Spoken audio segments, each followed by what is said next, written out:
So, good morning. Good morning. A couple minutes early. Get warmed up. Today's Alec Baldwin's trial today. Oh, involuntary manslaughter. Now, good morning, everybody. Two things off rip. They saying supposedly Alec Baldwin got a reality show that he just signed up for.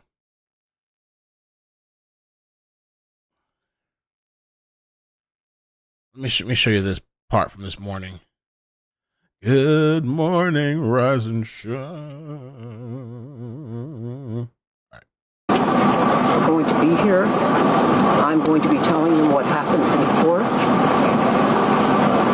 And we will find out what they feel, if they feel that there has been justice. I know that yesterday, Alec Baldwin brought one of his 7 children. I know that he has apparently signed up for a reality show. 7 figures. This is not a reality show. This is a trial for involuntary manslaughter of a young, talented cinematographer. She had a right to be safe on that set, as did every member of the crew.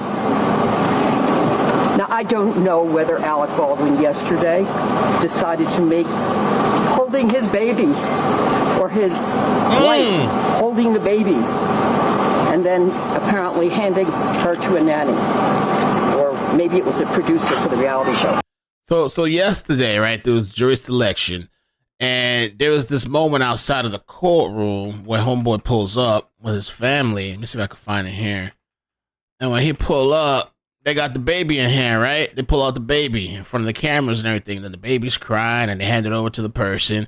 And some people believe this might have been a PR stunt. Of course, and his wife, Hilaria Baldwin, and they had a baby with them. A baby. It was one of their 7 children. That child was then handed off to a woman. The baby actually started crying and seemed quite upset. She was faced with a number of cameras.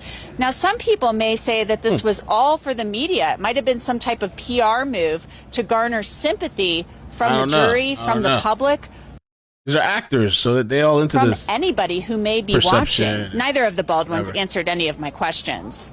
Mrs. Baldwin, anything to say this morning? Mrs. Baldwin? Nothing. Alec Baldwin's brother, Stephen Baldwin, also an actor, is also at the courthouse to show support for his brother. 70 perspective. So I wanted to show you something else. This clip, I was listening to a little bit of this morning. And by the way, they're starting at, I think, at 10:30 today. But there was this other part where they show Alec on the set. I guess this is from the previous trial. Check this out, with how he is with the gun. Somebody told him the FBI broke it, and all he can say is, yeah, it's broken. The bottom line on the ruling from the judge, Alessandro Pieta can testify as a fact witness about the condition of the revolver, but not as an expert. Now, Rust is a movie set, so of course, cameras were rolling constantly. So there's a lot of video of Alec Baldwin handling guns on the set. We saw some clips of that during Hannah Gutierrez-Reed's trial. So she was sentenced, and I think she's the armorer. I think she got sentenced to, I don't know, was it 18 months or something like that? Or Hannah Gutierrez sentencing. She's the armorer. She's the one, like, responsible for, I guess, guns on set. Maximum 18 months. Involuntary manslaughter. And that's what Alec is facing. Trial. Here's one of those clips. Something like that. Let me show you something. Hold on. Step back to your original mark. Bruh. So 1,000, 2 1,000, Bruh. 3, I'm getting up. Right. Then when he drops his arm, Helena, get out. He drops his arm. That means Brady's close. Bro, he's literally, he's like pointing the, you go over here and you go with the gun, which is, I guess it's supposed to be not loaded or fake bullets or whatever they use. But anyway, I'm not any expert by any means. I'm a beginner. One of the basic things I was taught is you don't point the gun at people you intend on shooting. You don't just start flagging the gun, pointing at people. I'm going to start to really get up. Alec Baldwin is directing people on set, almost using that gun as a pointer, telling people what to do. Bruh. One more. I forgot to recoil stuff. No, right away. Let's reload. Here we go. So he was directing and acting. Judge Marlo Summer issued this decision about those videos on Monday. Any of the videos or any evidence or pictures which relate to Mr. Baldwin not handling or that goes to the defendants, the gun didn't work, and they're showing that it did work because he's shooting videos that show that he's cocking the gun when he doesn't need to cock the gun, goes to the negligent use of a deadly weapon. However, everything else regarding him yelling at the crew or telling people to hurry up. I mean, I don't know. You hear this stuff about all kinds of people, but I heard he was kind of scummy. Not just on the set, but outside of the set. There's a video clip later, maybe on the lunch break, that I'll play. I sent it to myself yesterday. But for the people that missed this story or don't really know what's going on, just a little brief Thank you for covering this summary. case. Love ya, Mel, 2 hearts. Oh, thank you for the 10, Joanne. Thank you. Around 2 p.m. local time, October 21st, 2021, a prop firearm held by Baldwin went off, killing Hutchins and wounding director Joel Sosa during a rehearsal in a small church on set. Baldwin, the Western star and co-producer, has said he pulled back the Colt 45's hammer, but did not pull the trigger. So you say he just pulled back the hammer and the shit went off, I guess. So authorities were called to the set. Hutchins was taken to the University of New Mexico Hospital in Albuquerque via helicopter. She died of her injuries. And authorities who searched the set recorded live ammunition. The New York, Mexico Office of Medical Investigator determined in 2022 that it was an accident. So he's facing involuntary manslaughter, which is a felony. And if convicted, could face up to 1.5 years. And he's pleaded not guilty. Not a lot of time. It's 1.5 years, I guess, because of the charge. He was initially charged in January 2023, but prosecutors dismissed the counts. 3 months later, prosecutors again indicted Baldwin on a charge of voluntary manslaughter in January. He asked for the case to be dismissed, but the judge denied the request. So the trial should be starting every day at 10:30 Eastern. This is in New Mexico, so they're 2 hours behind us. So it's really 8:30 their time, but 10:30 Eastern my time. And wherever you are, you have to figure that out. Trial's being live streamed. He's not supposed to testify, but that could change. I don't know. The state's witness list contains 44 names, while the defense list they have 14 individuals for the defense, as potential witnesses. They wanted to call that lady Hannah Gutierrez, that was already convicted, but the judge ruled that she couldn't be compelled to testify against Baldwin because she didn't testify in her own defense.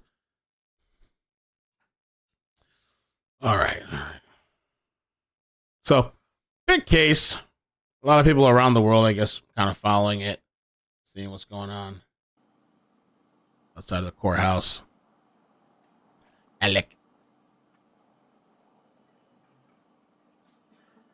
Sherlock, what's up? Good morning. Folks said after Brandon Lee died on set, Hollywood took drastic steps to prevent it. You always check a gun when you are handed it. I thought I saw, too, there was a couple of actors or movie stars that were kind of critical, Alec.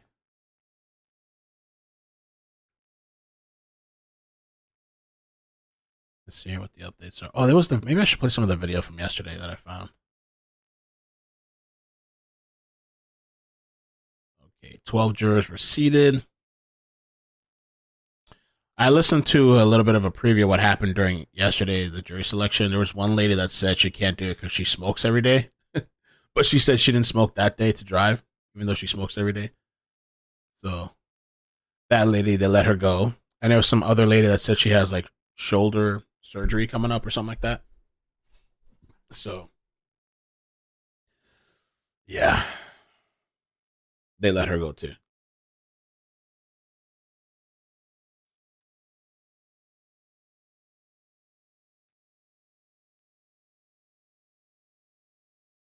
So the other thing too, this is going to be probably an all-day thing. I'm assuming 8-hour days.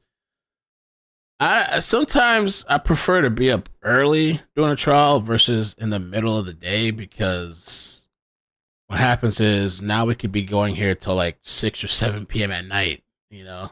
Ugh. 10-day trial. Alec. I don't know if they'll really be able to find him guilty. I don't know.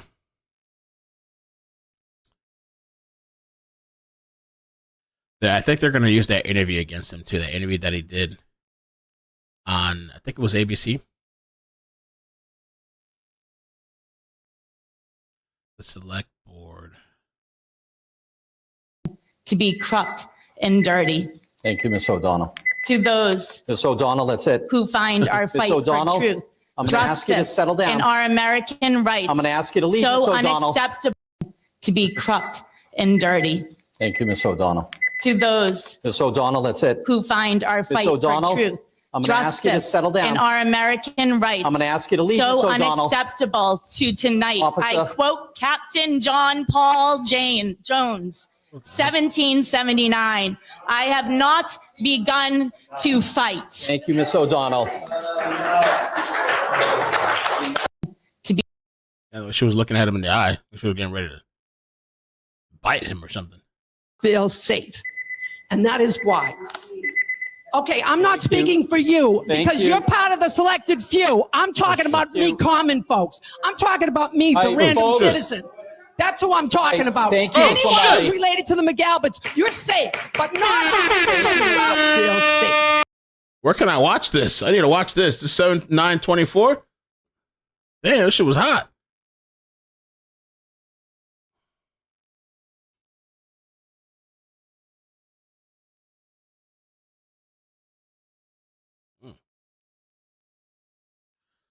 The town of Canton. All right, let's see if I can find the audio from yesterday.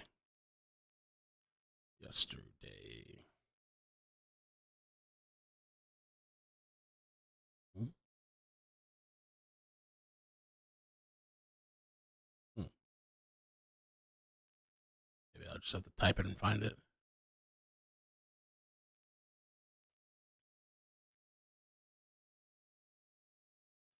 Brittany says, I work for the prosecutor's office, and if he's found guilty, I can guarantee he won't spend 1 day in jail. Yo, I was thinking that. I was thinking, even if they do find this guy guilty, I don't think he has like a criminal history. Even if they find him guilty, I don't think he's going to do any time. I think Lamont on the Run had the video. Lamont on the Run. On the Run. Lamont at large. There we go.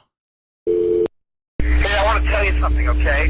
And I want to leave a message for you right now, because again, it's 10:30 here in New York on a Wednesday. And once again, I made an ass of myself trying to get you a phone to call you at a specific time. When the time comes for me to make the phone call, I stop whatever I'm doing, and I go when I make that phone call. At 11 o'clock in the morning in New York, and if you don't pick up the phone, at 10 o'clock at night, and you don't even have that goddamn phone turned on. I want you to know something, okay? I'm tired of playing this game with you. I'm leaving this message with you to tell you, you have insulted me for the last time. You have insulted me. You don't have the brains or the decency as a human being. I don't give a damn that you're 12 years old or 11 years old, or that you're a child, or that your mother is a thoughtless pain in the ass who doesn't care about what you So I think in this clip he's talking to his daughter, I guess. do. As far as I'm concerned, you have humiliated me for the last time with this phone.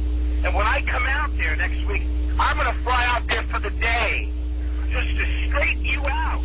Oh, shit. On this issue. I'm going to let you know just how disappointed in you I am and how angry I am with you that you've done this to me again.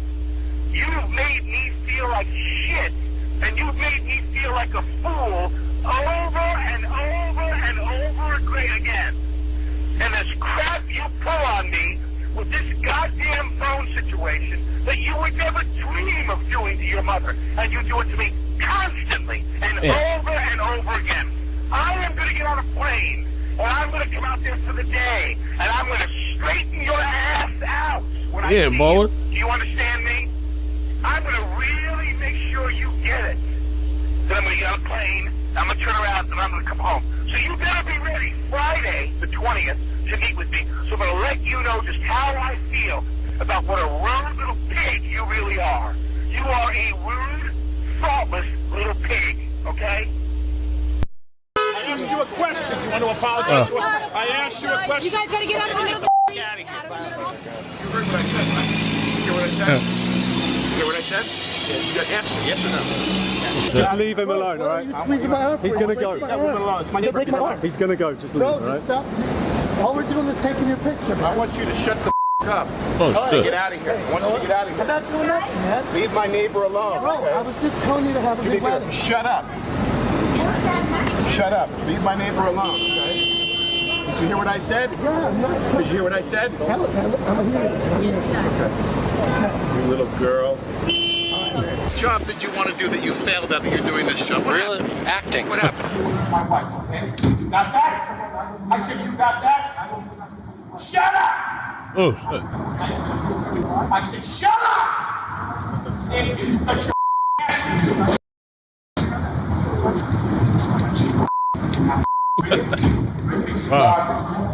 Photograph under somebody's private This is not anyone's room. Are you? They're mortified. You guys, you know what? No details. But do me a favor. I'm gonna answer the question. Oh. Is that your answer? You ask stupid questions. Do you condemn? Ask me a smart question. Of your emergency. We need an ambulance out at Bonanza. There he is walking into court. Alec. I'll play some more of the clip in a bit. Alec. I'm sure the paparazzi stuff is probably annoying. I can imagine what that's like, but the dude was going off. Setting a date and time for his daughter. Court's about to start.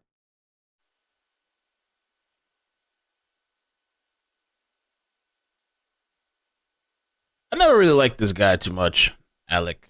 I don't know. I never. There's something about him, like his attitude.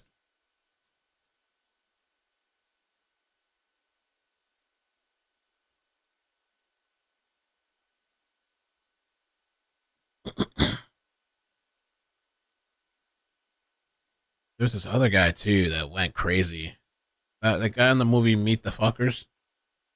I loved him in that movie. What other movies has he done? I'm thinking of what's his name? Is that the guy?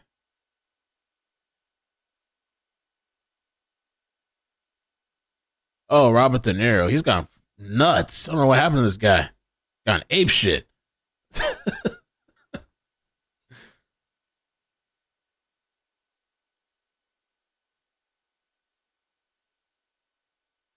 Buster Mama, thank you so much.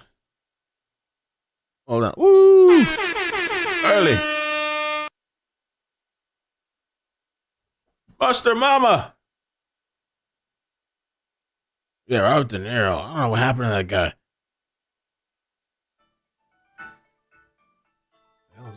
Oh.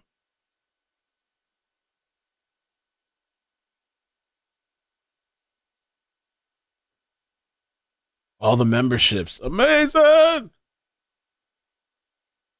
Make sure you guys check out the front page. Oh, we have to do members live. It's been a while since we've done members live. And I do have I'm waiting for this guy to come back from vacation. I'm gonna have some new member badges. I have to request this guy to make some. But I'll run it by you guys first. We'll have members live. We'll talk about it. 1 2 after he makes it. 1 2 1 2 1 2 1 2. Audio check. Hear ye, hear ye, hear ye.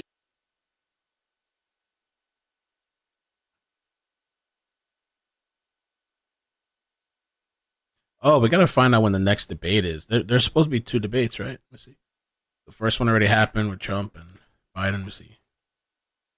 Trump, Biden, second debate. Oh, I really enjoyed watching the first one, man. Let's see if they're gonna. Did they agree to the second one?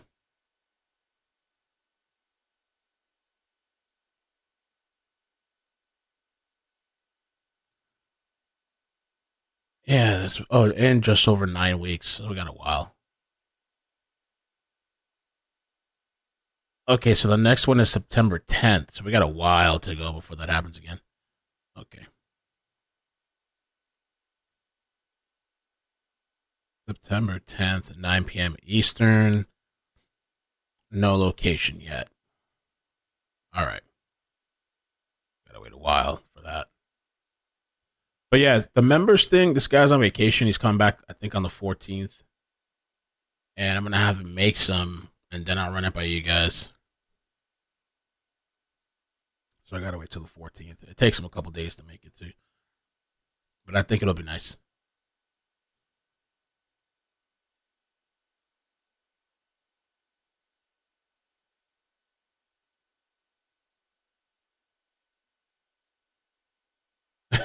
Can we call him Alex? I keep wanting to call him Alec.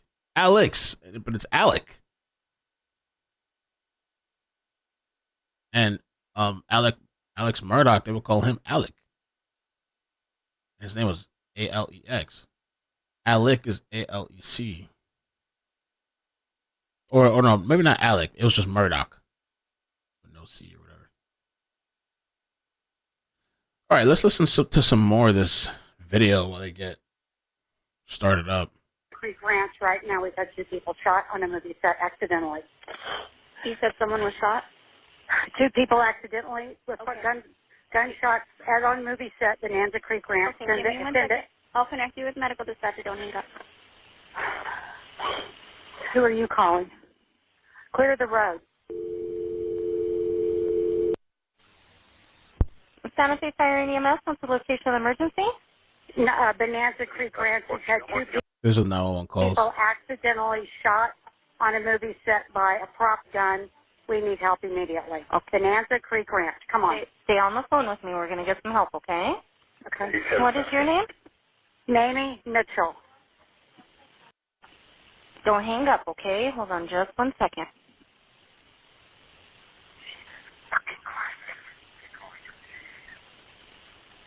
It sounds like somebody else is calling for 2 ambulances. You better make good. Everybody should be. We need some help. Our director and our cameraman, camerawoman has been shot. Are they going to take him to the road? I wanted to share the story. So was it loaded with a real bullet or one? I cannot tell you that. Okay. Right. We have 2 injuries from a movie gun shot. Okay, we're getting them out there already. Just stay on the phone with me. Okay. Okay. I just see that yelled at me at lunch because asking about revisions. You seen him lean over my table and yell at me? He's supposed to check the guns. He's responsible for what happened in the now, Mimi? No. I'm a script supervisor. How many people are injured? 2 that I know of. Did she say he's supposed to check the gun, or was it she? He's supposed to check the gun and lean over my table and yell at me. He's supposed to check the guns. He's responsible for what happened in the now, Mimi? Yeah, she. No. I'm a script supervisor. How many people are injured? 2 that I know of. I was sitting, we were rehearsing, and it went off, and I ran out. We all ran out. They were doubled over, the AD and the camera woman and the director. They're clearing the road for you to come back. We're back in the town. Is it called? We're back in the western town. Amber Heard, right? Is there any Murdoch, Angel? I don't know. I ran out of the building. But that's fine. I still have to go through these, okay? Are they completely alert? We don't know. I can't tell. Maybe? Hello? Hi, I have a protocol of questions I need to ask. If you can just answer them the best you can, okay? Are they completely alert? Yeah, they are alert. Okay. What part of the body was injured? Yeah, okay. I'm not sure. I'm not in there. Okay, that's fine. Is there more than 1 wound? I think there's 1 on 2 individuals. 1 wound on 2 individuals? Okay. Yeah. Okay, I'm sending the ambulance help you now. Stand line. I'll see exactly what to do next, okay? Okay. I'm going to tell you how to stop the bleeding. Listen carefully. Make sure we do it right. We do have a medic on set. A medic on set. They're already doing that. I believe so. Yeah. Is the bleeding controlled? Oh,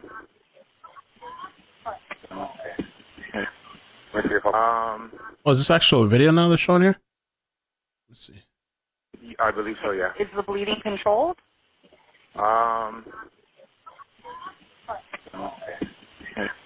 Let's see if I'm allowed to get as close as needed.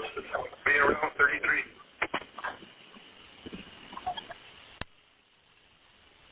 No.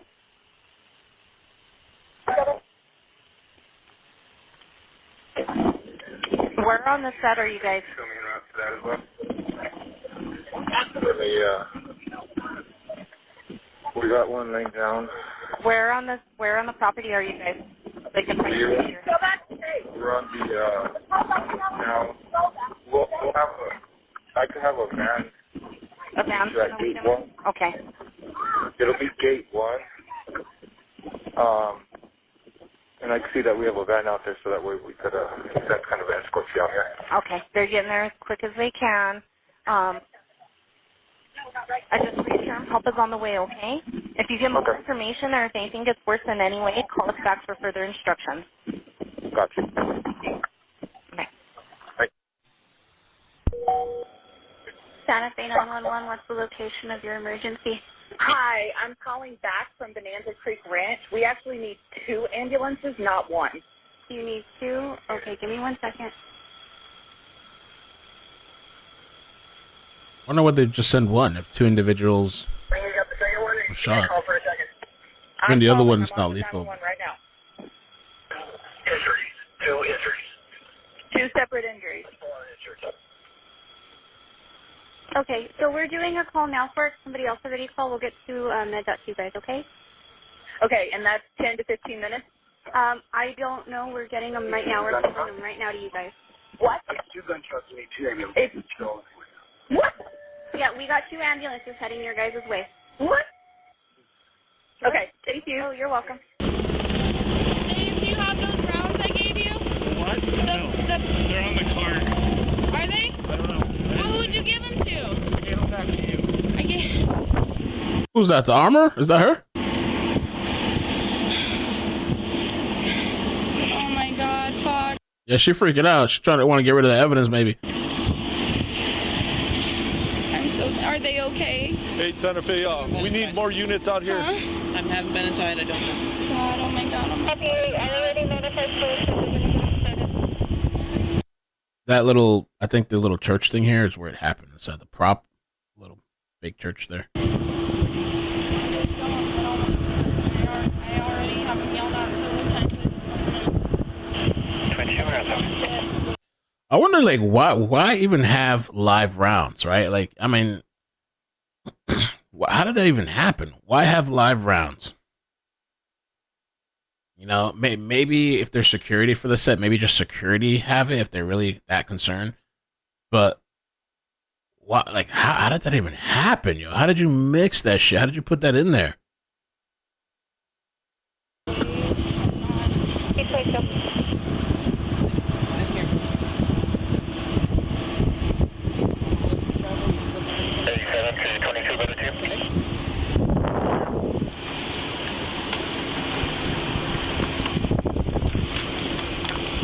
Are these the rounds here?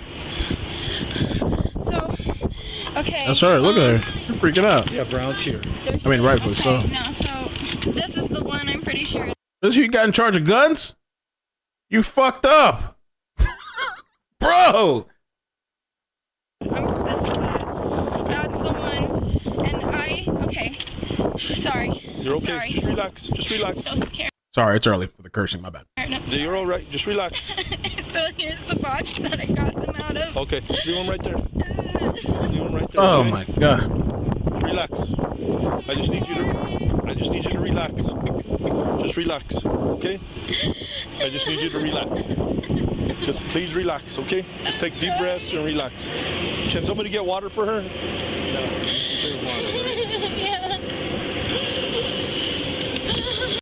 Hoax said that Alec, a producer of the set, allowed real bullets on set. Wow. Okay, what I'm gonna have you do is sit in here. Okay? Arrested? You're not arrested. The door's gonna stay open. Since you're the armor, they're gonna want to talk to you more than anybody, okay?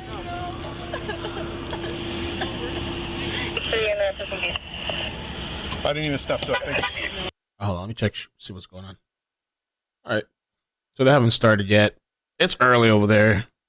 I mean, I'm saying that and there's California people here talking about it's early. But it's early over there. The 2-hour difference. They're getting ready. Oh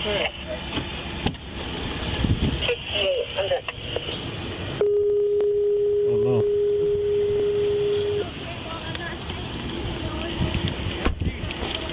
So I got 4 people there in the room. Alec Baldwin, the actor. Ooh. Leslie, I haven't seen the clip, but I heard about that and I forgot about it.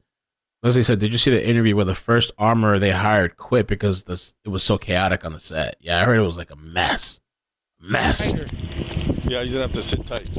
I have the armor in here. This is all their stuff. I have the gun used is in there. And I got the 2 people that were in the room. Okay. You're gonna have Alec Baldwin take a seat in the back of my unit, or? No, we know where he's at. We know who he is. Yeah. We just need to stay. Is he in a trailer? In the gray and black.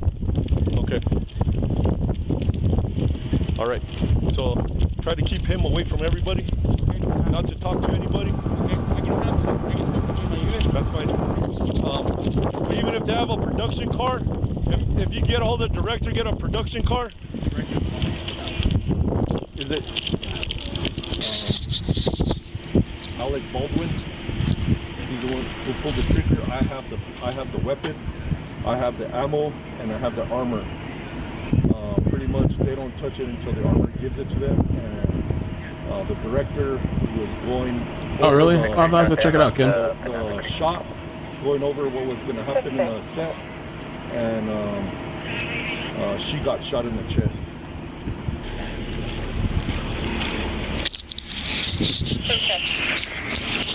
Sir.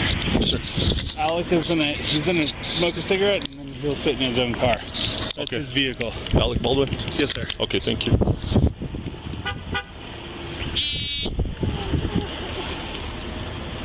You doing okay? No!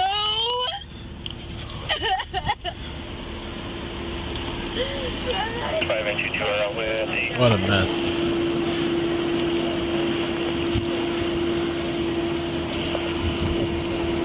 Mr. Baldwin, Detective Roy Iron. Nice to meet you, sir. Yeah, if we could have a chat over here. Okay, I'm trying to find the director, whoever directed us, on who was in the room. I'm trying to find her. Are you doing okay? No, I'm not, actually. Okay, yeah. Crazy series of events. So, we're requesting that you and Ms. Gutierrez conduct interviews back at the Santa Fe County Sheriff's Office. Yeah, if an associate or... What to do. Okay. You tell me what to do. We would appreciate that, and then we'll... When do you want me to do that? We're gonna probably go right now. Just outside of Santa Fe, New Mexico, about, I want to say 1,000 yards in front of me is Bonanza Creek Ranch, and this is the area where the movie Rust was being filmed, starring Alec Baldwin. And of course, this is where the shooting took place, where he was accidentally shot. I met this guy in person at CrimeCon. It was actually a really funny interaction. I wasn't even going to walk up to him, but my friend was telling me, yeah, no, just go say hi. So we went and said hi. It was really funny. Cool guy, though. We talked for a little while. I wish I would have got to hang out with him. He was trying to hang out a little after, but I was already leaving. I had to drive back down. But it was nice meeting him. I wanted, real quick, I guess since we have a little bit of time before they start, I saw this story the other day, and this is an old story, but worth mentioning, because I couldn't believe the ish. Arkansas woman befriended mom's killer out of spiritual obligation. So, maybe her religious belief, the forgiveness thing and all this stuff, but I think she took it a little too far. And then he murdered her. So Martha McKay was kind to Travis Lewis, who was convicted and released after he killed her mother and cousin in 1996. Imagine somebody kills your mother and your cousin. And I understand some people, that's how people, like, they cope and stuff, I guess. Like, I forgive you, whatever. Like, move on, whatever. You know. But this lady took it a step further. Big-hearted, gregarious, and always up for an adventure, Martha surrounded herself with friends. There was something people really loved about her. And so McKay's family and her friends were devastated when she was killed on March 25th, 2020 at Snowden House, a historic antebellum-style home on Horseshoe Lake, Arkansas. She bought from her family back in 2004. She restored it and reopened it as a luxury bed and breakfast. She was found stabbed and bludgeoned to death at the top of the stairs near a bag filled with her belongings and a utility knife as well. And the killer, they pulled out the body of the killer out of a lake because this guy, I guess it led into like a chase or something. And homeboy ended up jumping in the lake, even though he can't swim or whatever, and he drowned. So this guy kills this woman's mother and cousin, and she's like, you know what? I forgive you. Come back and live with me. I'll help you out. I'll give you work, whatever. I'll take care of you. And then dude kills her. Guy's name was Travis Lewis. Convicted at 17 for the horrific 1996 murders. Maybe she thought he was young. He could be redeemed. Her mother, Sally Snowden McKay, 75, and her cousin, Joseph Lee Baker, 52. Here he is. Lewis pleaded guilty to the murders but never confessed, maintaining that another man killed the two. Ain't that some ish?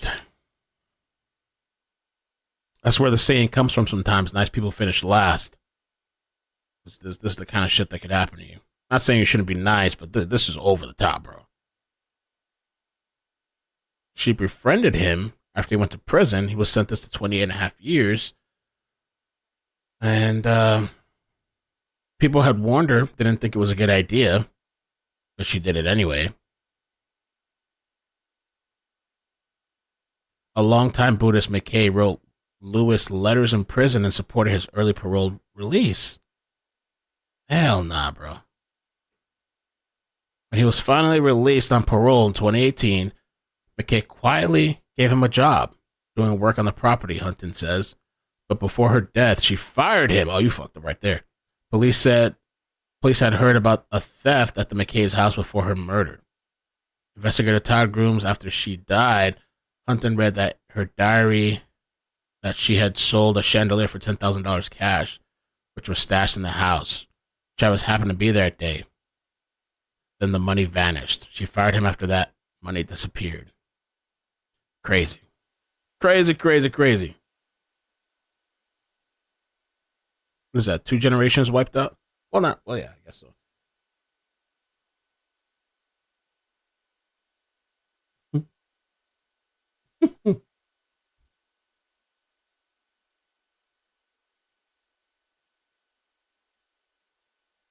All right. So what else we got here? Oh, I was watching this yesterday too. This woman I actually saw the actual picture. A North Texas couple thigh. were among the 4 people injured after encountering a shark on South Padre Alec. Island yesterday. Tabitha and Carrie Sullivan from Salina both injured. Carrie suffering minor injuries. Tabitha, though, had her left calf taken out by the shark. She underwent surgery, and she has a very long recovery ahead of her. Fox 4's Peyton Yeager spoke with the couple and joins us now with the story. Peyton. Heather, and this woman tells me the shark attacked her when she and her 15-year-old daughter were out past the sandbar.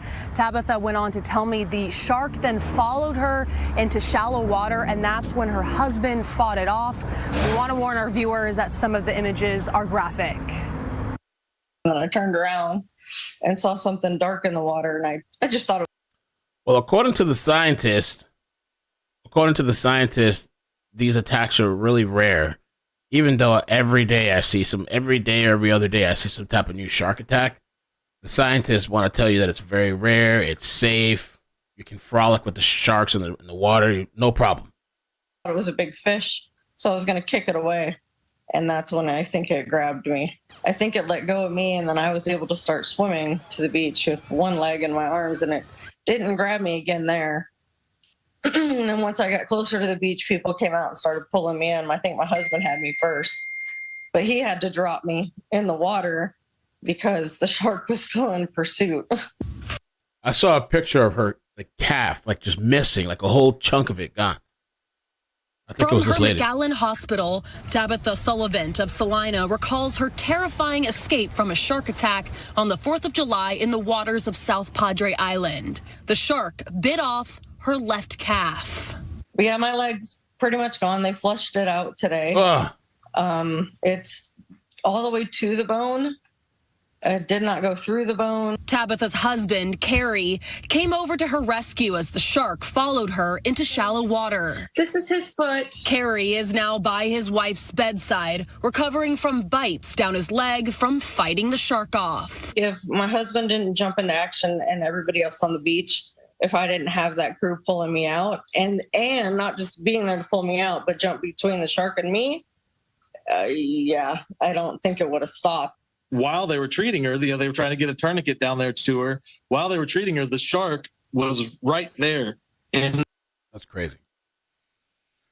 Not surprising to me. Amy says, do you know what happened yesterday with Alec's pre-trial hearing? Well, I heard a little bit. They were ruling on some, like, what evidence can be brought to the trial. And I think more specifically about him being a producer and his role or something like that.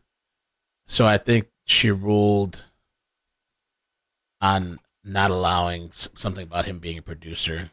Let's see if I can find it. I saw something about it earlier. It was just about what can be let in, what can't be. That's his brother right there, I believe.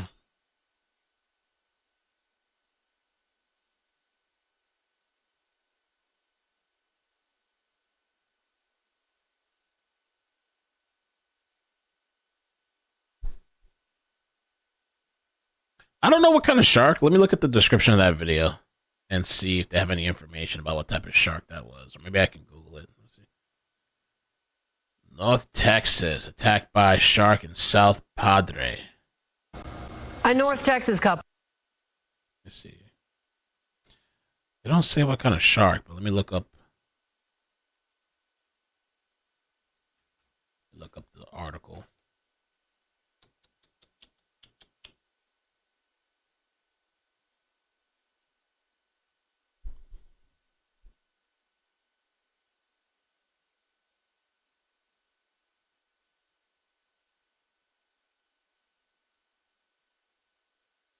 I wonder if it was like a bull shark. What do they say? Most shark attacks are from what kind of sharks? I thought one was a bull shark and.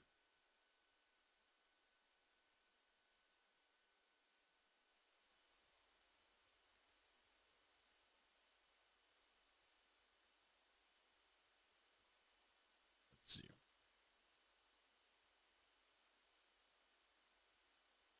She gotta go fund me. Nothing about the shark yet. Well, she almost got the whole GoFundMe. Okay, girl, I see you.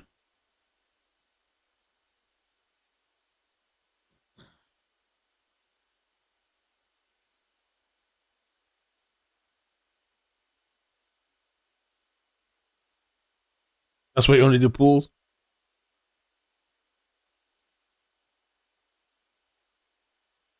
I did get another wig, but I haven't tried it on yet. I need to test it out. I was going to use it for chases.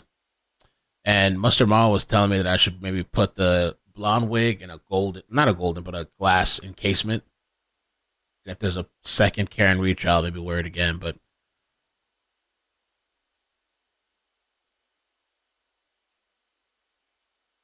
let's see what else we got. Alec. been busy with chases lately too, man. I took a little break after that Karen retrial, man. I needed a little break. That shit was crazy, and so I was basically on cruise control until this trial.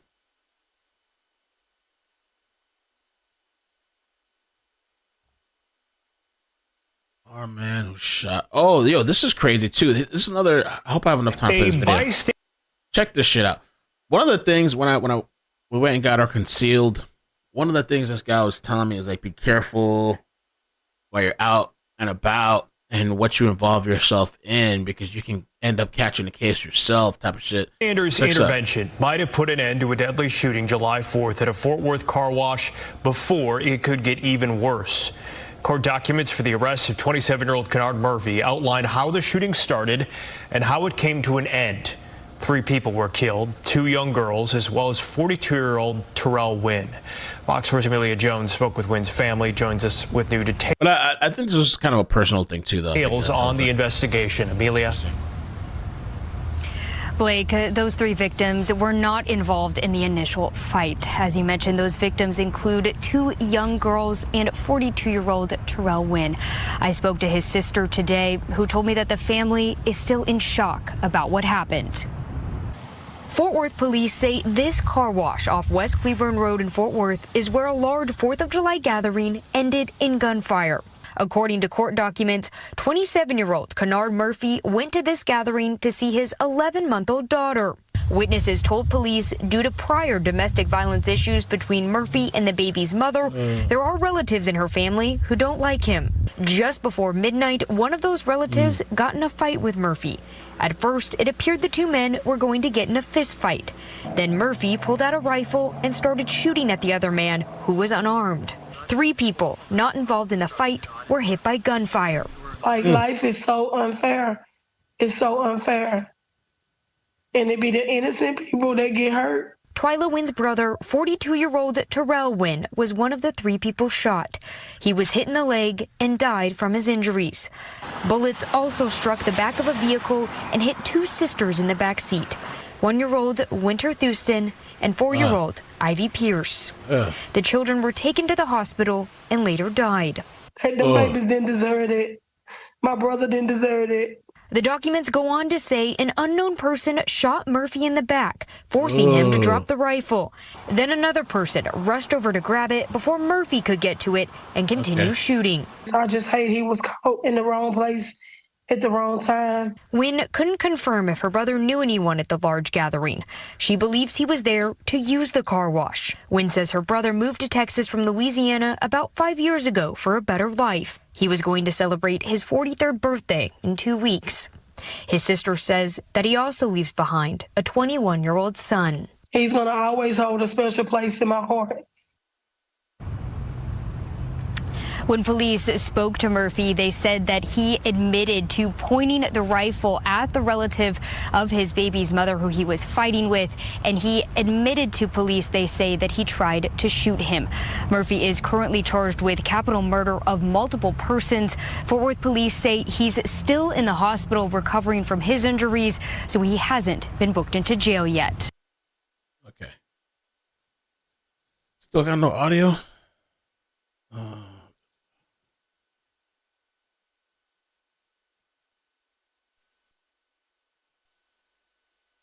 No audio yet. It's muted. Okay. All right. We're getting close to getting started, looks like.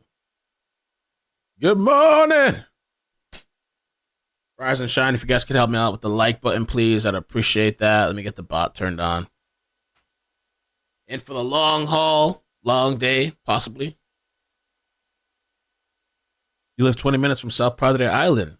Interesting. Yeah. Neat 09, yes. I've heard people bleeding out of their legs. Hear ye, hear ye, hear ye.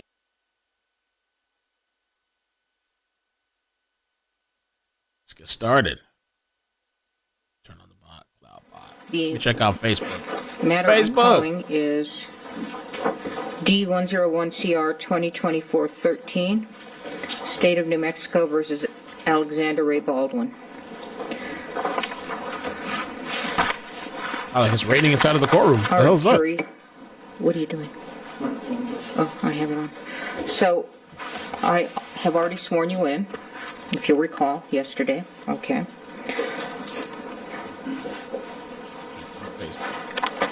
And now I'm going to explain some trial procedure. First of all, I want you to know this trial is being filmed, but you are not being filmed, and you will not be filmed at all throughout within the courtroom, okay? All right. So I'm going to, this is a criminal case, as you know.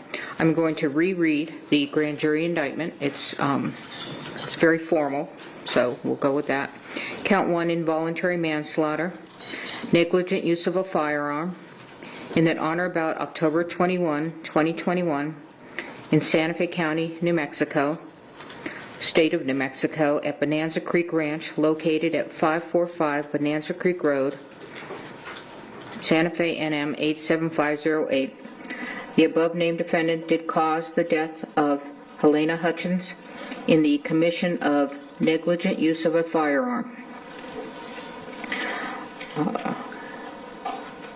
Count 1 in the alternative, involuntary manslaughter, without due caution or circumspection, in that on or about October 21, 2021, in Santa Fe County, State of New Mexico, at Bonanza Creek Ranch, located at 545 Bonanza Creek Road, Santa Fe, New Mexico, 87507, the above-named defendant did cause the death of Helena Hutchins by an act committed with the total disregard or indifference for the safety of others, and the act was such that an ordinary person would anticipate that death might occur under the circumstances.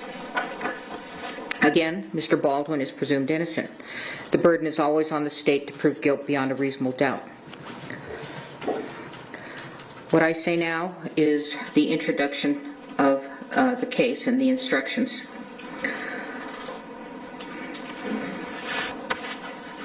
All right.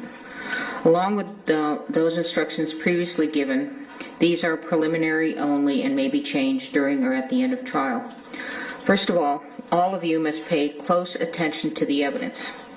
After you have heard all of the evidence in the case, I will read the final instructions of law to you. You will also receive a written copy of the instructions. You must follow the final instructions in deciding this case. And just so you know, there's going to be no transcript available to you. Juries have asked me that, so I'm telling you up front, okay? Oh, thank you, Again, Andrew. the trial is expected to last 8 days, Wednesday, Thursday, Friday of this week, Monday, Tuesday, Wednesday, Thursday, Friday of next week. Yeah. That's the trial. That does not include your deliberation time. The usual hours of trial will be from 8:30 to 5, typically, with a half hour for lunch. No, an hour for lunch. And then a morning break and an afternoon break. Again, please report to the jury lounge no later than 8:30 unless we're instructing you otherwise for different reasons. But in your mind, you can always expect 8:30 to be here, okay? Do not come into the courtroom unless you are accompanied by my bailiff, Steve, okay? You may take water into the courtroom with you, and you can also take coffee or tea or if you have a lid on your cup, okay? We stand up out of respect for you because you are the ultimate decision makers as to the facts in this particular case. So when you come into the courtroom, you can go ahead and be seated, and then we will take our seats. And again, it's important to hear. So please raise your hand at any time you can't hear. Don't be self-conscious about it. Don't wait until a couple of questions have been asked. You've got to, if you can't hear, you've got to shoot that hand up right away, okay? All right, this is a public proceeding, so people may go in and out. You may find yourself looking at who goes in and out, but after a while, you'll get used to it. But if there is anything that is distracting you from being able to listen and be involved in this case, please tell Steve immediately. He'll let me know, and I'll do my best to get rid of the distraction. As you know, the temperature we cannot control. All right, so Apparently, sorry, we'll try to get the county in here if it... One of the things I heard is like they were having AC problems. I think that was even from yesterday when the jury selection was happening. So reminded me of Karen Reed a little bit. That's all. Steve has given you a pad and a That's wifey right there, huh? Please put your name on the front page of your pad and then take notes beginning on the second page. On breaks, follow Steve's instruction on whether to take the pad with you or whether to leave it on your chair. You don't have to worry about confidentiality. They'll be locked up at night, and when the trial is finished, they'll be shredded. Okay? Don't let your notes take the place of your independent memory of the evidence. When taking notes, please do not forget to pay close attention to the trial. Listening and watching witnesses during their testimony will help you assess their appearance, behavior, memory, and whatever else bears on their credibility. Let's go through the order of trial for those that have not engaged in a criminal trial before. A criminal trial generally begins with the lawyers telling you what they expect the evidence to show. These statements and the statements made by the lawyers during the course of the trial can be of considerable assistance to you in understanding the evidence as it is presented at trial. Is there something distracting you, juror? Oh, shit. I'm talking to the other one. Uh-oh. Okay. Uh-oh. Statements of the lawyers, however, are not themselves evidence. The evidence will be the testimony of the witnesses, exhibits, and any facts agreed to by the parties. After you have heard all of the evidence, I will give you final instructions on the law. The lawyers will argue the case, and then you will retire to the jury room to arrive at a verdict. It is my duty to decide what evidence you may consider. Your job is to find and determine the facts in this case, which you must do solely upon the evidence received here in court. It is the duty of a lawyer to object to questions, testimony, or exhibits the lawyer believes may not be proper, and you must not hold such objection against the objecting party. I will sustain objections if the question or evidence sought is improper for you to consider. If I sustain an objection to evidence, you must not consider such evidence, nor may you consider any evidence I have told you to disregard. By itself, a question is not evidence. You must not speculate about what would be the answer to a question that I rule cannot be answered. It is for you to decide whether the witnesses know what they are talking about and whether they are being truthful. You may give the testimony of any witness whatever weight you believe it merits. You may take into account, among other things, the witness's ability and opportunities to observe, memory, manner, or any bias or prejudice that the witness may have, and the reasonableness of the testimony considered in light of all of the evidence of the case. No ruling, gesture, or comment I make during the course of the trial should influence your decision in this case. At times, I may ask questions of witnesses. If I do, such questions do not in any way indicate my opinion about the facts or indicate the weight I feel you should give to the testimony of the witnesses. Questions by jurors. Ordinarily, the attorneys will develop all pertinent evidence. It is the exception rather than the rule that an individual juror will have an unanswered question after all of the evidence is presented. However, if you feel an important question has not been asked or answered, write it down on a piece of your notepaper and give it to Steve before this is important, before the witness leaves the stand. Okay? I will decide whether or when your question will be asked. Rules of evidence or other considerations apply to questions you submit and may prevent the question from being asked. If the question is not asked, please do not give it any further consideration. Do not discuss it with the other jurors, and please do not hold it against either side that you did not get an answer. Conduct of jurors. Again, very important. You must decide the case solely upon the evidence received here in court. You must not consider anything you may have read or heard about the case outside the courtroom. That's the prosecution During the trial right there. and your deliberations, you must avoid news accounts of the trial, whether they be on radio, television, the internet, or in a newspaper or other written publication. You must not visit the scene of the incident on your own. You cannot make experiments with reference to the case, and in this day and age, you cannot Google or research any of the subject matter of this case. Until you retire to deliberate the case, you must not discuss this case or the evidence with anyone, including each other. Very important, as I said yesterday, when you go in that room, you don't talk about the case. You wait until you are a jury that is deliberating, okay? If an exhibit is admitted in evidence, you should examine it yourself and not talk about it with other jurors until you retire to deliberate.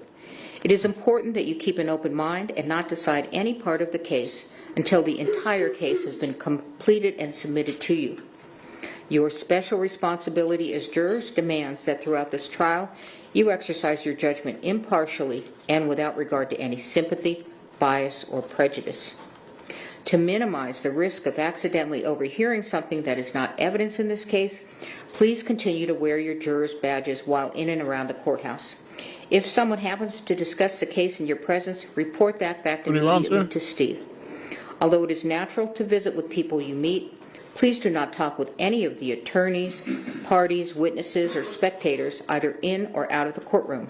If you meet in the hallways or elevators, there's nothing wrong with saying a good morning or a good afternoon, but your conversation should end there. If the attorneys, parties, and witnesses do not greet you outside of court or avoid riding in the same elevator with you, they are not being rude. They are just carefully observing. All right, so we're going to begin the case. The case starts with opening statements. The state begins Opening first statements because time. they have the Let's burden go. of proof, and then the defendant. All right. All right. Counsel. Judge, just one quick housekeeping matter while Ms. Johnson's getting set up. All right. That's the prosecution right there. Okay, prosecution team. Getting ready for opening statements. I'm ready. So they said 10-day trial, 2 weeks basically. And then who knows how long the verdict takes. Yeah, Ocean Dreaming says Alec Baldwin is 64. He's been an A-lister actor since his 20s. His first wife is Kim Basinger. She's so gorgeous. She was an A-list actress in her younger years. Okay. Is that his net worth, $70 million? Wow. I wonder how much he's paying his lawyers.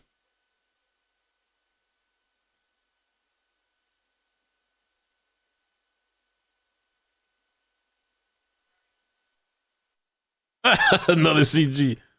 Bruh.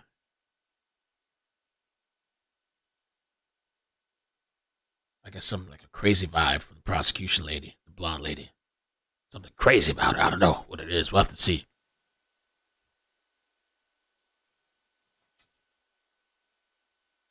I think it's her hair. Alec got his notes, his notepad there, studying, going over the notes, flipping pages, reorganizing the water on the table. Like he's ready, paying attention.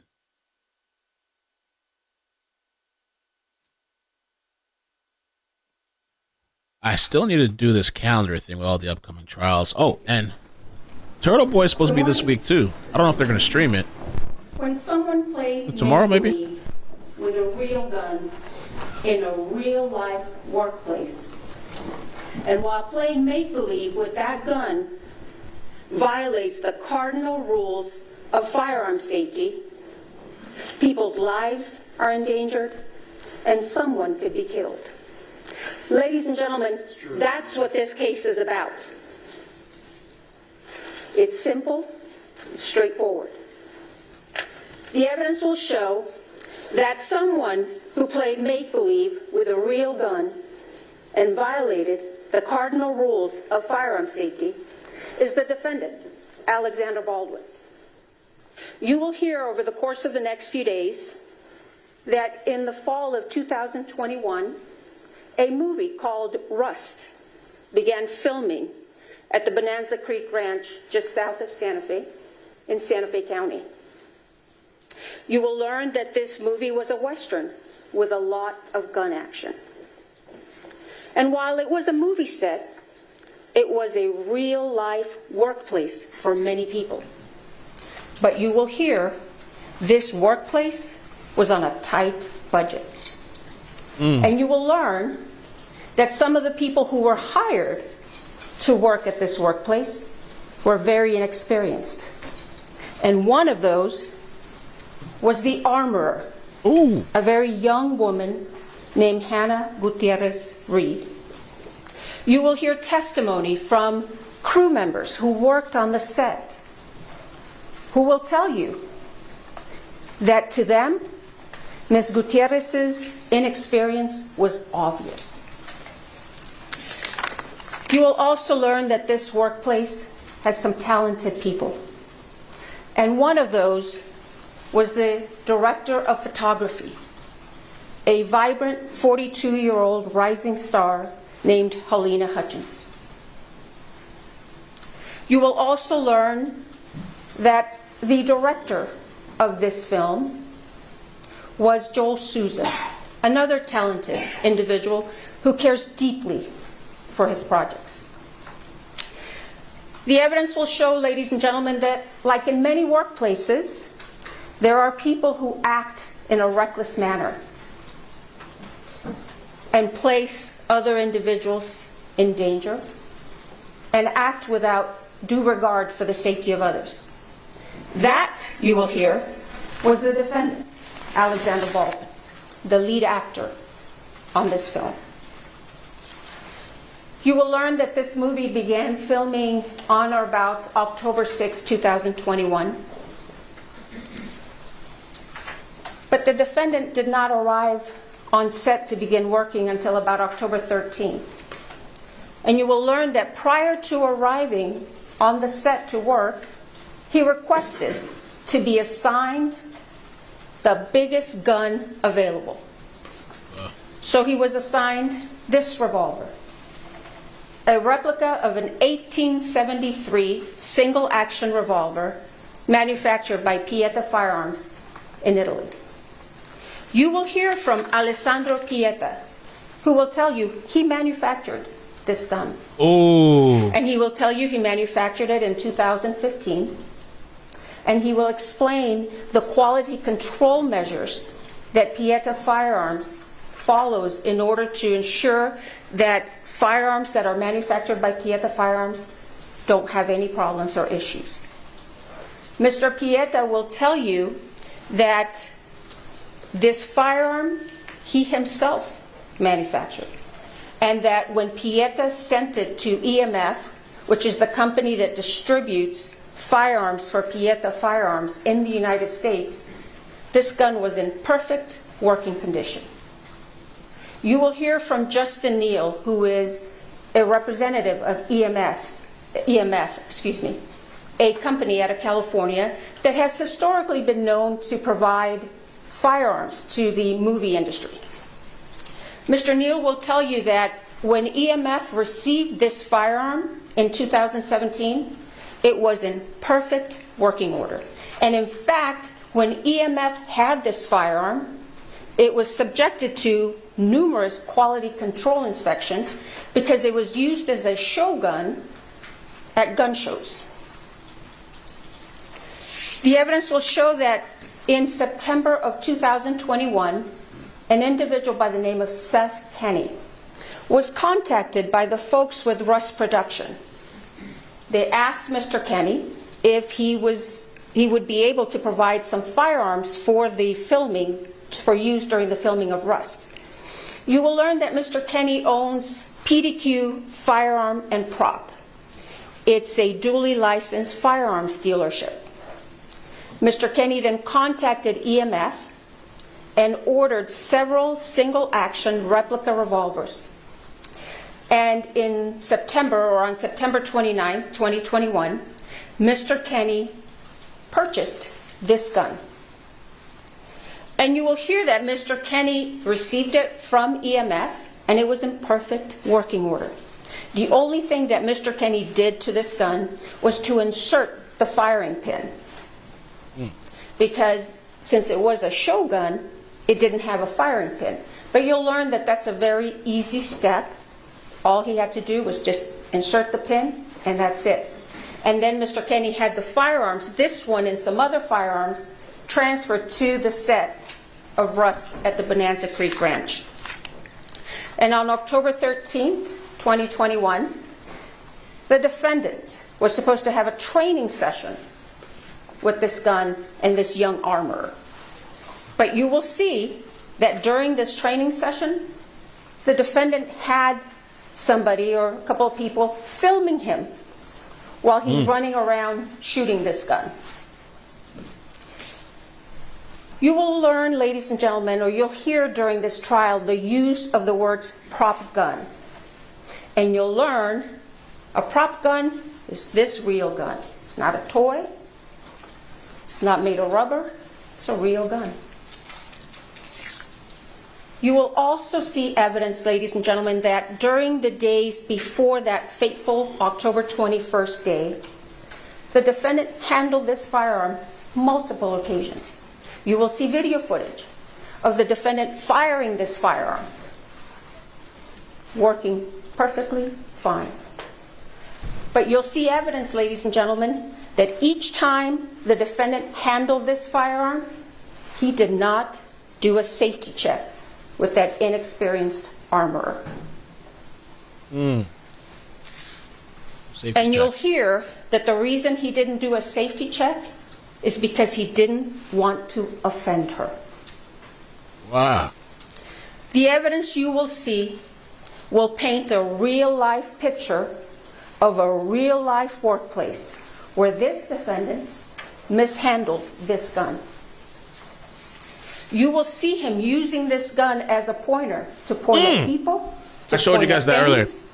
You will see him cock I showed that the video hammer earlier. when he's not supposed to cock the hammer. You will see him his trigger put happy. his finger on the trigger when his finger's not supposed to be on the trigger. On the side. Keep it on the side. You will hear Once you're ready to shoot.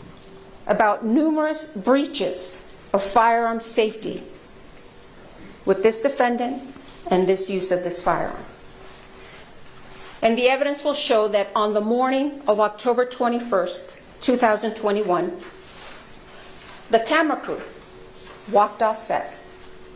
And you will learn that one of the reasons that camera crew walked out is because they were concerned over safety breaches with the use of firearms. The evidence will show that the morning of October 21st started out a couple of hours behind.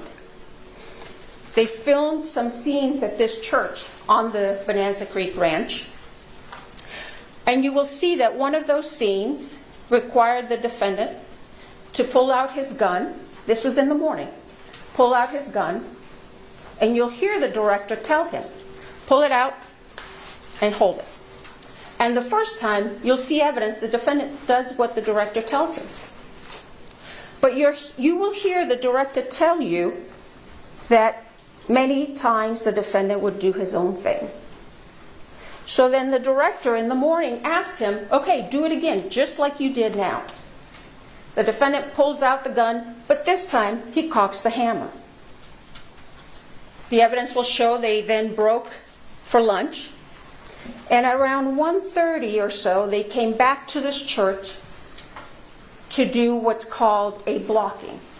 The evidence will show that Ms. Hutchins wanted to do a blocking for an insert. And you will learn what a blocking is, just working out the details of the moves of the actor. It wasn't even a rehearsal. You will hear from one of the witnesses who walked into the church and saw the defendant kind of playing with his gun. Ooh. And then you will see evidence or hear evidence that Ms. Hutchins and Mr. Souza were talking to the defendant about doing this insert. And the insert was just supposed to be from here to here, and it was supposed to be of the defendant just slowly taking his gun out of his holster, and just holding it at an angle. The evidence will show that someone asked the armorer to bring the defendant's gun to him. And she did. She brought it into the church, showed it to David Halls, who you will learn was the first assistant director. The gun was empty. Ms. Gutierrez then handed the gun to the defendant. But then you will hear that Ms. Gutierrez was given the gun back, and she took it and loaded it with dummy rounds. And what you will learn is that dummy rounds are inert rounds. They look like real rounds, but they are very easy to tell that they are not because they'll rattle. Ms. Gutierrez then went back to the church, showed the revolver to the first assistant director very fast. They only checked about 3 rounds, very quick. And they missed 1 round. You will learn that one of the rounds in that revolver was a real round. And the evidence will show that Ms. Gutierrez then handed the gun to the defendant. And what you will learn is that once again, the defendant failed to do a gun check or a safety check with this armor. So he takes the firearm, puts it in his holster. Then Ms. Hutchins and Mr. Souza were doing this blocking. And the evidence will show, ladies and gentlemen, that the defendant again did his own thing. You will hear from an individual by the name of Kent Jorgensen. Mr. Jorgensen will tell you that he's been involved in drafting and revising movie set safety rules. You will learn that these movie set safety rules require actors, like the defendant, to treat every firearm as though it's loaded, to never point a firearm at another person. Right. And to never Basic. put your finger on the trigger unless you're prepared to shoot Yes. or to destroy whatever's Yes. in front of you. All basic tenets. The evidence will rules. show that on October 21st, 2021, after that lunch break, the defendant once again violated those set safety rules. And during this blocking, the director had instructed him to just slowly take out that gun and just hold it at an angle. But you will see that the defendant takes it out quickly the first time, points it. And you will hear witness testimony who will tell you the first time he does it, his finger is on or around the trigger. He does it again, takes it out very fast, points it. And once again, you will hear testimony that his finger was on or around the trigger. And the evidence will show that that third and fatal time, he takes it out once again, fast, hammer's cocked, he cocks the hammer, points it straight at Ms. Hutchins, and fires that gun, sending that live bullet right into Ms. Hutchins' body. You will learn that this bullet was a .45 caliber round that entered Ms. Hutchins' body right underneath her right underarm. It perforated her right lung. It traveled through her spine, lacerating her spinal cord, and then it exited on the left side of her back. That bullet then went into Joel Souza's right shoulder, and it came to rest in his back, from where doctors removed it once he was transported to St. Vincent's Hospital here in Santa Fe. You will learn, ladies and gentlemen, that Ms. Hutchins did not have the same fate. You will see the aftermath of the shooting, and you will see medics frantically working to save Ms. Hutchins, to stabilize her, to transport her, to airlift her to UNM Hospital. But the damage from that bullet was too much. Ms. Hutchins succumbed to her injuries and bled to death. The evidence will show that meanwhile, after the shooting, the defendant began to claim he didn't pull the trigger. The evidence will show, ladies and gentlemen, that's not possible. You will hear from Mr. Pieta himself, who will tell you that gun will not discharge without a pull of the trigger. You will hear from firearms experts who will tell you that gun will not discharge without a pull of that trigger. The evidence will show that law enforcement officials arrived at the scene on October 21st after the shooting and immediately took this gun into their custody. Then later, they asked the FBI for assistance in processing this gun for forensics and examination. You will learn that the gun and some ammunition that was taken from the set and from PDQ arms were sent to the FBI for analysis. You will learn that the gun first went to the DNA section of the lab, where a DNA analyst found the defendant's DNA on this gun. And then the gun was transferred to the firearms and tool mark section of the lab, where a firearms examiner examined this gun very carefully and closely. Bryce Ziegler, who is the firearms examiner for the FBI, will tell you that when he received this firearm, he first examined it. He didn't see any defects, didn't see any modifications. He tried and he checked the hammer in the 3 different positions, cocking positions. He checked the quarter cock position, fine. Checked the half cock position, fine. Checked the full cock position, fine. And when he held it in the full cock position, you will hear that hammer held until he pulled the trigger. You will also hear that Mr. Ziegler test fired this gun 12 different times. And each time, that gun fired as it was designed. Each time, when he pulled that trigger, it fired. And he will tell you that not once did this gun malfunction or discharge on its own. Now, the evidence will show that because the defendant had been claiming that he didn't pull the trigger, Mr. Ziegler suggested one last test to the Sheriff's Department. Mr. Ziegler told the Sheriff's Department that he could do what's called an accidental discharge test. He obtained authorization to do this test, and you will hear that he left that test for last because that test could potentially damage the gun. Mr. Ziegler went forward after he received this authorization and conducted the accidental discharge test.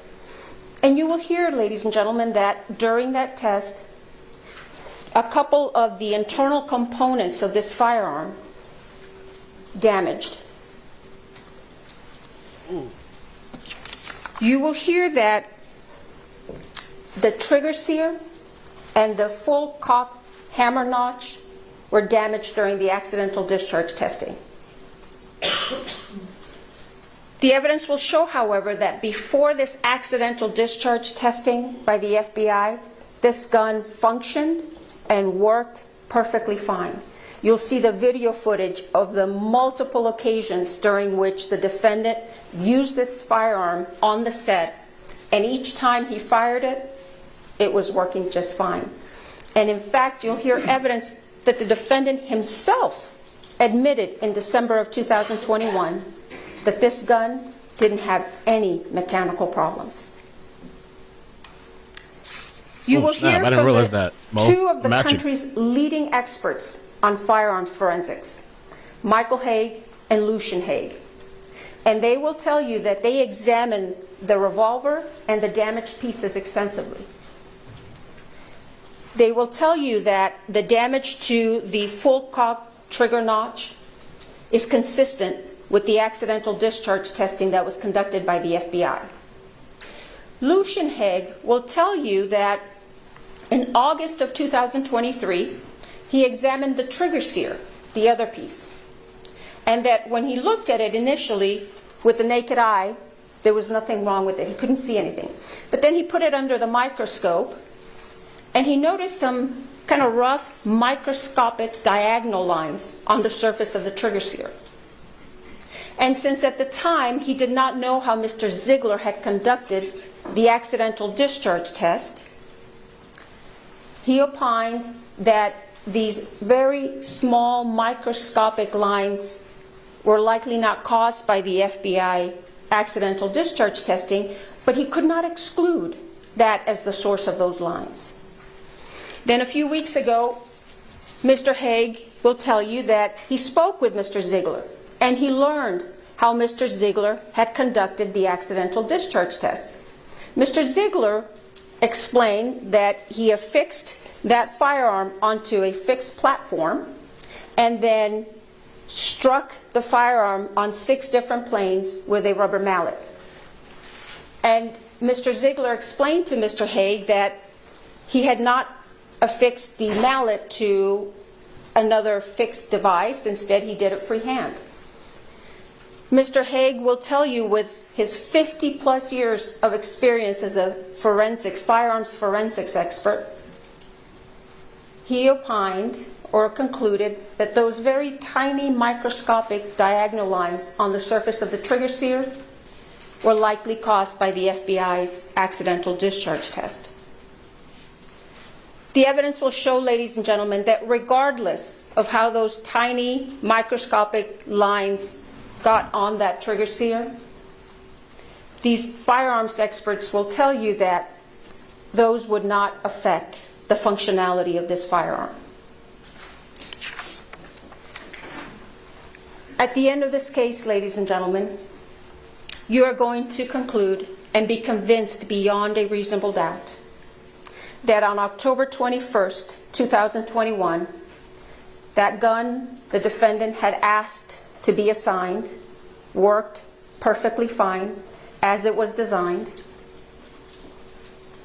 and that the fatal and one of the main problems that afternoon of October 21st was that the defendant didn't do a gun safety check with that inexperienced armorer. He pointed the gun at another human being, cocked the hammer, and pulled that trigger in reckless disregard for Ms. Hutchins' safety. And you will be convinced that the only true and just verdict in this case, so that true justice can be served, is a verdict of guilty to involuntary manslaughter. Thank you. All right. Mr. Spiro? Stacy on Twitter said, make sure you guys are still subscribed. She was unsubscribed. She said, to the channel. All right, the defense is opening. Let's check out, see what they got.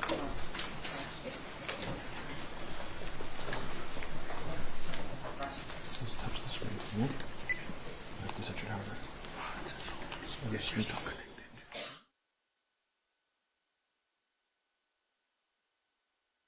Boom, boom, boom, boom, boom. See if I can add this to the playlist. Getting the second channel ready too. Actually, I don't even know if I have notifications on the second channel. Might have one in case something pops off today. May I proceed? Thank you, Your Honor. Good morning. This was an unspeakable tragedy, but Alec Baldwin committed no crime. He was an actor acting, playing the role of Harlan Rust. An actor playing a character can act in ways that are lethal, that just aren't lethal on a movie set. These cardinal rules, they're not cardinal rules on a movie set. And I don't have to tell you much more about this because you've all seen gunfights in movies. And the reason that can happen is because safety is ensured before the actor. On this movie set, there were people responsible for ensuring the safety of the set and the firearm. Those people failed in their duties. But Alec Baldwin committed no crime. The most critical issue in this case is how a real bullet got on a movie set. The evidence will show that real bullets are never supposed to be on movie sets. Movie sets use dummies and blanks. Movie sets use dummies, fake inert bullets that look like real bullets, they don't go bang, for when you want a close-up of the gun. You can't tell them apart from live bullets by looking at them, which is why live bullets can be nowhere near a movie set. And if the director wants a shot of the gun going, bang, poof, there's blanks that they can use. And those blanks look nothing like real bullets. And they are used for those shooting scenes. And, they'll play these videos that they described of Alec's, firearm in the movie going bang, poof. And people are conditioned to seeing people firing weapons and thinking, that's a dangerous act, that's a dangerous act. And they will play those videos and give you that image to try to tarnish him in your eyes. But that's not what happened here. On this set, there was a real bullet, something that should never be on a movie set, something which has nothing to do with making a movie. And you will hear no evidence, not one word, that Alec Baldwin had anything to do with that real bullet being brought onto that set. The second critical issue in this case is, why did a real bullet get loaded into a prop movie gun? It is undisputed that the bullet was loaded into the gun by the armorer, the person on set whose responsibility it was to ensure the gun was safe. And so picture that moment of the armorer placing a live bullet into that firearm. You know, you hear the prosecutor say, you know, he did this or he performed in a certain way. He picked out the biggest gun as his prop. It's to tarnish him in your eyes. You will hear no evidence whatsoever. No evidence that anything Mr. Baldwin did, that something he did in that moment, that horrible moment when she put that bullet in that gun, none of it had anything to do with Alec Baldwin. And finally, the first assistant director's job, the head of safety, Dave Halls, checks it before it goes to the actor. And he will tell you he made a tragic mistake. He failed to detect a live bullet. And Alec Baldwin had nothing to do with that either. So all this evidence that the prosecutor just outlined, all of it, has nothing to do with these critical issues. Nothing. Which leads us to this. The evidence will show that on a movie set, safety has to occur before the gun is placed in the actor's hands. In this case, this unique case on a movie set, the prop gun was placed in Mr. Baldwin's hands and cold gun was announced, meaning it had been checked and double-checked by those responsible to ensure the gun was safe. It was just a prop. They all thought it was just a prop and could do no harm. The actor's job is to act, to rehearse, to choreograph his moves, to memorize his lines. He's Harlan Rust. He's an outlaw running for his life, who in the incident in question, he's pulling a 6-shooter to try to defend himself. That's why the gun has to be safe before it gets into the actor's hands. His mind is somewhere else, in the being of another, a century away, an outlaw. He must be able to take that weapon and use it as the person he's acting would. To wave it, to point it, to pull the trigger like actors do, in ways that would be lethal in the real world, but are not lethal on a movie set. And I'm going to show you that scene now before lunch. And if we could just play action. Okay, let's check it out. Let's see.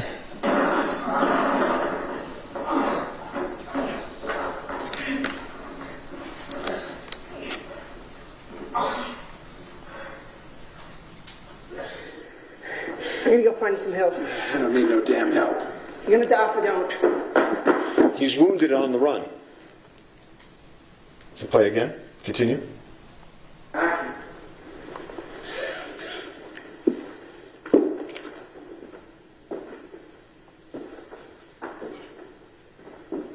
Harlan Rust. Need you stand up nice and slow, toss any weapons you have. He's on the church pew, bleeding, his hand gripping the revolver. He would defend himself against the men in the movie. Play. One more. You good? Ready?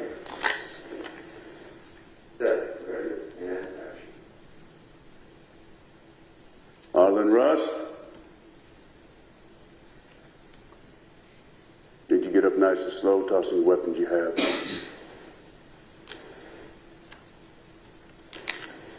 Well, how close can I get? Right there?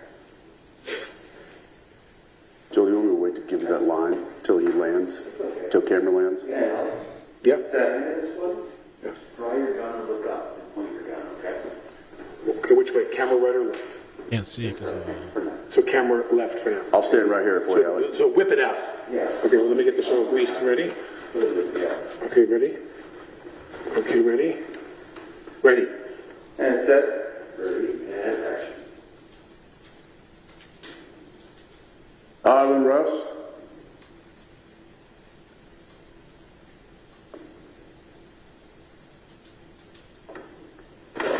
Oh. Quick draw. They want him to do it again. There's no danger. They want him to do it again. And set. Ready, and action. Harlan Rust.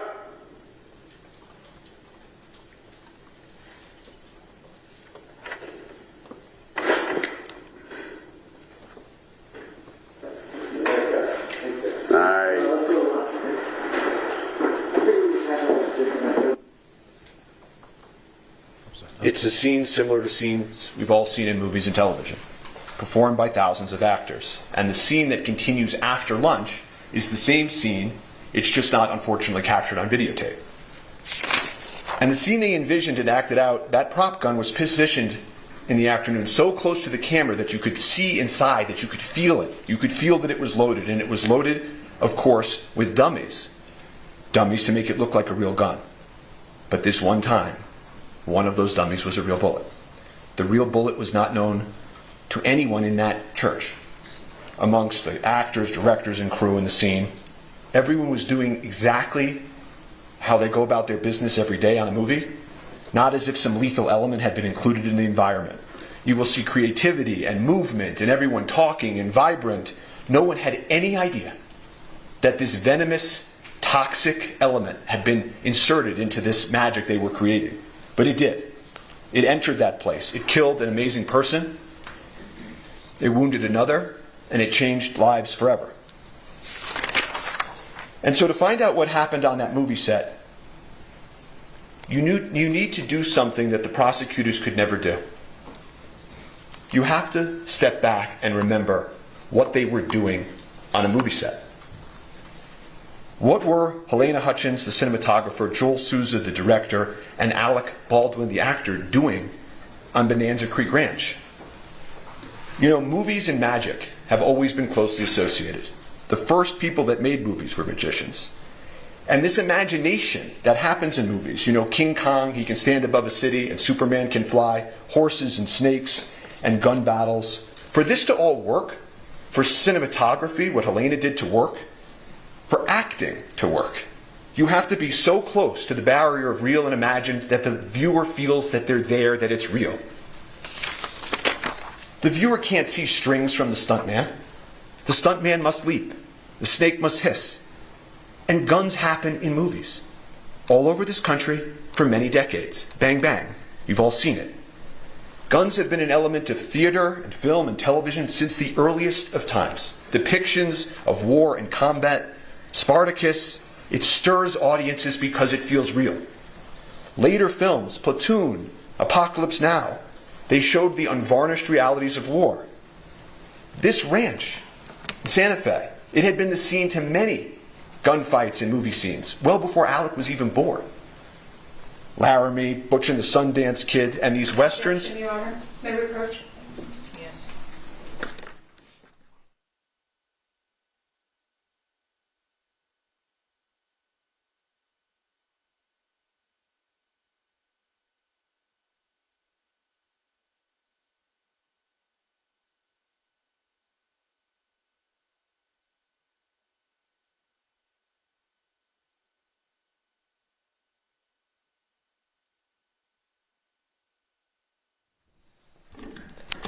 The evidence will show that guns are in movies because movies are about people's lives and guns are in people's lives. So let's talk about the evidence and how the lethal bullet got there. How did this happen and how did it unfold? The evidence will be the following. Everybody on a movie set has a role. The armorer armors, the director directs, the actor acts. They work in harmony, but they have a division of responsibility. Safety being important has the first assistant director, whose name is Dave Halls, above the armorer and the sort of the safety of the set. And on that day in question, the cast and the creative directors and crew in the church, it's a fake church, their actors are not in their normal clothes, it's costumes, there's debris falling from the ceiling, it's fake debris, and they yell out cold gun. And that is an important term you're going to learn in this case. It means that the gun is cold. No one need worry. But even that requires a little bit more explanation. Cold gun doesn't mean no live bullets. There are for sure 100% no live bullets on movie sets. That's unimaginable. Cold means you don't even have the fake blank poof in it. You don't need to worry even about eye gear or earplugs for that fake bang. It means it's empty, inert, cosmetic, can do no harm. Cold guns can't hurt people. It's impossible, literally impossible for a cold gun to hurt somebody. You could hurt you more by dropping it on your foot. And that's why these artists are carrying on in their art. Cold gun, all clear to go. And the armorer on this set hands a prop gun to Alec, like she had done times before, like people have done with him in movies for a generation. And he's there. He's in the movie set church with his movie set gear and his holster, and he takes his movie set gun. And he's deeply focused in that moment on his character. The artists, the crew members, they're moving around him. Again, no eye gear or earplugs, nothing to protect against. They carry on. They practice. They rehearse. They take a lunch break. Some folks leave, some don't. They continue the scene. Dave Halls, the head of safety, is actually practicing the movement so they can frame the footage that will happen after lunch. And the prop cold gun comes back. The prop cold gun comes back, cold gun. They call it again. Same gun, again, safe. The first assistant director, Dave Halls, head of safety for the entire film, a man with decades of experience, comes and takes the additional step and inspects the gun. Verifies again, cold gun. Everyone relax. Go back to focus on the making of a movie. There's nothing in the gun that can hurt anybody. And Alex sits on that pew. And the creative directors, the crew, they're moving around him, in front of him. And Harlan Rust, he begins, like the prosecutor told you, rehearsing, acting. This is a completely mundane, uneventful, routine act on a movie set. On a movie set. And so everybody carries on. Nobody fathomed, imagined, foresaw any possible danger. They moved around Alec as he practiced his draw. As the prosecutor put it, working out the details of the move in the actor. He does it again, does it in a different way. Nobody bats an eye. And they will tell you that the investigation revealed that Baldwin was practicing drawing and pointing the weapon of the scene with guidance and instruction from Helena Hutchins and Joel Souza. The gun goes off. Everybody's shocked. Alec is startled. He immediately says, "I didn't mean to shoot I didn't pull the trigger." Immediately. What the hell just happened? They collectively exclaim. Shock turns to panic. 911 is called.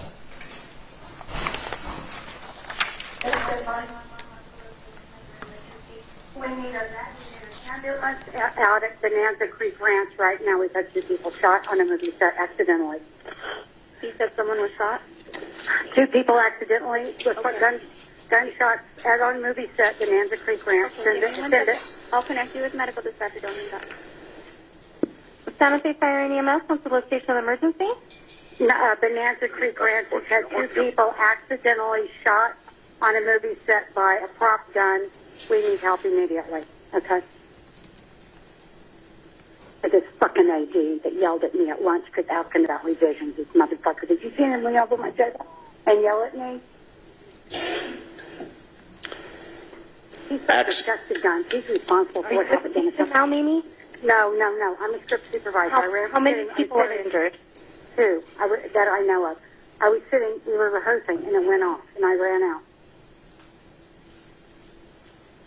Accidentally shot on a movie set with a prop gun. The fucking AD, it was his responsibility.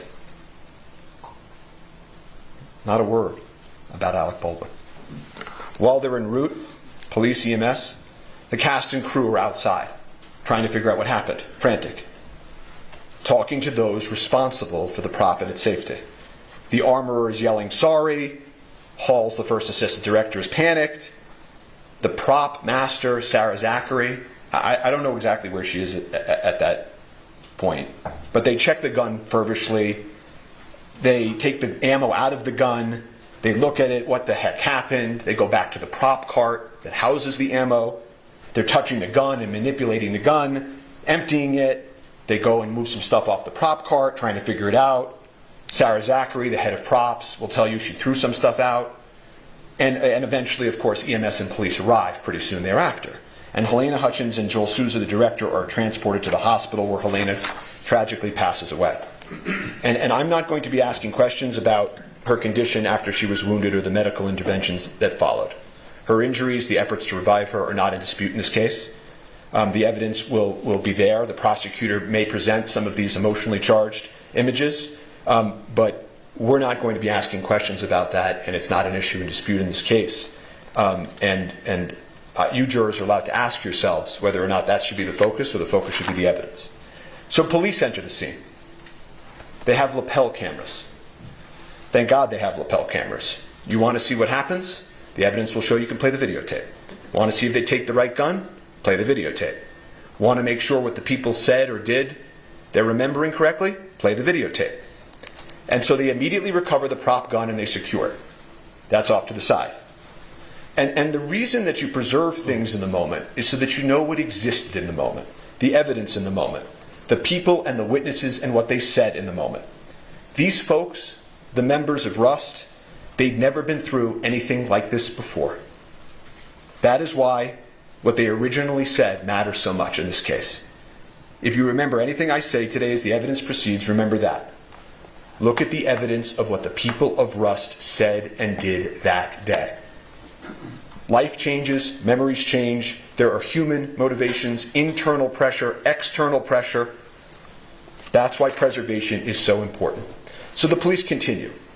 In terms of the prop cart and the prop ammo that's on the cart, it's manipulated, altered, kind of messy. And, you know, at this accidental shooting on a movie set, the police begin to make some mistakes. No one had ever investigated a prop gun on a movie set before. They recover the prop gun, but they don't wear gloves. They don't have the prop car inside the crime scene. Someone moves it onto the crime scene. People start touching it and showing, okay, this is a dummy, this is a blank.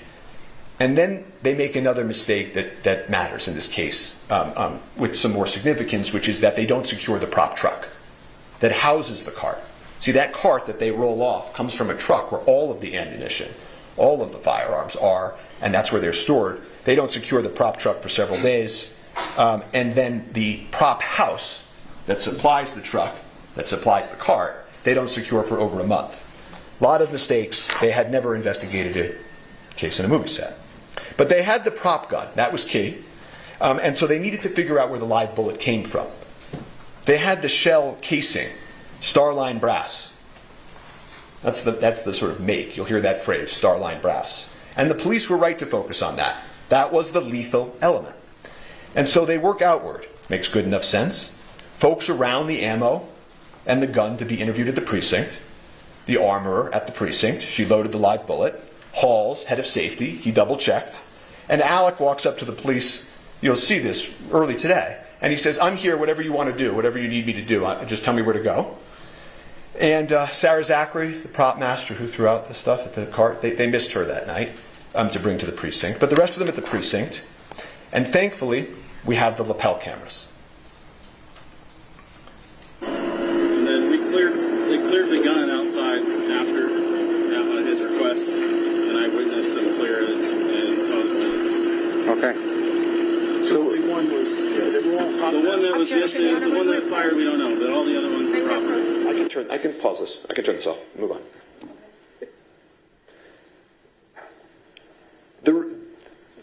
That was just a quick snapshot of the scene. Let's approach each other. This is Ms. Johnson. They consented to the exhibit. Come on, baby.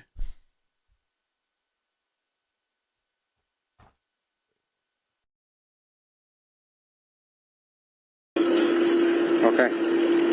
So one was the one that was yesterday, the one that fired, we don't know, but all the other ones were proper. I can pause this. I can turn this off. Move on.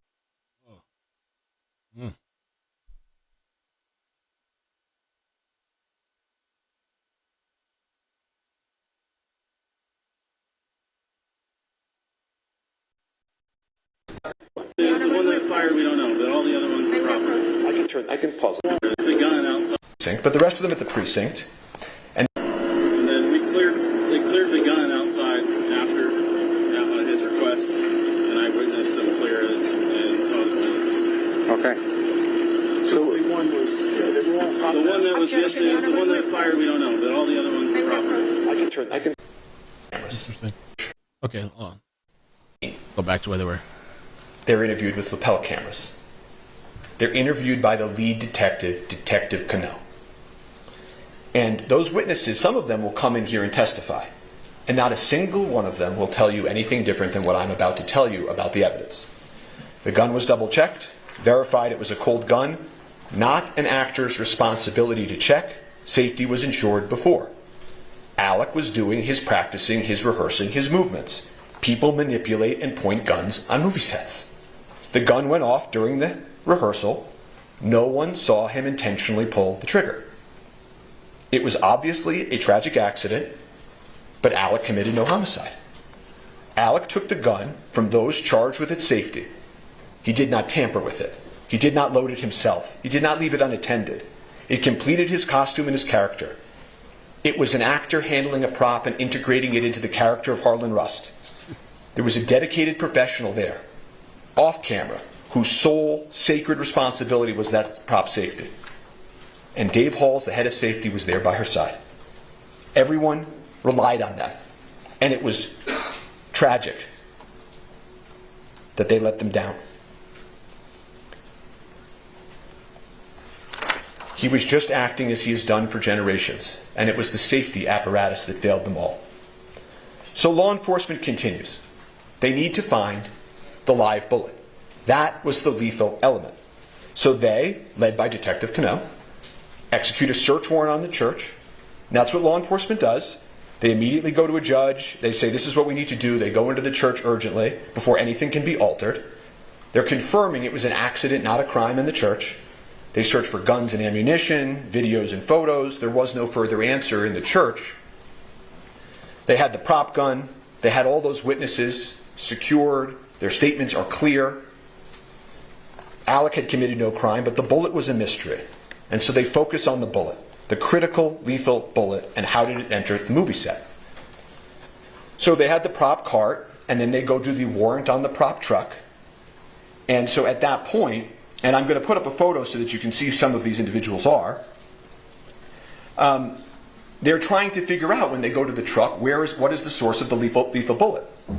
And so they execute a warrant on the truck approximately a week later. The Seth Kenny that you heard about in the prosecutor's opening, the supplier for the set, he's there. Sarah Zachary, the prop master, she's there. And they walk through what's inside of the prop truck with law enforcement. But there's no answer to the lethal bullet. And you know, this case then takes on, all this pressure. The media begins swirling. Where is the lethal bullet? How did it get on that movie set? And what about that actor, Alec Baldwin, who had nothing to do with why the bullet got on the movie set? And so police and prosecutors, they work hand in hand, meeting after meeting, trying to find the lethal bullet. Meeting with Seth Kenny, meeting with Sarah Zachary, the prop master, the supplier. Where is it? And about a month after the incident, Sarah Zachary finally sits down with law enforcement to answer some questions. And she explains to them that she threw away some stuff. She disposed of some stuff. And the prosecutors and police keep meeting, swirling media, and then at that point, they go to the last step, right? We've done the cart, we've gone to the truck, we met with Sarah Zachary, and they go execute a search warrant on, as the prosecutor told you, PDQ, the prop house. And again, Seth Kenny's there to greet them, let them in, and they don't find the lethal bullet. They never did. They never did. And as things roll into police and prosecutors, cell phones and photos and forensics, looking for this shiny object, they found another shiny object. Alec. Instead of trying to find the source of the lethal bullet, they focused on Mr. Baldwin. But Mr. Baldwin was like every other actor. He goes bang bang in movies. He's told when guns are cold or not. He rehearses and acts as his character. Safety proceeds before the actor. Once the actor has the prop gun, he can handle it however a person he's acting as would. A properly cleared gun can't hurt anybody. And so they told you about some of the things that Alec said in the statements that they will take or picked out a few lines from. But he won't tell you anything different, that he took a gun loaded and cleared by the armor and the AD. He made motions with the gun as he was rehearsing. He didn't intentionally pull the trigger. The gun just went off. And he does say, I didn't have a problem with the gun before. And this idea, that they said that he didn't want to check because he would offend them, in this moment, he's been doing this for 40 years, the evidence will show. And he has habits, and there are also SAG guidelines that tell actors what to do and what not to do. And the SAG guidelines don't tell actors to check the gun. You will see them. That's not the actor's role. And so I guess the point that they're trying to make is that why in this specific moment he doesn't break his habit of 40 years and check it differently and sort of insult them this one time. If he had done that and started playing with the gun in that way, they'd be saying, arrogant actor, why is he doing that? So they will play these statements, Alec's statements. You're going to hear a man in shock and grief. A father, an artist, worried about his family. You hear he's, on one of the calls, he's going to meet with the decedent's family, the Hutchins family, and he's upset about that. He will talk to law enforcement. He will call them. He doesn't need a lawyer. He didn't commit a crime. He will call them and offer to meet and speak over and over again. And ask anyone in the acting world. Actors know. Actors rely on armorers and point guns and shoot guns. The Armorers Act, what they did, is clear and proven. The head of safety, you will learn, took responsibility for his verification failure. But Alec committed no homicide. So law enforcement didn't have a homicide case against Alec Baldwin. But they changed the question. You heard the prosecutor tell you about this. Did he pull the trigger? Did he pull the trigger? Did he intentionally pull the trigger? And if he did, of course, that would only make his statement incorrect. Right? That would mean he would have misspoke, been incorrect. And I want to stop for a moment and just tell you, because you're going to hear a lot of testimony, expert testimony like the prosecutor told you, about the gun functioning imperfectly. Did he let the hammer down when he cocked it? Did he hit the trigger? Did he, in a calculated manner, as the prosecutor made a motion, fire the gun like that? And when this issue is discussed, it's easy to sort of pull yourself into courtroom land and away from a movie set. On a movie set, you're allowed to pull the trigger. So even if he intentionally pulled the trigger like the prosecutor just demonstrated, that doesn't make him guilty of homicide. He did not know or have any reason to know that gun was loaded with a live bullet. That's the key. That live bullet is the key. That is the lethal element. But again, as the prosecutor told you, if they could prove that he intentionally pulled the trigger and he was imperfect, imprecise, wrong with what he said, then maybe you take that and you say he's lying.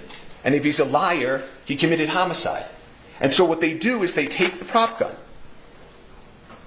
They're blinded by the shine. They're blinded by trying to disprove Alec. They take it and they order a destructive test on the firearm. They order the FBI to take a test that they know will destroy the firearm. It's a pointless, unnecessary test where they blindly try to make this big case by taking a mallet and smashing the firearm. At the time that they did that, they knew that Alec had adamantly maintained, that he was manipulating the hammer and the gun just went off. That the witnesses said it went off out of nowhere. That there are these accidental discharges that happen on the set. That guns have issues in the real world. That this gun had a hair trigger. And the owner's manual of this specific gun actually says that if you load it with a live round, or any round, in the chamber, in that last position, and you drop it like you see a cowboy in a movie, this type of old cowboy gun can accidentally go off. I don't remember hearing anything about that. The evidence will show that. So rather than trying to answer the question of what happened, they proceed with the destructive test. They eliminate the one item that could prove what Alex said and believed. They didn't offer him a chance to test the gun. They didn't take the gun apart before they broke it and destroyed it and look at its inner workings. They didn't turn on their videotape. They just destroyed it. Can't ever be tested in the same condition it was in that day. Won't ever allow Alec to show his truth. And the destruction of this gun that you will hear in this evidence is symbolic of this entire case. Because the officers will tell you at that point, they weren't really investigating anymore. They were trying to disprove Alec. To get Alec. To have this day. And so after the destruction of the firearm, they hired some expert witnesses you heard about to pick up the pieces, so to speak. And the state retained Lucian Haig, an expert with over half a century of experience. And he will come into court and he will tell you he's never seen anything like this in his entire career. They conducted a pointless test, a test that would lead to inevitable destruction of the firearm. There were other correct tests that they could have done to prove whether or not it could have accidentally discharged. None of the experts can test the gun in the condition it was in on the day in question. Why? Not because of something that Alec Baldwin or the crew members of Rust did. They were all clear. The gun just went off. But because of something that law enforcement did. And they deprived him of that opportunity. However, Lucian Haig will tell you that in his analysis he did find modification that he thought likely pre-existed the FBI testing. And what that modification means and how it impacted the gun is hard to perfectly know, of course. But it was a modification on an important part, the critical part of the firearm. And it was important enough for them to put into a report and to write a new opinion about. They felt this revelation had to be sent to prosecutors. And they maintained that position, that this modification was a matter of import, for almost a year. And then a few weeks ago, before trial, they just took it back. They just took it back. You will get to see the circumstances of that take back. How far they would go for the shiny object. They never solved the question of the lethal bullet. They destroyed the gun, and all they were left with is Alec Baldwin and the movie they intend to put on. But because they never solved the lethal bullet, they eliminated the prop gun. There will not be one witness, not one shred of evidence in this trial, that Alec knew or should have known the gun was loaded with a live round. So they can't prove. They can't prove their high-profile homicide kit. So they will proceed to then, here and now, tell you about other things, other evidence that you will hear that has nothing to do with what happened in the church on October 21st. That the movie said as a whole was improper or anything. That they hired the wrong armorer, I think I heard in opening. The evidence will show that the armorer was hired by somebody else, trained by somebody else, had done gun scenes on Rust with somebody else before Alec even got there. She was the daughter and the apprentice of the most famous and well-respected armorer in Hollywood. And she had just left serving, being an armorer for Nicolas Cage on another Western. Then they'll come in and they'll say, but what about the movie guidelines? You heard about Mr. Jorgensen and the movie guidelines. That one of the protocols wasn't followed. Or there was a set safety issue about something unrelated to this. Like these movie guidelines on a set or the things of Navy SEALs and NASA. The guidelines were followed. They followed the safety guidelines. Actors don't check the weapons. Safety is ensured by dedicated personnel. So they will say, but there had been accidental discharges on the set, that guns had fired accidentally prior. Not related to Alec, by the way. But again, that's the people we looked at. Hannah Gutierrez-Reed's fault, Sarah Zachary's fault perhaps, Dave Hall's fault, faults, workplace issues. Some of them will end up, and you will hear the witnesses in this case, many of them have brought civil lawsuits. Ooh. And you'll hear that, in those civil lawsuits, they're presenting evidence to try to meet a burden, not a criminal beyond a reasonable doubt homicide trial burden, but they're going to try to prove their cases in civil courts. And that's where faults and accidents are, at worst, 99% worked out. Not here. But you'll hear these members of the Rust crew come in here. They'll try to make sense of this for you. Some of them have sued. Some of them are in grief. Some of them are in grief and have sued. And part of this grief they feel, that everybody feels, is understandable.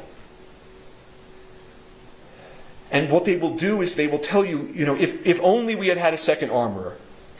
One of them will say, if only Dave Halls had checked better.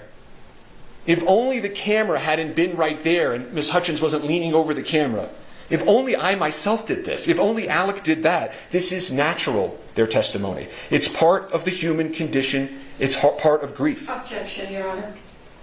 None of them knew. Excuse me. Usually you don't see too much of that during opening statements or closing, but it's happening. It happens. It does happen. I was listening. I got some hot chili, but I was listening, and I think it's interesting. Maybe that's something they can hold on to, that the gun was destroyed, so they couldn't do their own testing. You know? I don't know. What are you guys thinking? Where are you leaning? What you feeling?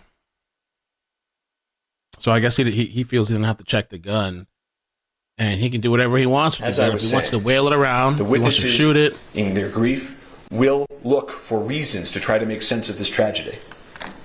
But again, none of them knew or should have known about the lethal bullet either. No one had any idea that it was on that set or in that gun. In that world, they were all in it together. And you will hear that none of this other stuff has anything to do with those two critical questions we started with. Why there was a live bullet on set, why the armorer placed it in the gun, and of course, why the head of safety failed to detect it. None of it speaks to whether Alec knew or should have known those things. He didn't. No one on that set did. It was not foreseeable.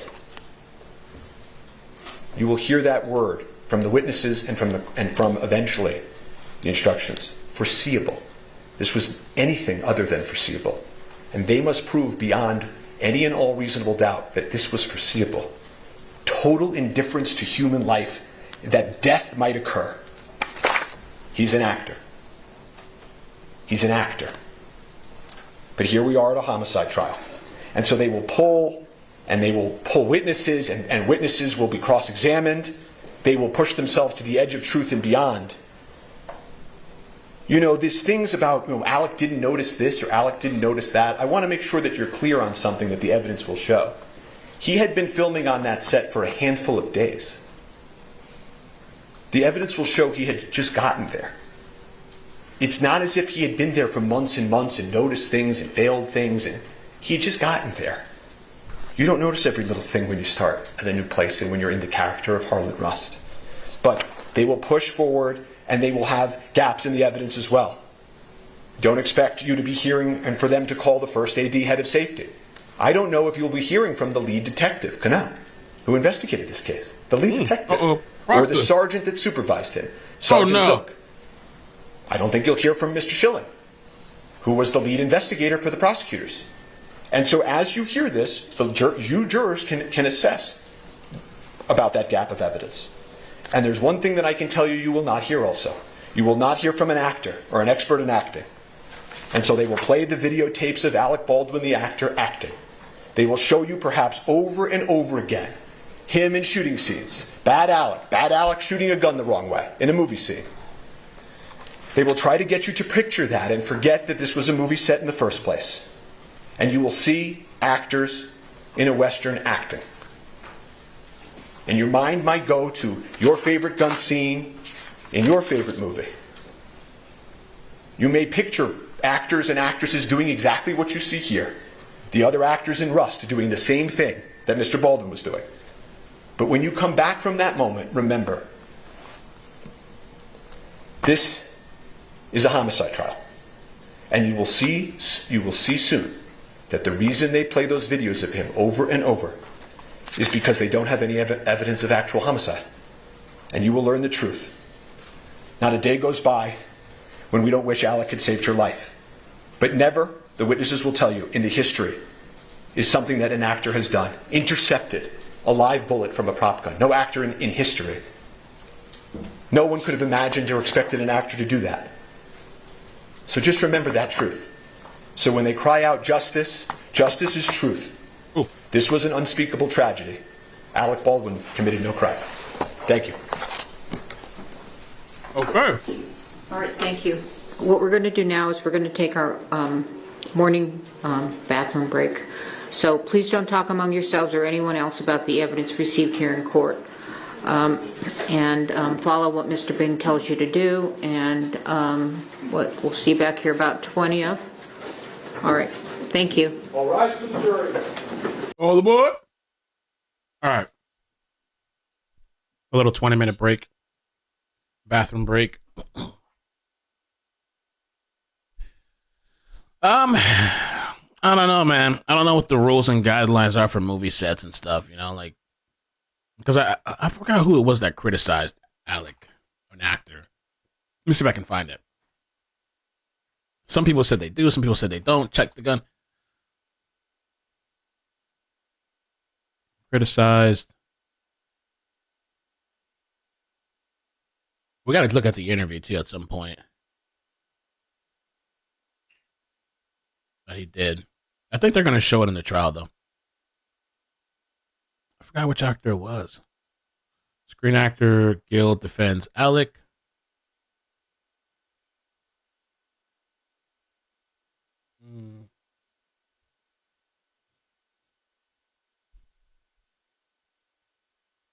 Rust actor defends Alec Baldwin.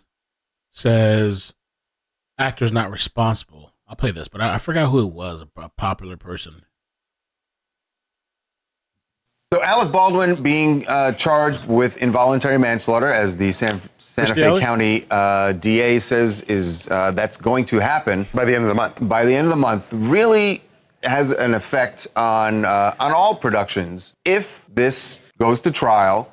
And we've heard the DA say that one of the main reasons that they decided that they could charge Alec Baldwin was because they felt like he was negligent as an actor. There's also his alleged negligence as an executive producer. Well, the executive producer looms large too. It does. That's true. But what does this mean for actors as far as handling guns? We'd heard this debate about handling prop weapons and whether or not actors really should check them, or is that the job of other people on set? The DA seems to think that it is absolutely something the actors should be doing. So strike the word seems. Yeah, absolutely. Stricken from the record, Counselor. Thank you. Joining us now to talk about how this changes productions, Douglas Stewart, who was an actor in Rust, played the town father, and he is joining us right now. Douglas, welcome to TMZ Live. Hey, Douglas. Particularly on the actor side, what's your reaction? First, I want your listeners to know that I'm a member of Actors Equity for Stage and a member of SAG-AFTRA.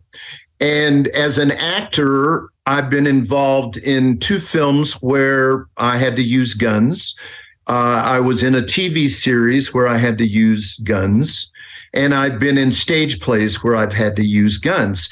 In all of those previous experiences, there were strict procedures followed, and this is sometimes decades ago and more recently, but there are procedures already in place by both SAG-AFTRA and with Actors Equity, and even any non-union play where if you're handling a gun, either the stage manager or, in the case of a film, an armorer is in charge of handing the gun over to the actor. So his interview was interesting. Jensen Ackles was in Rust, and his interview was interesting. Thank you. Check it out. I think like it can't hurt. I mean, I get they're saying that maybe that's not a policy, but it can't hurt to have one final check. The actor, maybe not responsible, like one final check that makes to just look at the bullets and stuff, whatever.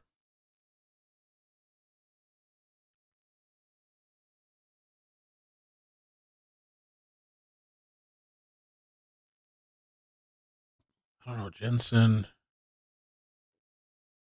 Oh, is that the guy that was on? Is that the actor from Super Paranoid or Superhero?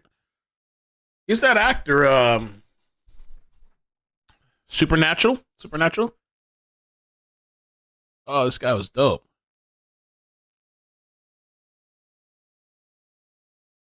I don't know which interview though.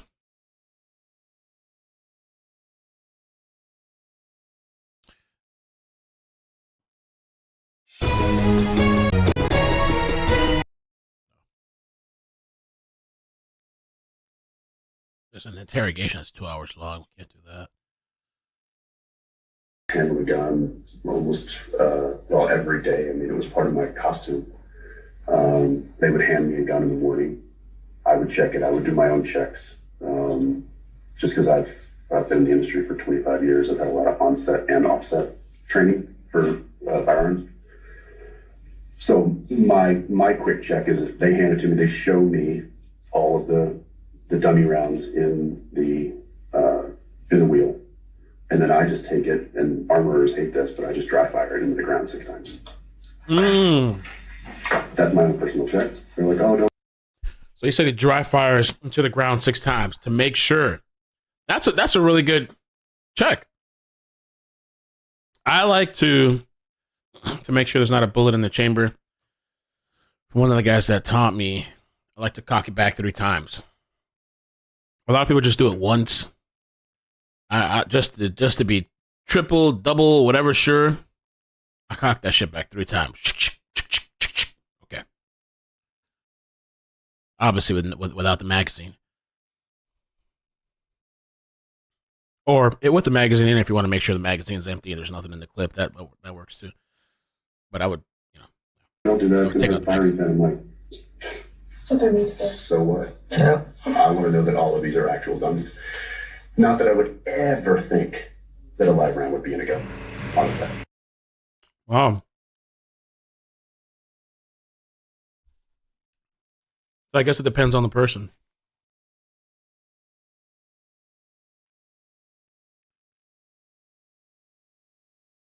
The defense attorney was saying too that like this could be like a lawsuit type of thing, but not a criminal thing.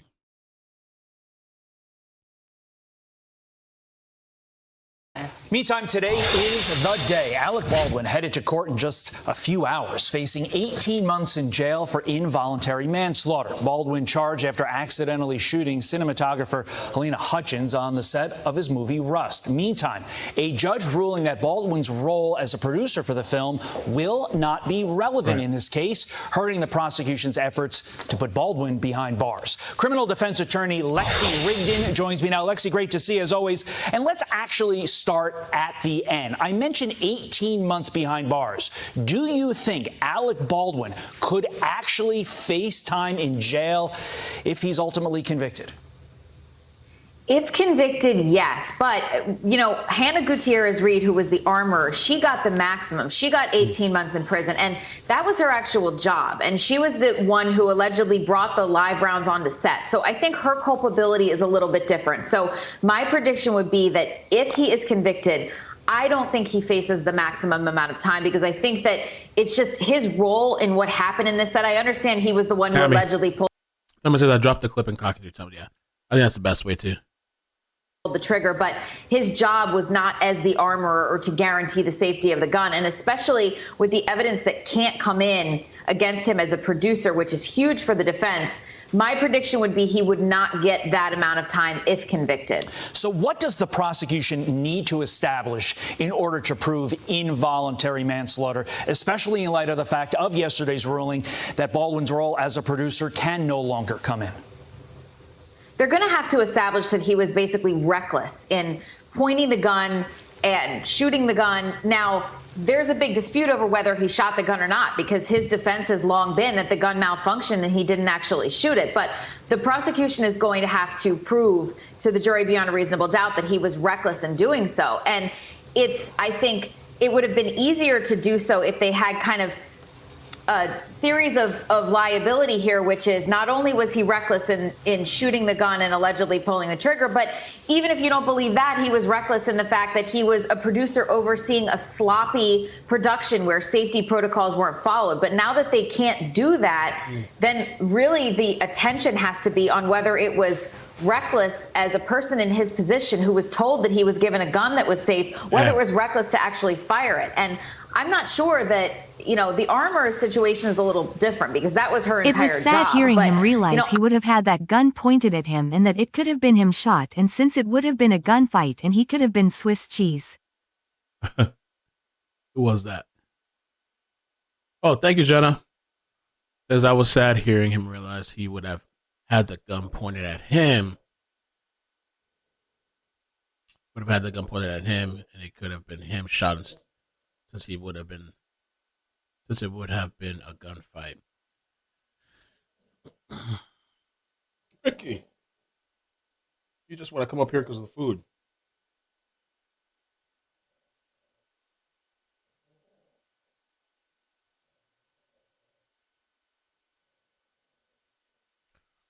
I am Lur. Yeah, I was told not to call it a clip too. Proper is magazine. They might laugh at you calling it a clip. I did. I think I called it when I was referencing her message.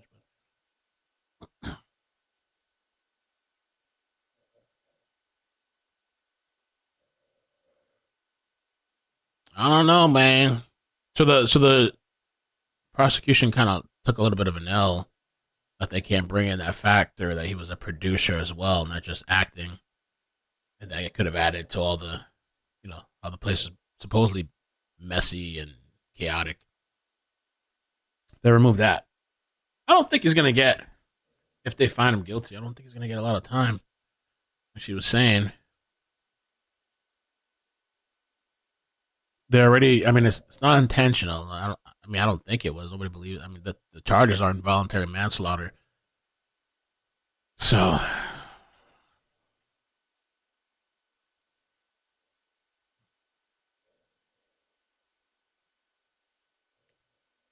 I don't know if you guys saw this. I think I mentioned this last night. I saw this clip of the New York mayor. New Yorkers are combating 3 million rat infestation, and so I guess the mayor had decided to come out and show New Yorkers how to use a trash bin. I guess because part of the problem is they're just discarding trash all over the floors. They don't care about their city or any of their surroundings. It just gets trashed.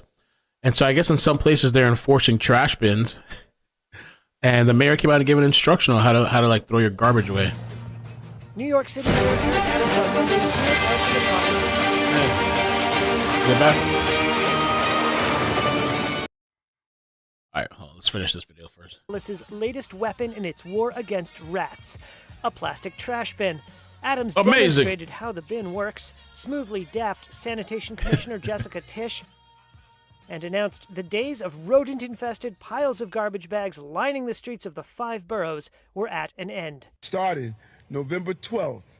Buildings with 1 to 9 residential units will be required to put their trash into wheelie bins like this one here. They will be required to make sure that they're sealed. These are durable, they are attractive, and New York affordable. Last dog. All right. In prison. So our own law and crime, Anjanette Levy, is outside the Santa Fe County Courthouse. Anjanette, you have more. So I just want to start with how we're opening statements by you being seated in that courtroom with that atmosphere. Well, it's a very serious atmosphere, Linda. This is a trial in which an actor, a Hollywood actor, he's been famous, he's been in the movie business for more than 40 years now, is on trial he's accused of negligently using a firearm to take the life of somebody. Nobody believes that this was intentional. It was an accident, but he's being accused of a crime. It's very serious. His wife, Hilaria Baldwin, is... Let me show you this too. Bueller sent me this morning. Philadelphia police are searching for a man after he relieved himself on a woman's leg in a Dollar Tree store. Doing his own thing on this set. The man can be seen running from the store before the woman shows what he did to her leg. Okay, it's blurred out. I think I can show this. The guy's just running. Look, he fucking nutted on my Oh my god. Bro. fucking leg! You go to hell, bitch! He's pausing for some reason. Oh my god! Wow. I don't know why he's pausing. He nutted on my leg! He nutted on my leg! Bro, you can't make this ish up. I mean, how did so this? I mean, it's this crowded ass store full of people. How do you? I guess he was really quick. As possible, and that he had this firearm, and Just making sure we're not missing the trial. Wow. Look, he fucking nutted on my fucking leg! You go to hell, Oh my bitch! God. Oh my god! He nutted on my leg! Oh my He god. nutted on my leg! Jeez. Bro. Bruh. That's the times that we're in right now. Oh, Melraz, please. Come on, Melraz.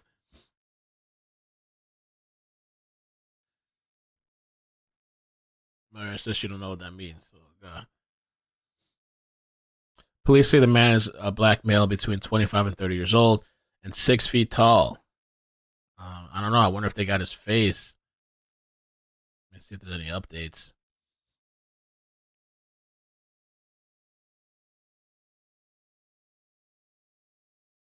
How does he even pull that off? Nobody noticed? I guess.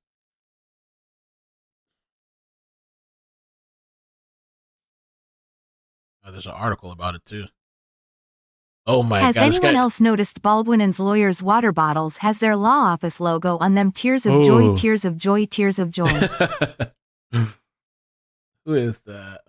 Oh, Stacy, thank you so much for coming over. I saw your comment earlier on Twitter about the subscribe thing. Thank you for the 50. If I was at law office, I'd do the same thing. I'd have my logo on there. This guy literally has a shirt that says it's not going to lick itself. They got his face. They still haven't caught him, though. I mean, this was posted an hour ago, asking for the public's help in identifying the man. According to the police, the man pictured above is being sought after they say an indecent assault on a female victim occurred at the Dollar Tree store. Store employees say that the man is known to frequent the Snyder Plaza. Okay, so he's a regular. And the nearby I-95 underpass. Okay. And I wonder what kind of charges they can get on him. I'm sure that maybe that's considered assault. I wonder if that's sexual assault too. I don't know. And somebody like this, I wonder if he has a criminal history. I feel like he's one of those people who obviously can't control themselves. He's probably like one of those peeping toms too. Dollar Tree assault, Philadelphia. Let's see if I see anything on this. It's all over the news. Oh yeah, his face is plastered everywhere. They gotta find him. Wow.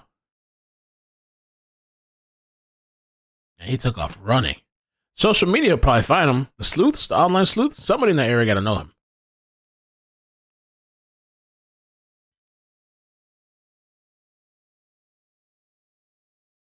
Evidence against ourselves. But, it makes you think. He's offered so many statements about what happened. He spoke to the police, and Alex Spiro even said that.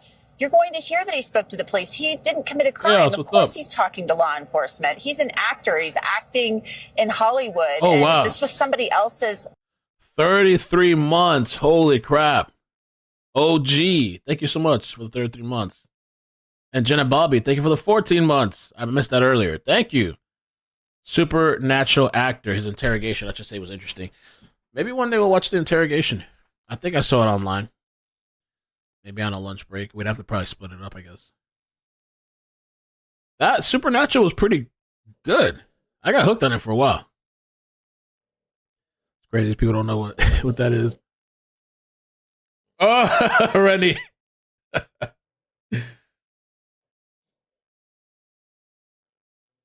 Ricky, you're driving me crazy. You can explain what was in his mind and what was going on with him at the time that this happened. He's done that with the police interview. He did that with OSHA, and he did it with George Stephanopoulos. I'm wondering if he'll have to do that in front of this jury. Well, knowing the defense attorney as I do, I think the theory always is that the closest way to get to a jail cell, or the fastest way, is for having your client taking the stand. But right, we're going to see. There's so much more that'll be talked about, and I look forward to speaking to you all the time, Jeanette, because you are just a fountain of information. You're fabulous. Thank you very much. See you on the other side. Thank you, Linda. And we're going to take a quick break here. Again, we have so much to talk about when we go back into court. All right, a little mini break from the crime. I met Anjanette in person too, in passing though, just in passing. I said hi to her.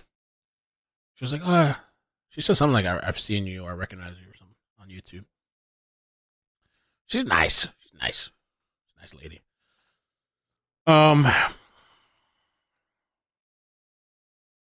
getting kind of hot in here. I have to turn on the fan, lower the AC. It's crazy out there, man. Now, they're also talking about a fourth juror now with Karen Reed. I wonder if we have enough time to... I know people kind of been asking me about this. We probably could do a live stream on the motions, but there was 3 jurors that had come out saying that they deliberated not guilty on counts 1 and 3. I think count 1 was murder. I forget what count 3 was. I don't know if that was like DUI or some shit. So they're saying that everybody agreed not guilty on murder and whatever the count 3 is, and there might have been some, I guess, contention about manslaughter. And so now they're saying a fourth juror had come out. Let me see here. Count 1 and 3. A fourth juror deliberating has confirmed that the jury reached not guilty on verdicts count 1 and 3. I can show you the document too. You guys want to see it? Watch it with me. Okay. Okay, so yeah. Fourth juror deliberating has confirmed they reached not guilty verdicts on count 1 and 3. I think what they're trying to do, the defense, is because the prosecution is saying this is going to trial again. They're trying to argue and say that, like, listen, the jury, even though they couldn't come to a conclusion with whatever count 2, they unanimously said not guilty on 1 and 3. So that should be taken off as charges. Like, if they're just going to go again, because they feel like that'd be considered double jeopardy. But also, I think they're just trying to say that, like, she was found not guilty on that. Once they were dismissed, many of the jurors appeared uncomfortable with how things ended, wondering, is anyone going to know that we acquitted Karen Reed on count 1 and 3? No one ever asked about those counts. Juror D told counsel part of his/her discomfort was that she knew the jury had reached verdicts on 2 counts, and Karen Reed might be retried on those 2 counts. That's just not right. Juror D further stated, every one of us will agree and acknowledge that we found Karen Reed not guilty on counts 1 and 3 because that's what happened. Okay?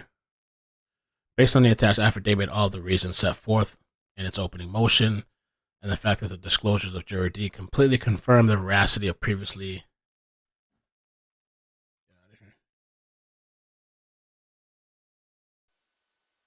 Let's see the next document.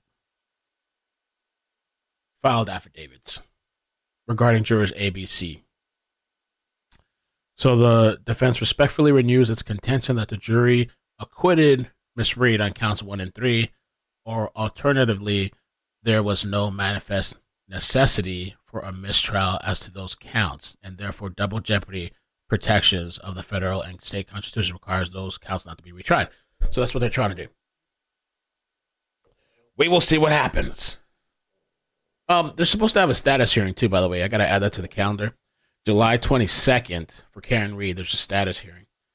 I think they're going to establish maybe the next trial, the dates, and what's going to happen with that.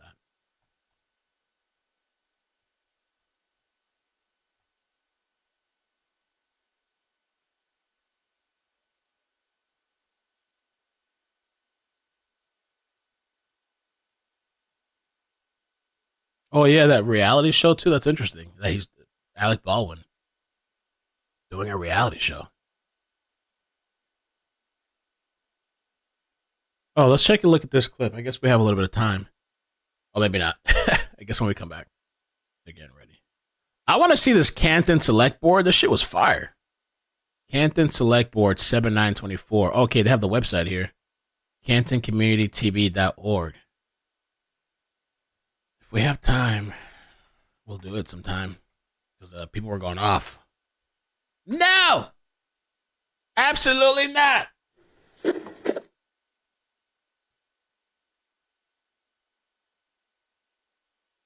They should do a reality show out there in Canton.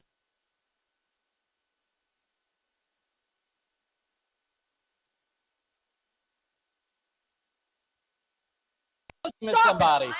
You said you were going to be quiet. You were disruptive. It is time for you to leave. Miss O'Donnell, it is time for you to leave. Oh, they had to escort her out? Are they touching her?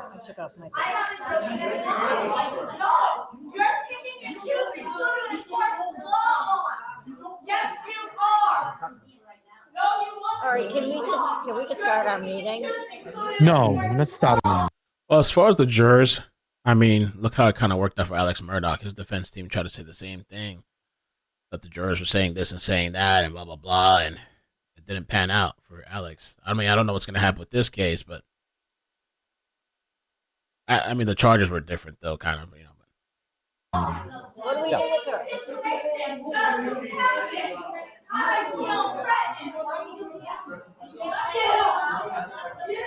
Miss O'Donnell. You ran over here while I was speaking out of turn. She just sat there screaming at the crowd, and the crowd screaming back at her, and you stay here. No, I'm not. It is inappropriate. No, it's inappropriate. Uphold the law the way it's intended to be upheld.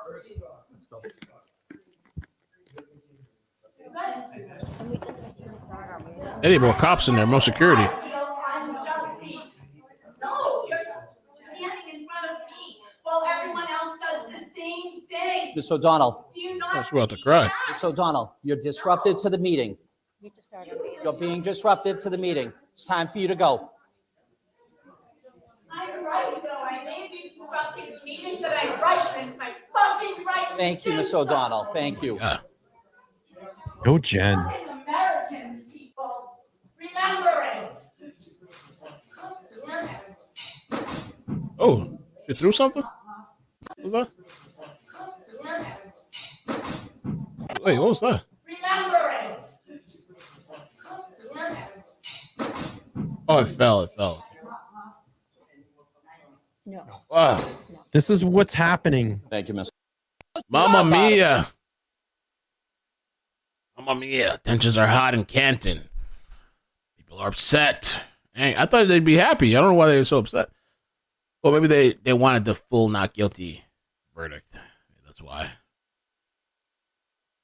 People are angry out there, upset, protesting, showing up to events, you know, going all out.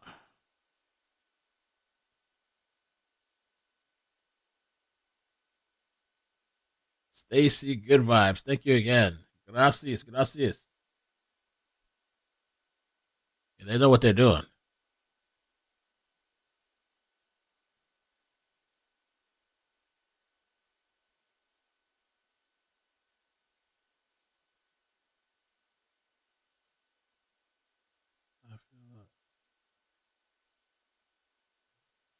Lady in red. All right, so I got the Canton website case. I wonder who's going to be the first witness.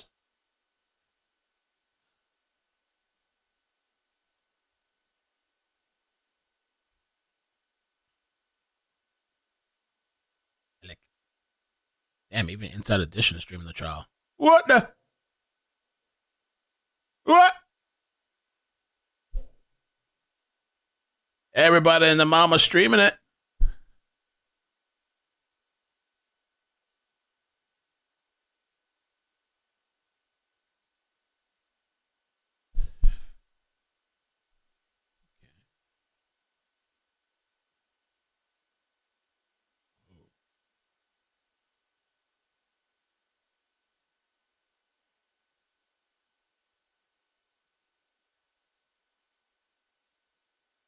Shark Week.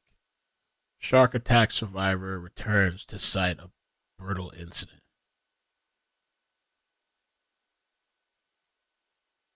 Yeah, Corny Cox working out, So man. I just I had a gotta hear birthday. Don't love the number, but look, we have no choice. You just gotta do the best you can. Friends star Courtney Cox is Okay, showing the Courtney. world how she stays Shit. fit and trim at 60. Arm rows, She's 60? squats, and some pull-ups are all part of her regular workout. Just check out her toned body. OMG goes one comment, you're stunning goes another. She's also a big believer in chirotherapy. Watch as she Ooh. crawls out of She got out of a freezer box? Kind of small. She's also a big believer in chirotherapy. Watch as she crawls out of a freezer wearing a fridge? face mask and a sleek black Yo, that's her fridge in her house she's crawling out of? bikini. What? It's cryotherapy. Very funny, Courtney. And Gypsy Rose Blanchard. Oh, hell no. This heifer, she pregnant. Gypsy Heffa pregnant. Is pregnant. I am 11 weeks pregnant. Ken and I are expecting our very first child come January of 2025. The 32-year-old, who spent 7 years in prison for her role in the slaying of her abusive mother, announced she is expecting her first child with boyfriend Ken Erker. We're both very excited. This was not planned at all. It was completely unexpected. And so she dumped the other guy, threw his ass to the side, and got with, isn't that her ex or something? I think got with her ex. Shelter in place in Cali.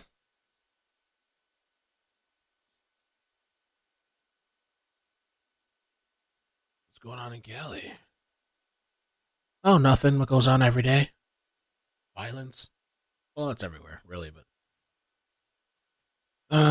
let's see. Long break today. There's like a long break.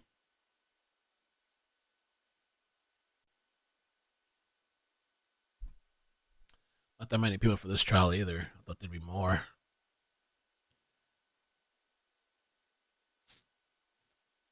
Boom, boom, boom.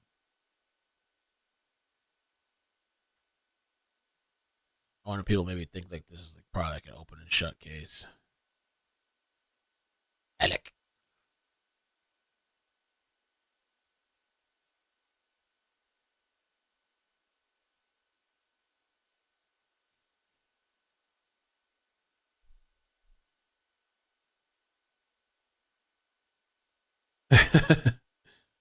Chaos. They tossed that guy to the side. Yeah, he got tossed. Not only did he get tossed, but she accused him of all kinds of shit too. She tossed him and threw him under the bus. Okay. It's February 20th. Let's see if there's anything on Broadcastify.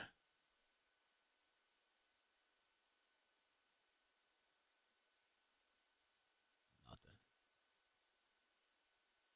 Is the prosecution getting ready?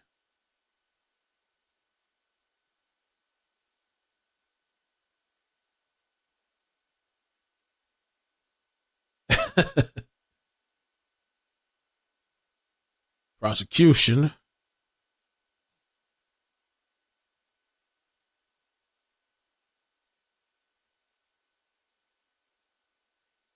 Kevin Albert on leave with pay. Or sorry, without pay. Canceled. Well, he was being inappropriate.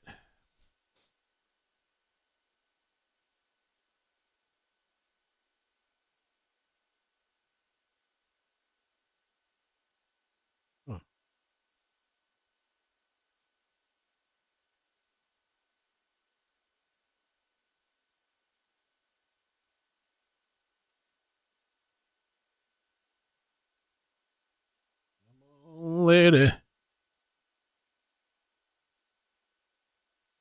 So the jury's upset about what happened with the trial. You're speaking out. I haven't really seen them doing like an official interview. There were advocates for Karen.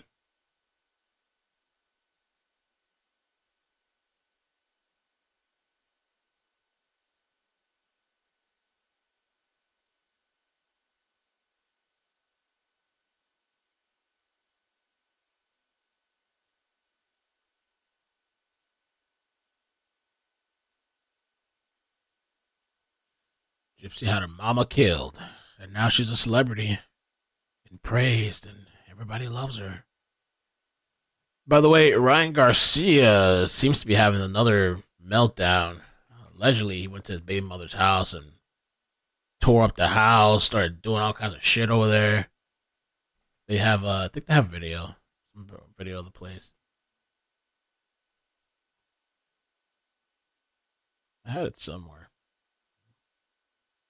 Garcia, what you doing, man? He got banned from boxing and all this shit's going on. I think he went on a tirade. I say he went on a racist tirade, supposedly. Got himself canceled.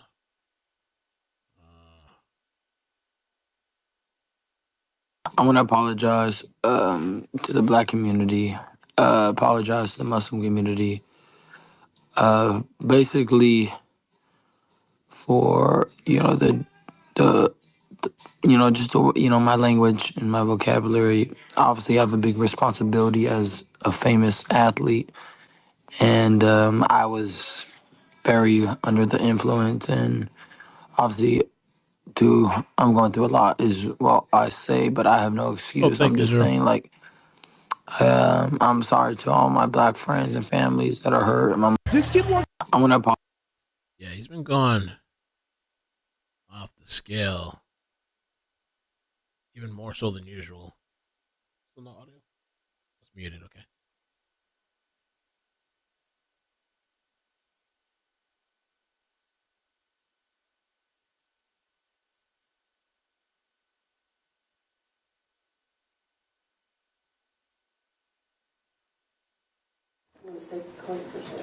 Call your first witness.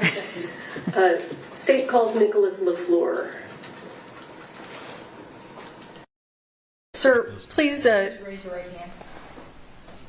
Do you swear affirm under penalty of law that truth? Yes. All right, have a seat. Talk into the microphone. Sure. Rules and votes. I'm sorry? With regard to the invocation of the rule, our case agent is in the room. We just wanted to put that on the record. The prosecutor indicated that they'd be calling the case agent early in the case. So given that, I did not continue my objection. Let's see if I can pull up this. Oh, context? I'll see if I can pull it up for the break. I saw a video that kind of had some good information. Oh yeah, I posted it last night on Discord. Sir, state your name and spell your last name for the court record, please. My name is Nicholas Laflur. My last name is spelled Lefleur. And how are you currently employed? The City of Santa Fe Police Department. And what do you do there? Here's Police context. officer. How long have you been employed at the City of Santa Fe? 2 years. Can everyone hear Officer Lafleur? Okay. And prior to working for the Santa Fe Police Department, did you work anywhere else? Yes, ma'am. Where did you work? The Santa Fe County Sheriff's Department. And how long did you work at the Santa Fe County Sheriff's Department? About 2 years. And were you on duty on October 21st of 2021? Yes. Did you receive a dispatch call? Yes. Can you tell us what you received and what you did? A call came in that there was someone shot at a movie set. Unclear who shot, how many were shot. I happened to be the closest person to the call and arrived on scene first. So when you arrived on scene, when you say first, were there other law enforcement officers there? No, not at the time when I got there. Were there any other first responders present? There was some fire personnel and what they called the scene medic for the movie set, I guess. You said a scene medic? Yeah. Okay. So when you, let me ask you, when you receive a call for a shooting, what's your primary concern? Priority life. And what do you mean when you say priority life? Make sure whoever needs help gets help and that the threat is stopped. And when you arrived on the scene, and where was it? Bonanza Creek movie set, I guess. It's quite a ways off the interstate. Okay. And what county and state is that in? Santa Fe County, state of Mexico. Okay. So when you arrived there, give us an idea of what you saw. What was going on? It was a big, old, like cowboy western themed, like city or a town. There's a bunch of people running everywhere, a bunch of cars, a bunch of people pointing. When I got there, people were pointing towards a church, and I got out. I attempted to grab my medical bag and went in and saw. Hang on, I'm gonna stop you there. Approximately how many people were there on scene? I don't have the direct number, but there was more than 100 people. Have you ever been called to a shooting where there were 100 people already on scene? No. Did that present any specific challenges for you? Yes. Explain to us what those challenges were. Just there's a lot of moving parts. Just got to take it one piece at a time. See who's hurt. Make sure that one, that nobody's continually getting hurt, and then two, the person who's hurt, medical attention is being given to them, and then go from there. Okay. And when you arrived on scene that day, were you running your body-worn camera? Yes. The state moves for the admission of State's Exhibit 4. No further objections, Your Honor. Am I? Are you? I want to just make sure I'm connected. I'm ready to play it. Permission to publish? Was you going to recognize it first, or are you satisfied with the foundation? Yes, Your Honor. We've consented to both lapel videos Right, today. that's fine. Okay. So you may publish. This is States 1? 4. States 4. How do I get the monitors to come on? Brian's going to do it with Okay. I better figure it out. Do you know how to do it? Go ahead, do it.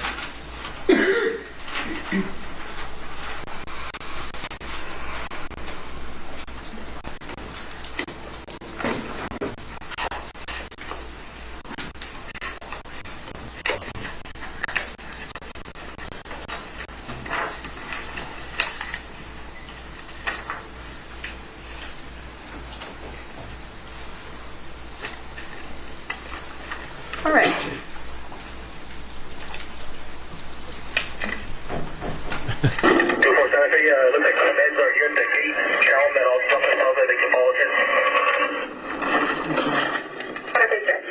Hold on, his monitor's not on. Are your monitors on? Yes. This one's not. We'll turn it on. It's on, but it's green light. Green light's on. I guess this is him driving to the scene. Well, can he redo it from here while he's looking? Or do you want? Sure, the monitor won't just come on? It won't just come on. He's got to get the adapter. Go get the adapter. All right. Okay. Officer Laflur, do you want to turn around and just look at the monitor on the wall behind you? It doesn't matter, man. Okay, let's do that.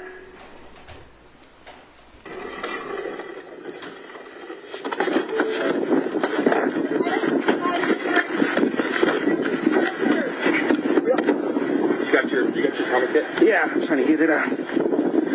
Stupid new truck. Are we inside with the BVMs? Officer Laflur, tell us what's going on in the video right now. I'm looking for my other medic bag. I handed the individual a trauma pack for shooting, and I'm attempting to open one of the storage boxes in the back of the truck. Who was the individual that you handed something to? I believe it was a fire personnel that I followed in, a volunteer firefighter maybe.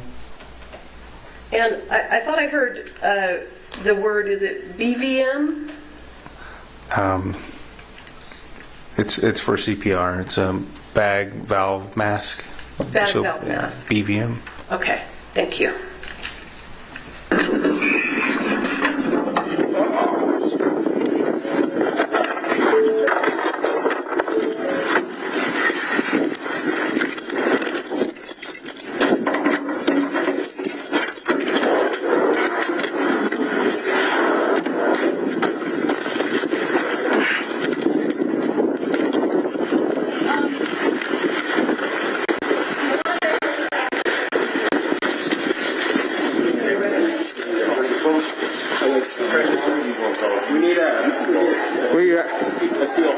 A seal?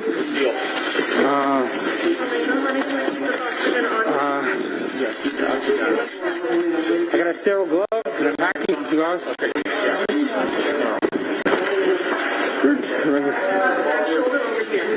Are you over there? Over there? Yep. Yeah. My hand is on it. Talking? Oh, wow. We're going to get you up in who she shot at? She came in here and went across her chest. And came out the back and went into the... You want air flight? Yeah, we all went in round. Okay. And what are you talking about there when you say air flight? Helicopter that's designed to transport people that need advanced treatment faster than an ambulance. It's a helicopter that air paramedics basically. Did you call for the helicopter, or did someone else do that? Do you know? That individual said that they had already called one, but I called one for as well. You called also? Yes, ma'am. And why did you feel that it was necessary to have a helicopter arrive? Someone who was shot across the chest. We're quite a ways out for an ambulance in reference to where the hospital is. So. And when you say you were quite a ways out, how far away is Bonanza Creek? From a hospital? Sure. Running lights and sirens, I don't know, 15, 20 minutes or more. Okay.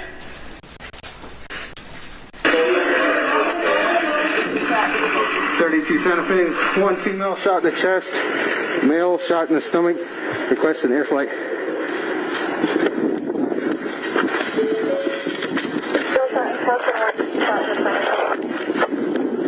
Requesting air flight. I heard you there say male shot in the stomach. Is that what you said? I'm not sure. I didn't really hear it. Well, as you sit here today, do you recall where the other person was shot? Somewhere in the chest. Okay. Or shoulder area. Thank you.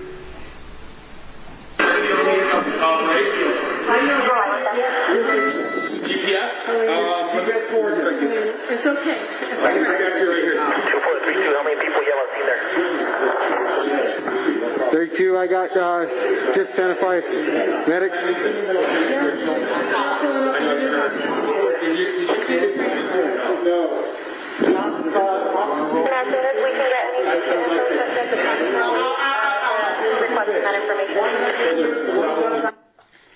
In your video, sir, can you identify who the set medic is? It's a little blurry, but I believe it's this lady, right? The one that's bent over with their blondish brown hair. Is the monitor working now? Yeah. No, Yes. Joe. Come on, Joe.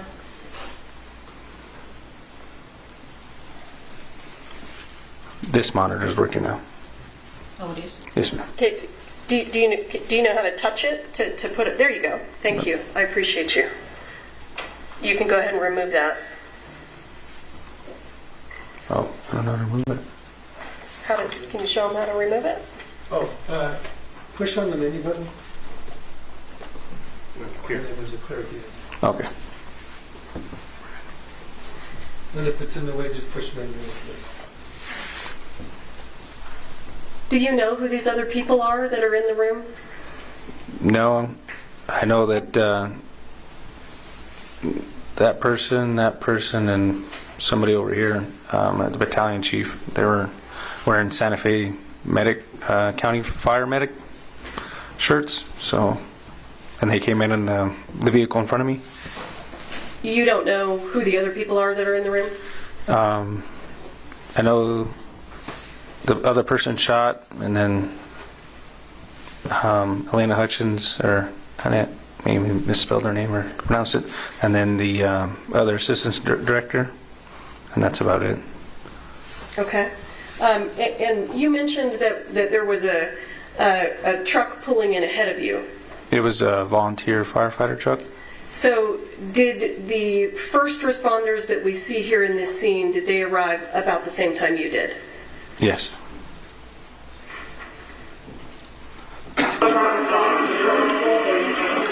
.32 Santa Fe Bolt, approximately 140 pounds, elderly male and young female.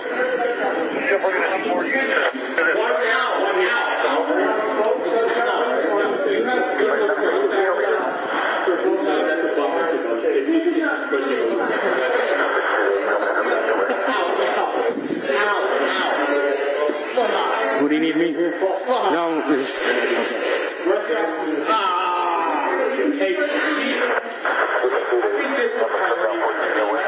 You want a BBM? She should be. Hell yeah, please.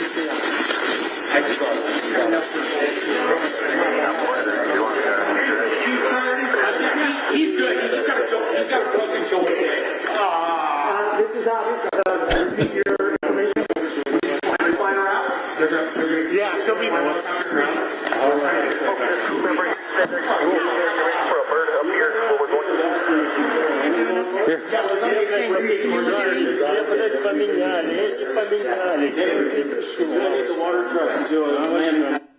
Officer Laflur, tell us what you're doing now and why.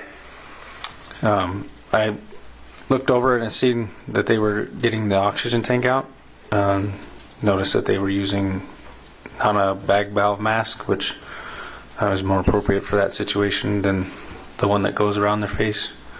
I'm just helping them, doing as much as I can to help. So give us a little bit more information. What causes you to believe that the bag valve mask is... What happened? Oh shit, what happened? Kelly, this is your fault. If the oxygen were run out or they had to use manual breaths, they could use the bag. The other one is just something that's over their face. Okay. I'll have to do Court TV maybe. And what made you think that the bag valve mask was more appropriate? Nothing really. I just believe it's more, I don't know. Officer Laflur, are you trained in life-saving measures? To an extent, yes. Okay. Was it anything about your training that caused you to think that that would be more appropriate? It's just what we've been trained with versus the one that was already on her. Okay.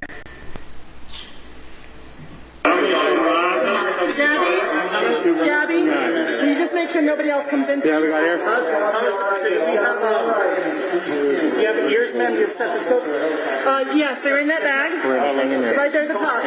Purple? Nope, at the top.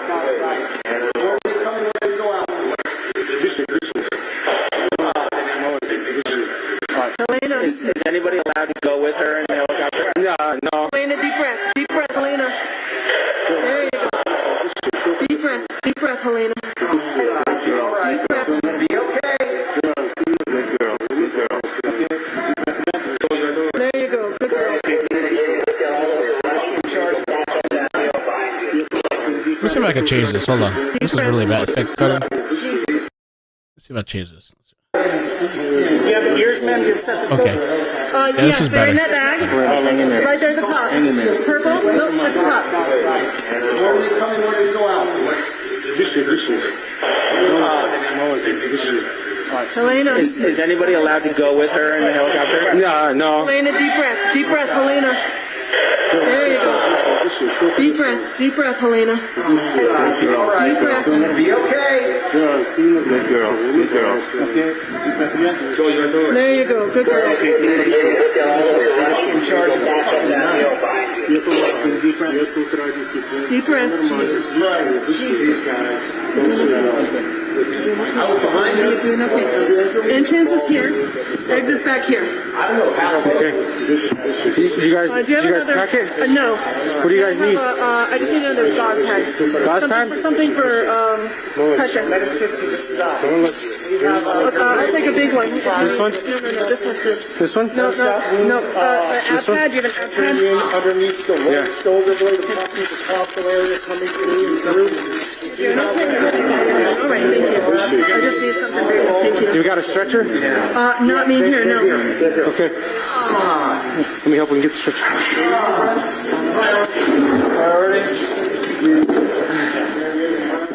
Stretcher. What are you doing now? Just trying to stay busy, help clear the way for the stretcher. The ambulance is here. Here's priority number one. Okay. Let's start clearing all this stuff out of here. We get everything in here and get it out. All right, we got air flight en route. That was chaotic. Is Lauren Crump showing up? Helena? This is Helena Hutchinson. More paramedics. On this side. That's so crazy. Okay.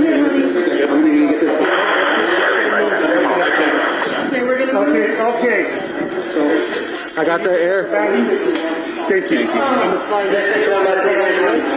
Get all that up? I'm not behind you guys. All right, just need to look at you.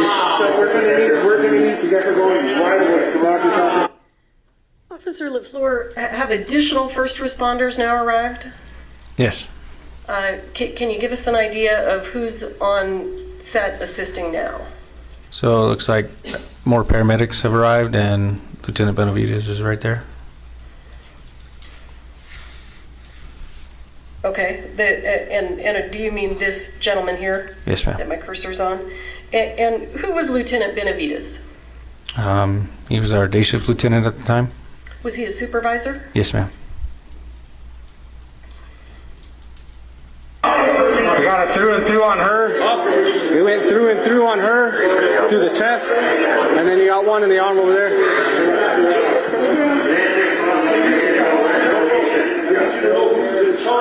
Everybody stops what they're doing right now. This is a crime scene. Okay, everybody stop. Whose voice is that we're hearing? Lieutenant Benavides. Okay, roll back. Roll over to the other side.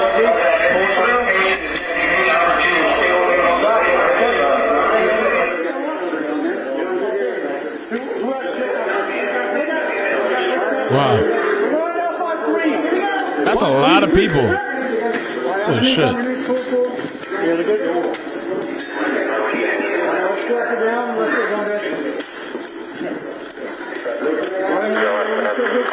Okay? You keep your eyes on me. Keep looking at me. Yo, you don't want Donnie as a mod. Oh, Lord. Don't do it. You don't know where the bird is right now. Did you find out? Yeah. You know what size? What's our cover? I'll take that. All right, we got some stairs, guys. Couple stairs on the first step.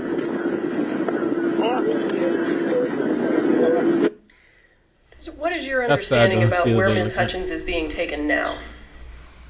Into the back of the ambulance.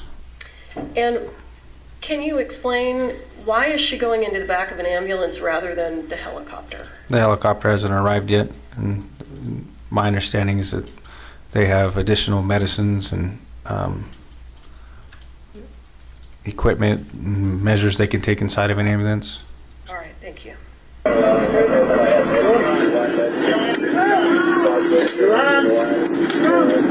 Disconnect there. You got it? Hey, can you take over that?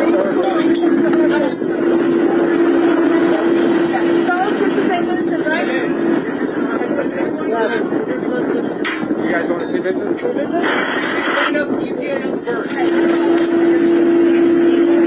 32 Santa Fe, what's ETA on the bird? Waiting for the helicopter. What did you just say? I asked them ETA in the helicopter. And who are you speaking to?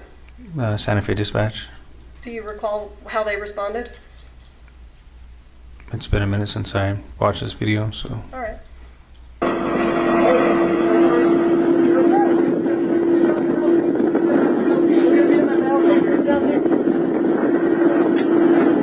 Oh, we got the bird right here.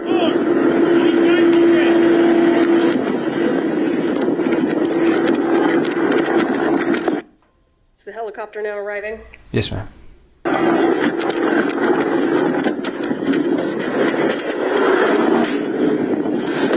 What are you doing now? Appears I'm grabbing crime scene tape. Why are you grabbing crime scene tape?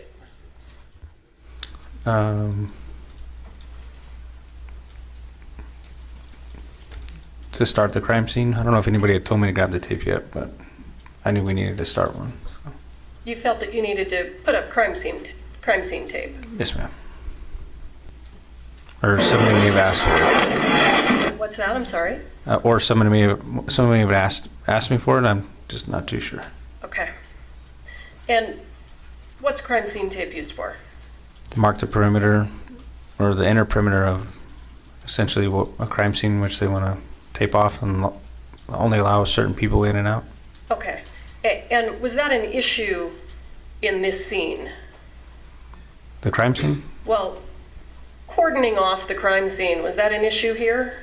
Yeah, it was a unique situation because of the you can't really tie crime scene tape to nothing. So I think in one point they actually used our patrol units as to tie the tape around and go to the next one. And why is it important to cordon that off? Just for evidence purposes, and allow only certain people in and out, because at this point we didn't know what was going on. So. And were there people in that area that were not first responders? Yes. Approximately how many, if you recall? I don't know. I couldn't give you a number really. There was just a lot of people on the outside that I hadn't seen originally inside the church. So. Okay, and did you know who those people were? No. Okay.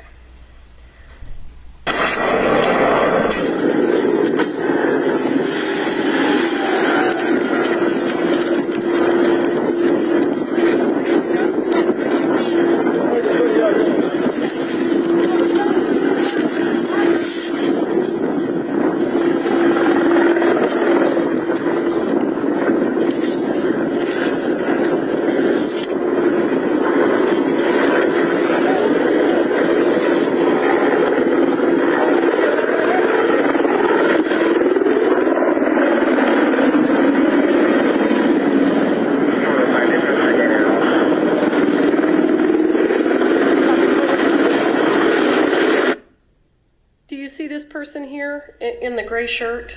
Yes, ma'am. Was that a first responder? No. So when the crime scene tape goes up, what happens to that person? I can't recall. I haven't watched the video yet. Hypothetically, is that person allowed to stay inside the crime scene? No. Okay. Who are the people that are allowed to stay inside the tape? Medical and for first responders. Okay.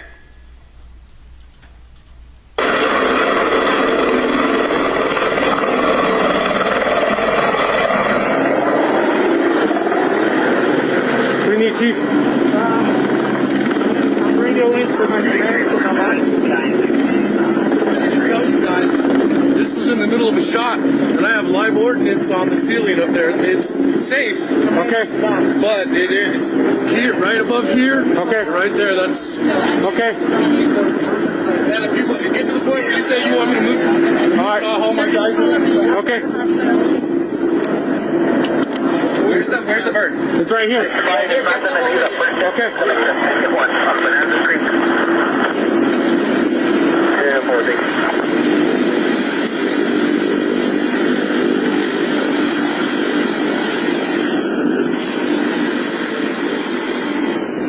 What are you doing now?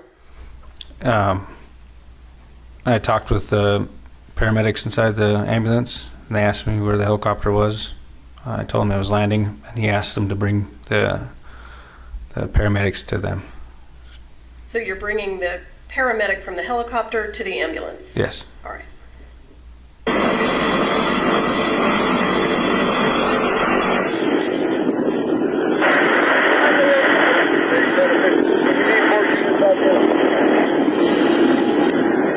We got approximately 23-year-old female in the back of the ambulance right now. Gunshot underneath the right arm. Went through all the way to the back left. Can you carry this back for you, sir? I got it. You got it?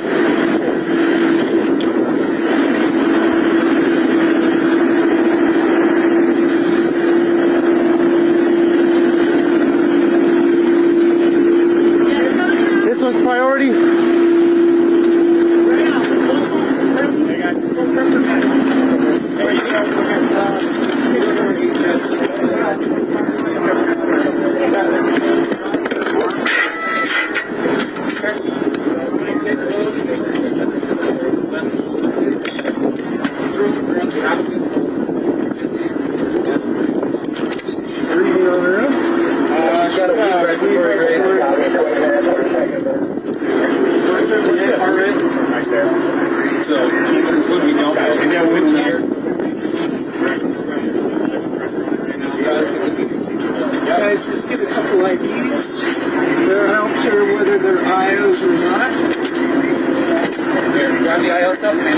you open your eyes for me? Yep. Hey, I'll have to work on it. I'll not come around. Yep. That's it. How's she back? Here, if I could just have you guys just step over there for us, okay? Can I have you guys get over there for us? We're going to have to gather everybody up, get everybody's names, everybody who's on scene, okay?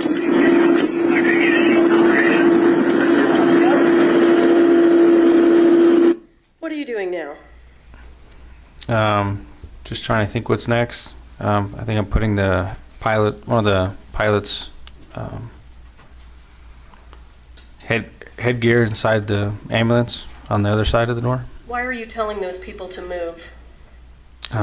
Just to start to gather people up because they're just standing around the church where the said incident happened. Why didn't you do that when you initially got there? Just went in and made sure that medical that people were receiving medical treatment, and then slowly go with the flow, see what it can do next. Are you trained to take action to save lives before moving witnesses around? Yes, ma'am.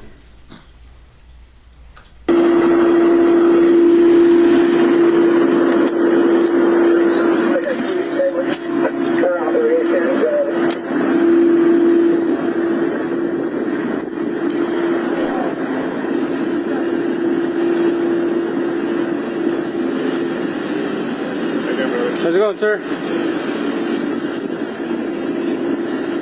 I believe you guys will be taking this one. In the bird then? Does she go in the bird? No, not yet. They're in IVs, getting IO, and then they're going to take in the bird. They're coming out, watch yourself. They're moving it from this one? Yeah. Yeah. There's a couple of them still. Is that your truck?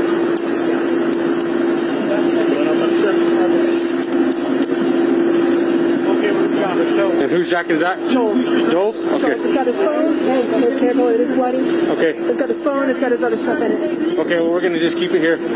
So, he was his phone? Officer Laflur, this woman who's speaking right now, she's not a police officer, right? No. Was she employed with the fire department? No, she was their set medic, I'm guessing. When you say set medic, do you mean she's the medic on the movie set? Yes, ma'am. Yeah, he was wearing it. Well, where's his phone at? I don't know. Do you have any idea why movie sets would have medical personnel on scene? It's probably for safety reasons. Someone closer than the paramedics or fire department. For safety reasons? Yeah. Phone. Anybody have Joel's phone? Yeah. All right, gentlemen. How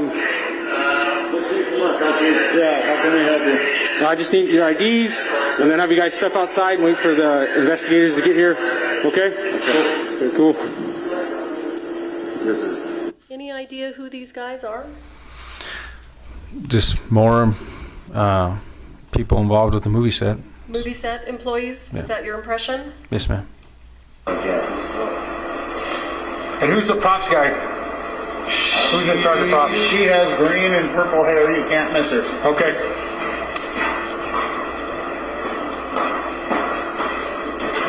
I was here when it happened. You were here when it happened? Yes, sir. Who else was here when it happened? My back is Serge. The camera operator. It's in his front pocket. How many people you think were in here when it happened? 3, maybe 4. 4? Maybe. Okay. So 2 more other than you 2? Reed, as soon as I see him, he was Reed? the camera operator. Reed, yes, sir. Okay, who else? Reed Russell was here. Alec Baldwin was the actor on set that pulled the trigger.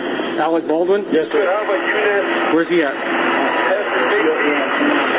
got one. Yeah, you'll help me find him? Yes, sir.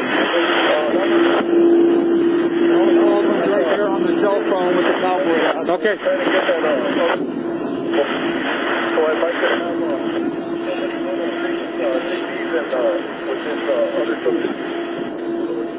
How's it going, sir? So my understanding, you were in the room when someone was shot? Holding the gun, yeah. Okay, alrighty. What do you need?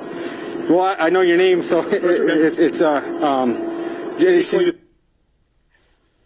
Pursuant to the stipulation, I'm going to go ahead and jump ahead. Very good. I want to make sure this is the right part. Okay.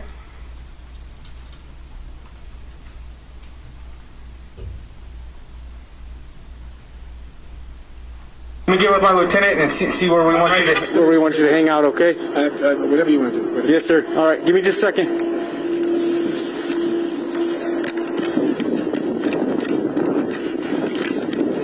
LT.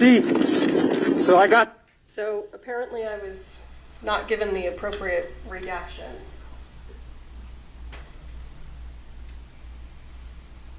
You want me to jump ahead 5 seconds now? What? I need to know what to do, or I just press play. What do I do?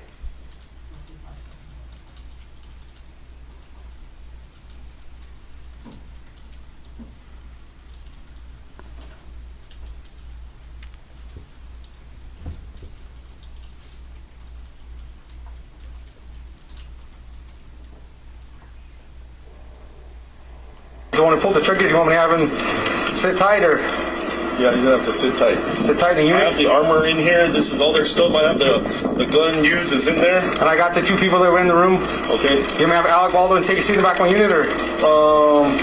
No, we know where he's at. We know who he is. Yeah. We just need to say, is he in a trailer? No, he's right there in the gray and black. Okay. All right. So try to keep him away from everybody. Okay. Have him talk to anybody. Okay. I can just have him sit. I can sit with him in my unit. That's fine. Okay. Okay. Officer Laflur, at this point in time, what's your intention? I was going to go back to where Mr. Baldwin was and then escort him to my unit.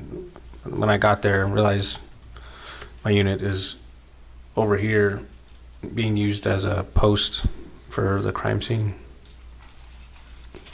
So what did you do when you realized that? Just had him sit where he was and had everybody just hang out there. Started writing down people's names. Okay.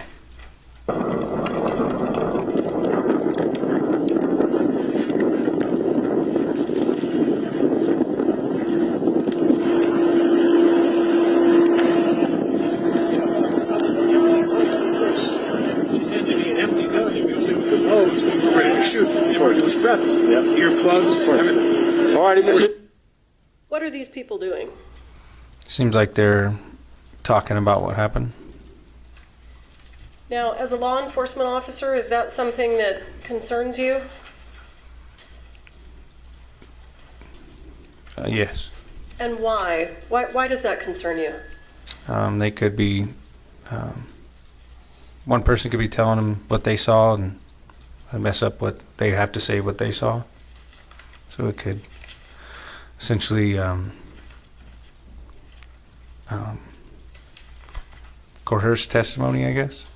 People would say the same thing because the other person said it, rather than saying their own opinion or own view of what they saw. Okay.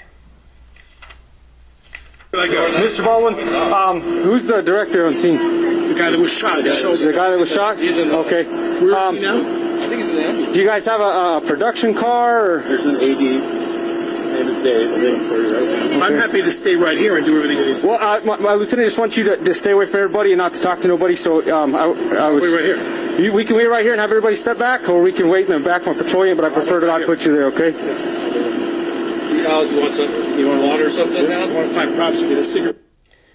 So, why did you let Mr. Baldwin sit there instead of putting him in some vehicle and separating him from the other witnesses?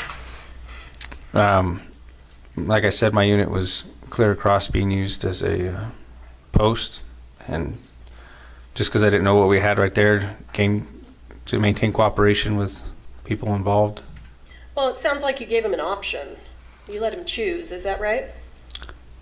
Yeah, he wanted to stay right there, and I figured if I could keep him there, I didn't see a big problem with it until later on when people were talking and whatnot. And did you give Mr. Baldwin instructions about whether or not he could speak to people? I did tell him to stop talking. And did you give instructions to the other witnesses that were around?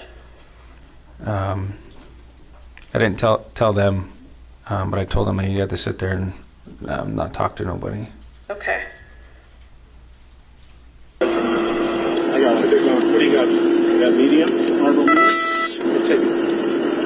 Sure you don't want a cigar? Hands are shaking. Try kind Yes, sir. Right, I'm right there. The silver car is Alec's vehicle. If you want to put him in there. Mr. Baldwin, is that your car? Yeah. We can wait in there.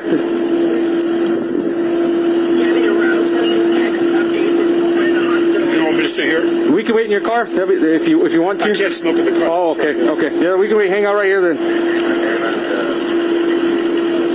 Is Joe gone? Are they both gone? Yeah. Well, they're still working on the female. If you haven't seen the helicopter take off, then they're not gone yet.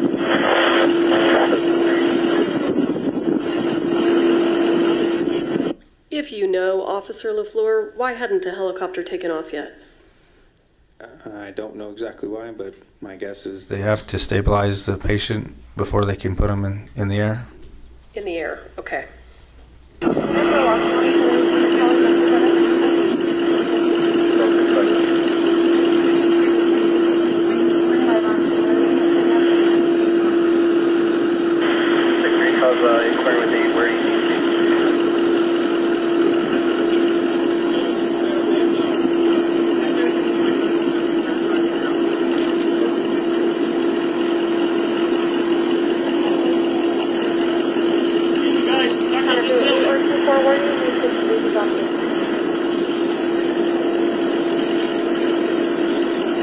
Why are you just standing there? Just standing with Mr. Baldwin, allowing him to smoke a cigarette. And why is it important for you to be standing there? Essentially, he's detained, not free to leave, so I'm there with him.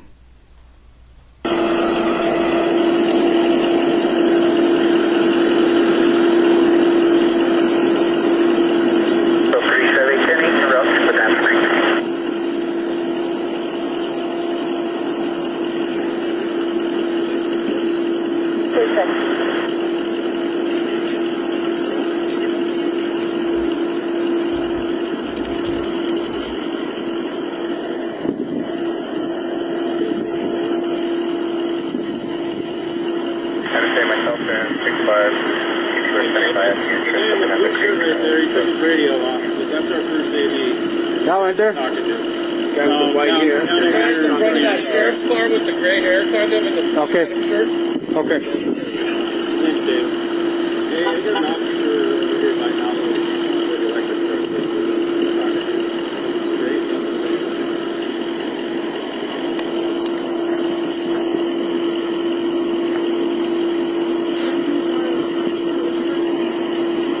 Why do you have these two gentlemen standing over there that we can see? What is there something important about them?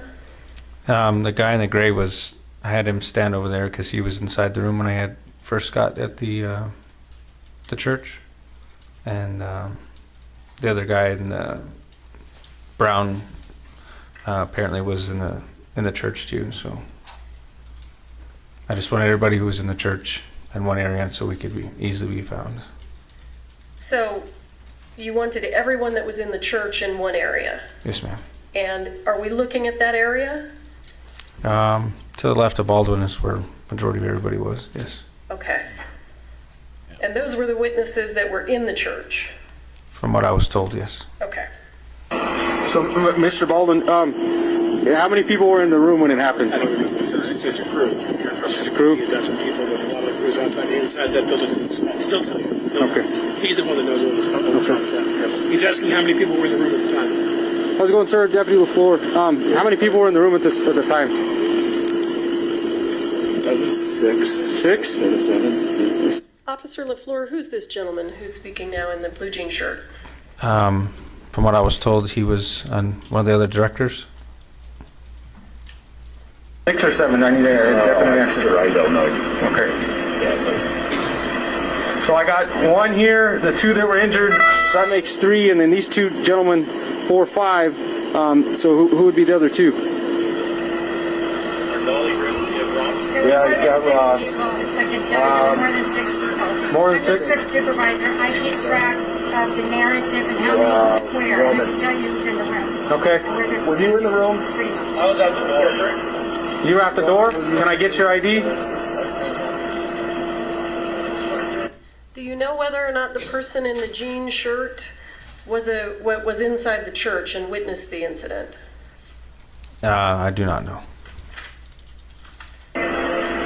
Okay, why don't you come on over to the back of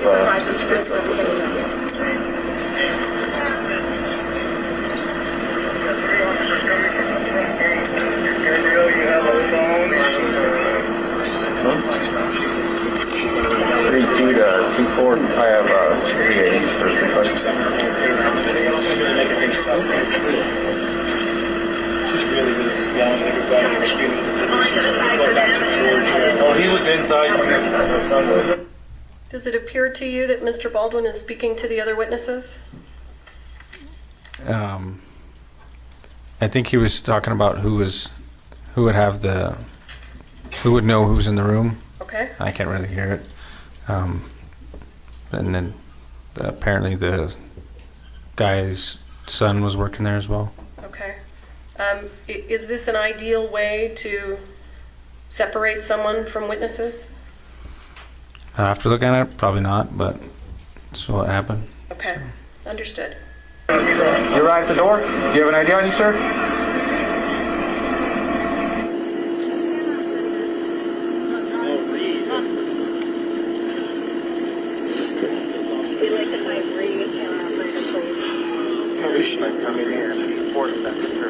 As of right now, her status is questionable. That's why we called the air light.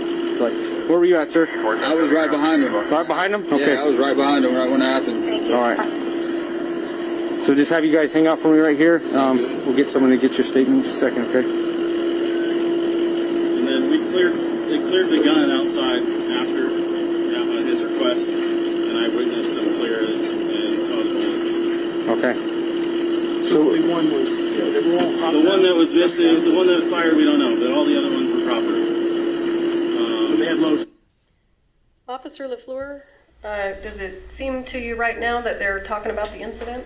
It seems like they're talking about the gun that was used in the incident. All right. They reported load claims. They had loads.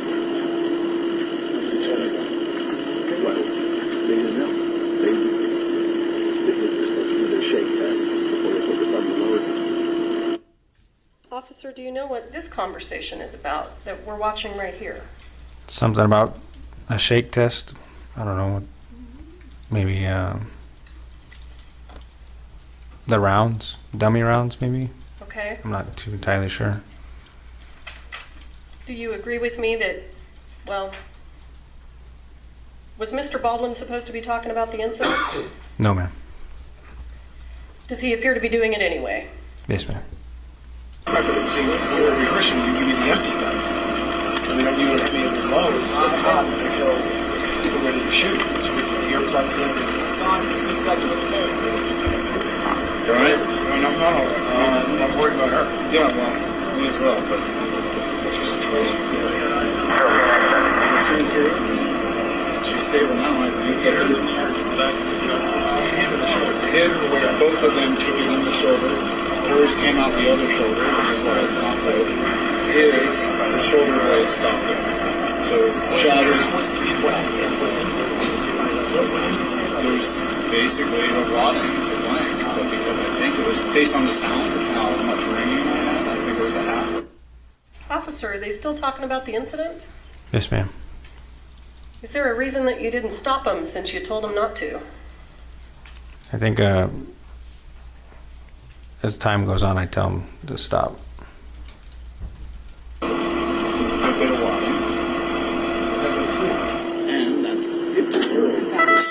Okay. It's the barrels. So who knows what else is in the room? My other hand. You were in the room? Effects crew. Okay. Can you get your ID, sir? That's what I was saying. I think there was more than 6 or 7 guys. I think it was about 8. You see this gentleman over here on the left? Yes, ma'am. Any reason to believe he was inside the room at the time? I'm not sure at this point. Okay.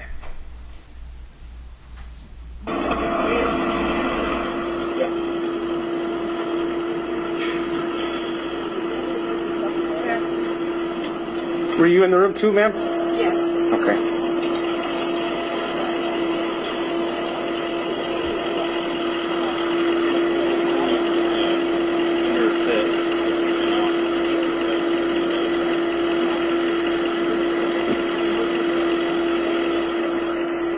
She was breathing. She had clear lungs. And that needs to be removed. But he potentially has got air in his right. It's not spectacular. Where did he put it? He took it to the right shoulder. His right shoulder blade stopped it, but they're hearing stuff in his right. And where did she went after that? Did they take the machine gun?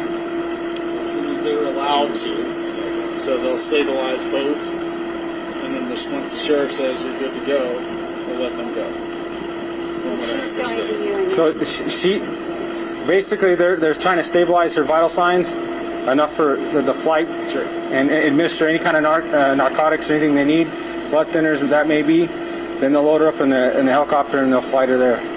I believe the other ambulance is on the other side, and he seems to be doing better than she was, so Absolutely. they might drive him in an ambulance. I heard him wave off the other correct, so. And where did they put her? She went out and she got into the Both of them took it in the shoulder. When I was up with Joel, I didn't see nothing on him before they put me out. You just went over. Yeah, I ran out. He came back in the cubes and I was helping him and I didn't see nothing. I was asking if he was alright. He couldn't hear me. You and him at the trauma hospital. Still at St. Vincent's. They're both trauma ones. So. Thanks for the information. I was curious. Yes, ma'am.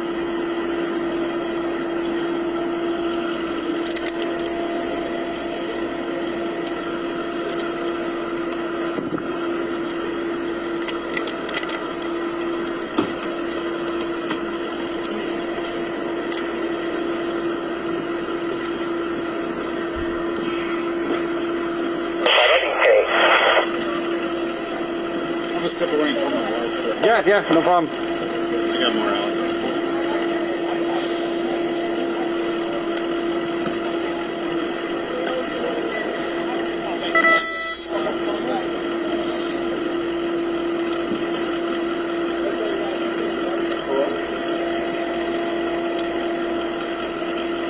Get him out of my line. There's nobody in this line. He walked around.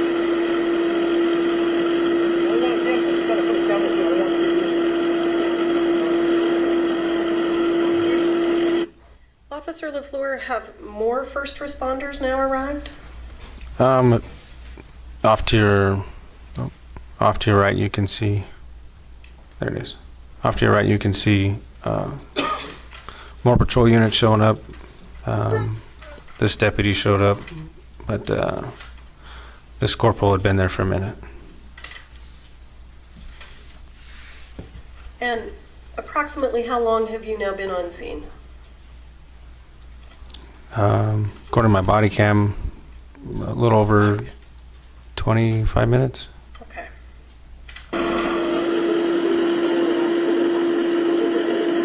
Hey, Corporal. I got 7 people. They were in the room when it happened. All their IDs. So.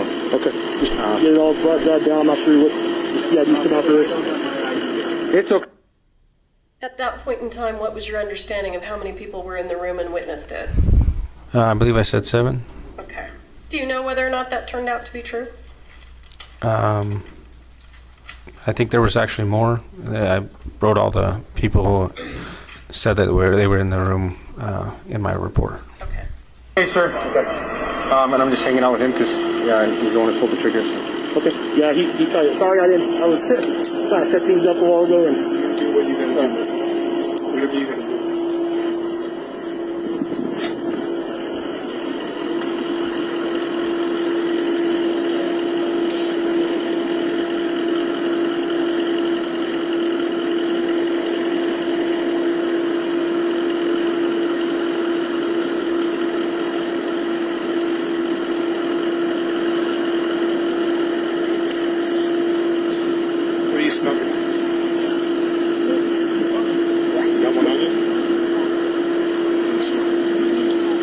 You got a notepad, Freddie? All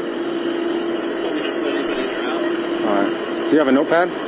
Officer Laflur, at this point in time, I know he's no longer in the frame, but the gentleman in the blue denim shirt, do you know whether or not he was in the room at the time? I don't recall if he was in the room or not. Okay. I know there was some director or whatnot there. Okay. Yeah, I don't have mine either. Yeah, so I start. Yeah, I know. It came off when I was given, trying to pack wounds. Yeah. Okay.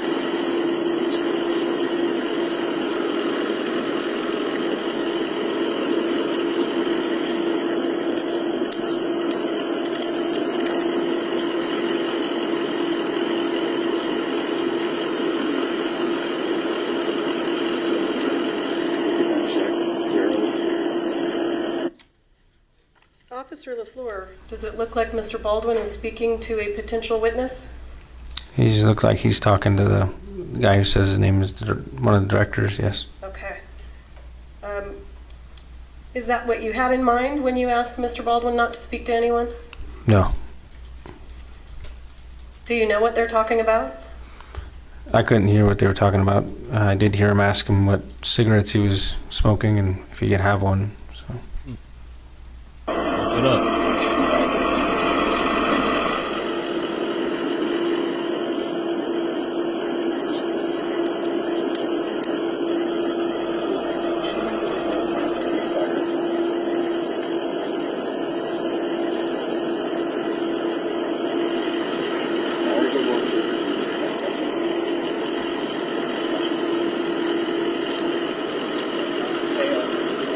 Careful, he has a bunch of loose cards in there. Oh, geez. All right. Or do you want to just try some pages off? No, because I'm going to be writing quite a bit.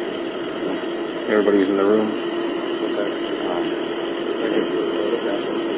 I mean, I have my phone on me. Yeah. It's all right. I'll just, yeah, all right now.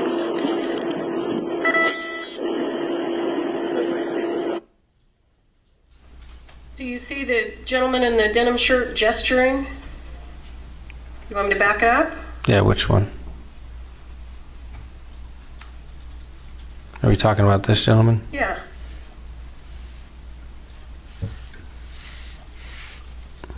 Do you know what he's gesturing? No, it looks like he picks up his hand. Now that you play it back, it looks like he's shaking his hand. And had you seen him do that previously? No, not until just now. I thought you testified earlier about a shake test. The gentleman was talking about a shake test. Okay. But I had not seen the director do it until reviewing the footage now. Okay. My eyes aren't always exactly where the body cam's pointed, so. Absolutely. When you tell people not to talk about the incident, do you have an expectation that they'll follow your instructions? Yes, ma'am. Does it look like they're following your instructions? No, ma'am. Okay. Officer Laflur, I'm going to stop the video there. What else did you do on scene that day? I helped essentially just wait with other witnesses, I guess, or people that wanted to give a statement or they needed a statement from at a different location. It was their base camp is what they called it. So you needed to take statements from people that were at another location? Is that what you said? No, we took people from essentially where we had them and they took him down to their base camp, and that's where they started interviews. And the people that you take to base camp, are those the same people that we see here in the video? I believe so. Those people, and I don't know how many people they ended up interviewing. Did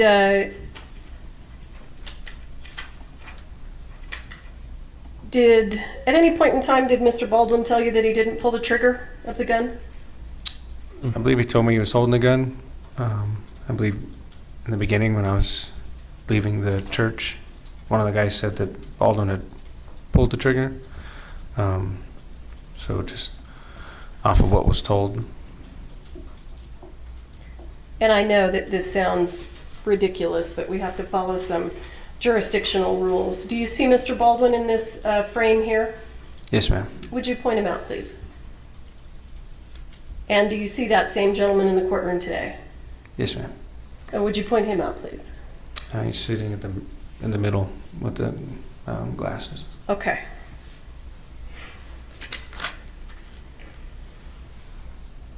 Anything else that you did of import that you can think of that you think the jury should hear about? I think that's about it. How long were you on scene, if you recall? From when I got there was, I don't know, about 10 hours maybe or so. I was there until dark. You were there for 10 hours? Yeah, until they were done interviewing people. Is that typical? It is if that's what they need to be done, so. Okay.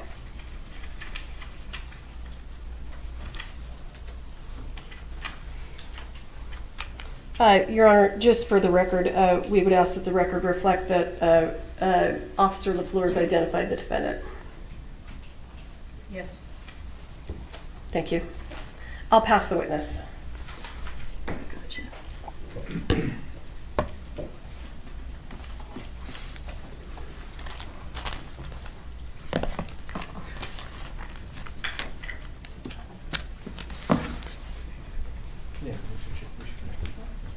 May I proceed? Sorry, Mr. Spiro. Oh, sorry. Get that out of your way. It's always fine when the court interrupts me. All right. Sorry. May I proceed? Yes. Yeah.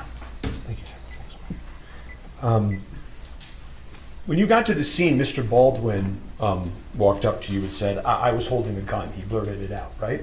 Yes. And in fact, he was very shocked, if you could picture Alec Baldwin in a pale state, very unsure of himself. You could say an actor out of character. Fair? Sure. Object to the former question. Oh. It is Mr. Spiro testifying in the question. Okay. May we approach? Oh, man. So we're going to be here all day. Probably, I wonder what time they're doing the trial till, like what time of the day. 6 or 7, man. That's right in the smack dab middle of the day. Oops. Oh, man. Oh, check this out. Apparently, they had snakes in a box off of the airplane. The airport. Oh, shit. Oh, my God. There's more. I'm sliding out. Very shocked. If you could picture Mr. Baldwin in a pale state, like unsure of himself, you could say an actor out of character. Is that a fair description? Sure. And he said to you, I'm here, whatever you want to do, right? Yes. Sure. He said to you at one point, where should I go? Right? Yes. Oh. And he also pointed out to you who the director was on scene who was hit in the shoulder, right? I believe so. He asked, inquired about him. And he also asked you how she was doing, right? Meaning Miss Hutchins, right? Yes. I don't remember you being asked about that in direct, were you? And you mean asked by that by the state? Yeah. Objection relevance? Overruled. So I want to take a step back. The dispatch that came over to your radio, sir, before you got to the scene was a dispatch for an accidental shooting by a prop gun, correct? I believe that's what was told to me, yes. Okay. And you've testified to that previously, right? Yes. Okay, and the dispatch report, you know that you received that wording, accidental discharge, several times, right? I believe so. Okay, so I want to ask you, hey, Elizabeth. I want to ask you, how come when you described it today in court, how come you didn't include the word accident when you testified before this jury? I'm not one to say if it was an accident or not. Just there to initially respond to it, and then the detectives determine whether or not it was an accident.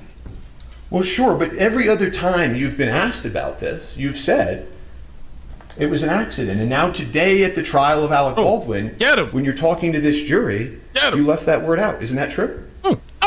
Not intentionally, no.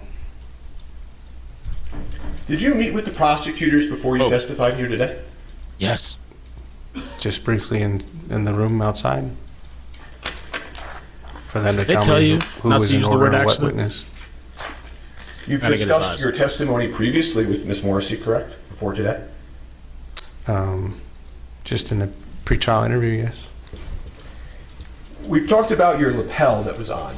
It's true, right, that the lapel is actually mandatory, Yes. right? And so they came to the officers, passed a law, and told you had to wear your lapel, right? Yes.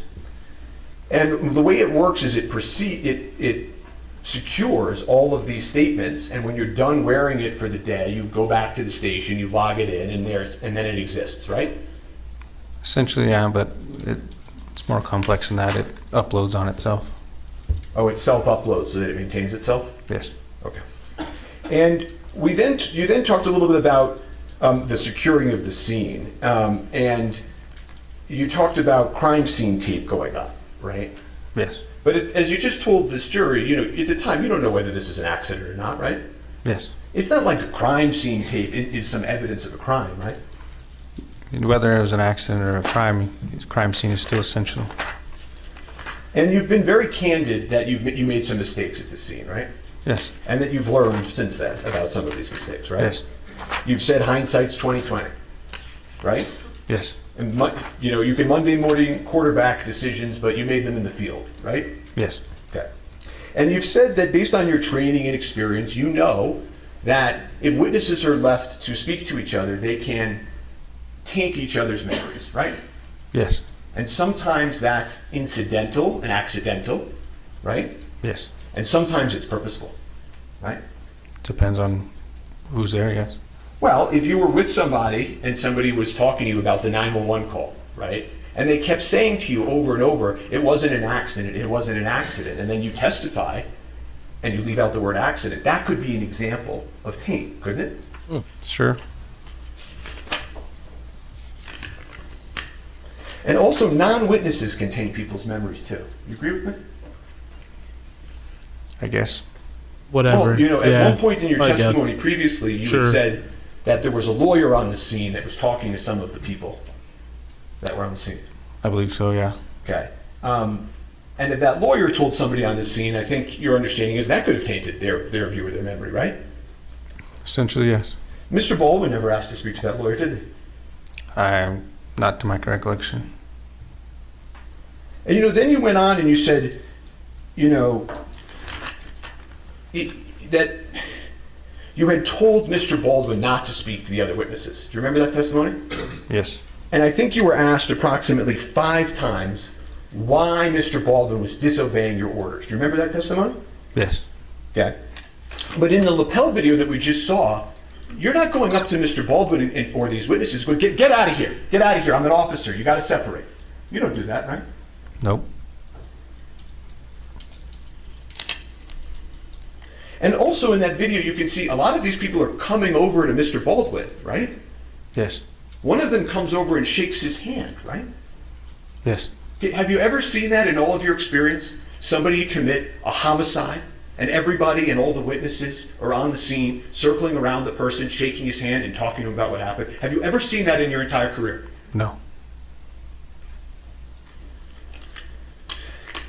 And then you went on to say, well, you didn't put him in the cruiser. You didn't put him in the cruiser because your cruiser was being used. Was I guess the reason that you gave was that? Did I understand that right?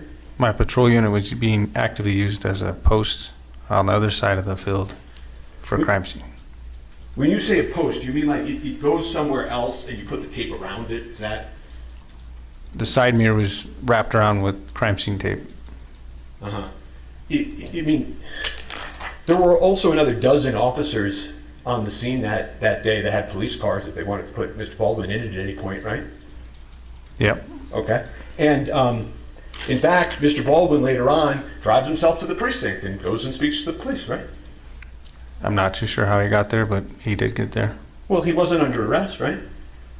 Not to my knowledge, no. And so you use this word detained.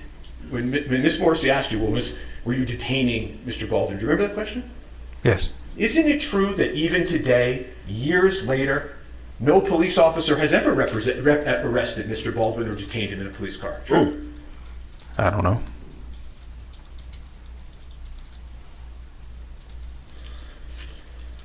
The police department, the Santa Fe Police Department, has never arrested Mr. Baldwin. Not the Santa Fe Police Department. Question asked and answered.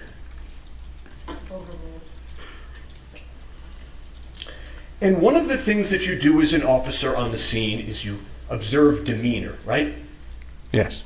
And you spent 10 hours on the scene, I think I heard you say, right? Yes. You got to see the people of Rust that day live, right? Yes.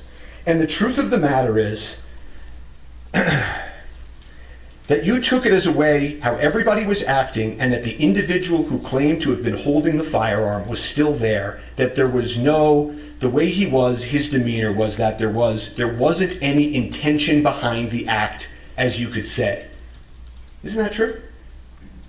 I wouldn't say there was no intention. I don't know the individual's intentions, but his demeanor was sad, upset. Okay, well, it's not just his demeanor being sad and upset, right? Okay, I'm gonna move that to the side. And I understand you're not a mind reader, right? Correct? Yes. Okay. All you can do is look at the people and look at how they're interacting and make your own judgments, right? Yes. Okay, and you do that as a police officer to try to figure out how to interact with a scene. True? Yes. Okay, and isn't it true that the way you took it, how everybody was acting and that the individual who claimed to have been holding the firearm was still there, that there was the way he was, his demeanor was that there wasn't any intention behind the act, as you could say. Isn't that true? Again, the wording you're using, I wouldn't say I had any clue of whose intention was what, but he was sad and upset. Okay, well, let's play. I'm going to play his statement to that effect. Can you cue that up, please, if that's okay with the court? He's saying he didn't say that he did. I'm going to impeach him. Well, you want me to clarify that? Yeah. Okay. Are you claiming that you didn't say that? Rephrase what you said? Sure. Dispatch said it was an accidental shooting by a prop gun. So I didn't know if there was any. I took it as the way how everybody was acting and that the individual who claimed to have been holding the firearm was still there, that there was the way he was, his demeanor was that there wasn't any intention behind the act, as you could say, you know. Again, I wouldn't say I knew what his intention was. I understand that. What I'm asking you now, okay, is did you in fact say those words that I just asked you? At what time? The Gutierrez or a PTI? Yes. I may have. Okay. You don't deny saying that? Your Honor, let's approach if we can. Sure.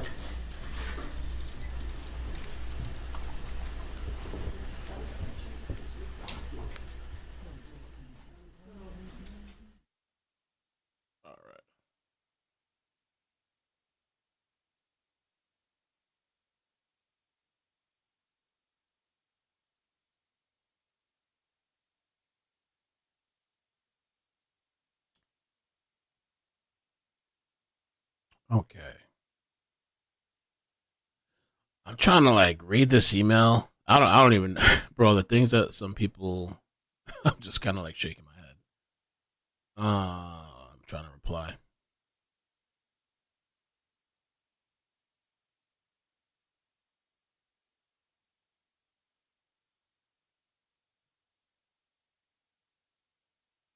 One more time, I'm just going to ask you, did you say that statement that I read? If you're reading the statement and it says my name next to it, then I more likely said it. I just don't recall when.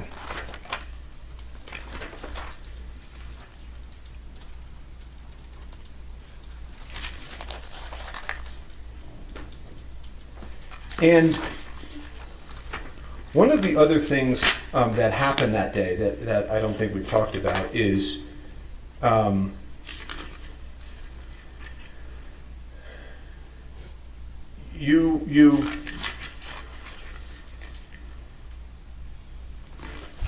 you spoke to a witness who told you that a woman named Sarah was crying and shaking and going through the bullets and saying, I don't know how it got in there. Objection, hearsay. I'm asking the witness if he had that information. But he's making the statement, the hearsay statement is coming in. Do you know whether anybody at the scene was, before you got there, shaking and going through the bullets and saying, I don't know how it got in there? I don't know. Okay. If we could refresh the witness with his lapel, and I would ask that can I put it up on just his screen? Sure.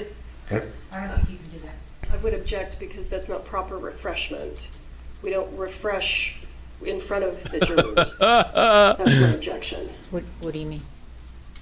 Well, if we're refreshing... You know, we're going to take a lunch break real quick. Oh, lunch break. We're going to be back at 1 o'clock, okay? Please don't talk among yourselves. Rise for the jury.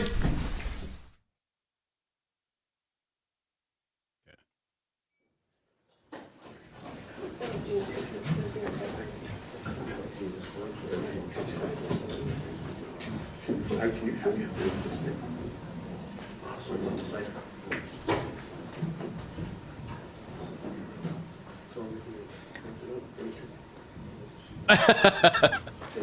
Once you get the bottle ready, be over and ready for the smoke. A battery and all right, lunch break.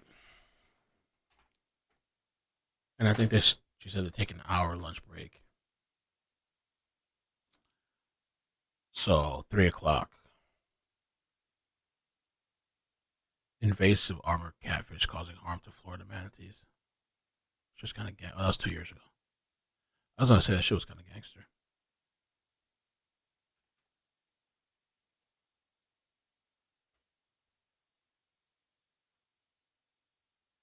Oh yeah, thank you for the membership. I appreciate that. That was Peaceful Plants. Gracias.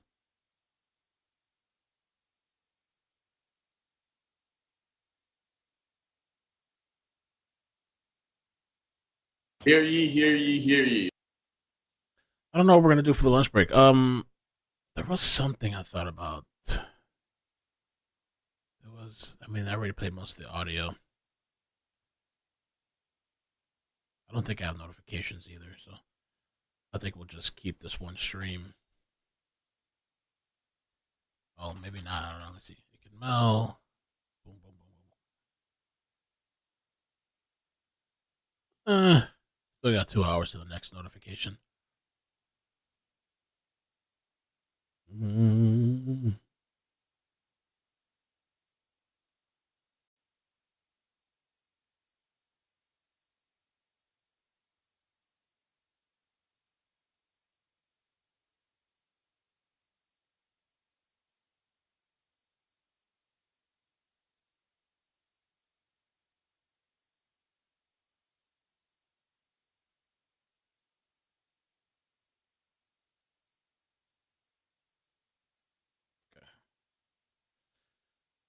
Let me see.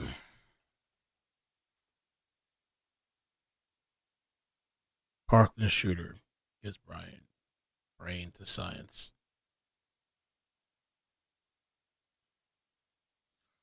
Karen Reed.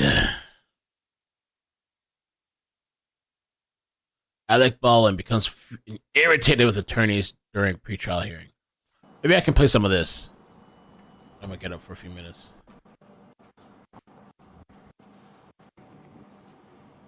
We have sandbagged if both was had about the to the defense. New Mexico. All right, so let's take up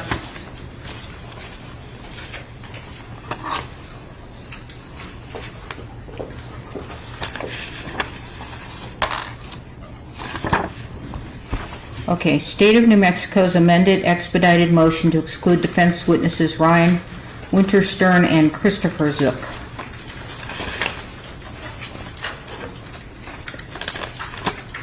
You can use the left turn or you can, yes. You might want to turn that microphone on. And just so you know, so everybody knows, if you have a green light, that means your microphone's on, and if you don't want anybody to hear what you're saying, you want to turn that off. May I proceed, Your Honor? Yes. Your Honor, the state filed this motion on June 26, 2024, after the defense disclosed on June 24th a witness by the name of Brian Winterstern, and I understand he is one of the producers of this film. Mr. Winterstern had not been disclosed by the defense on any of their witness lists prior to June 24th. And while they argue that the state had Mr. Winterstern on its witness list in the Hannah Gutierrez trial, we would respectfully submit that that's a different issue. So here, the state did not have Mr. Winterstern as a witness. And so we understand that the defense is claiming that the reason they added him is because the state, at the last minute, added this producer theory. However, as the court, I think, noted in one of the hearings that we had previously, this producer issue was known to the defense, and in fact, during the grand jury presentation, and it begins at page 186 of the grand jury transcript, Ms. Morrissey questions the state's expert Brian Carpenter about Mr. Baldwin's role as a producer. And so this is not something that was new to the defense. Under State versus Lemire and State versus Sanders, the state is asking the court to exclude Mr. Winterstern because, number one, we have not been provided with the statement that he is going to be making or has made. We didn't have an opportunity to do a pretrial interview of Mr. Winterstern. So as it relates to this case, the state has no idea what he is going to be testifying about or any previous statements that he made relating to this particular case.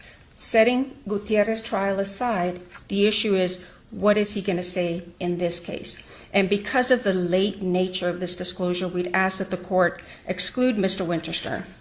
With regard to Mr. Zook, now, while the defense is right, the state did not request pretrial interviews of law enforcement witnesses. They were made available. Mr. Zook was set for a pretrial interview, but apparently he has left the sheriff's department, so the defense canceled his subpoena and did not proceed with the pretrial interview. So he was not interviewed. We would respectfully ask that because of the fact that the state has not interviewed these witnesses, and particularly Mr. Winterstern was disclosed so late in the game, we ask that the court exclude these witnesses. And unless the court has any questions, Your Honor, we rest on the motion. Dondi. The court does not. Thank you. Thank you.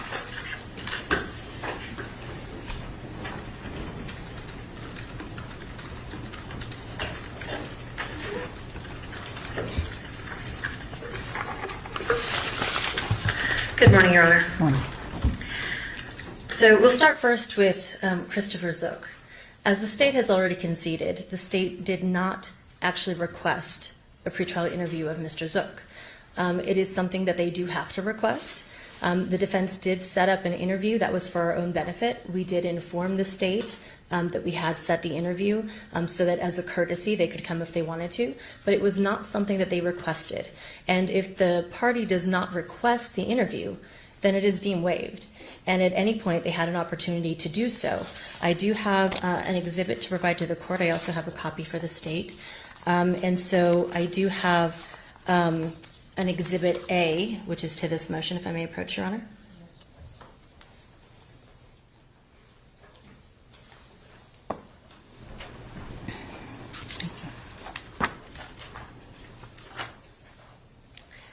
And what I've presented the court with is a series of emails that were exchanged between the parties.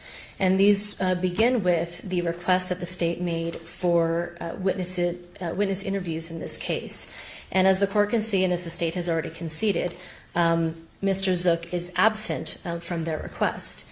Now, the reason we've included these additional emails as well is because there were multiple occasions on which the defense actually asked the state if they wanted to amend or add any additional witnesses for whom they wanted to request pretrial interviews.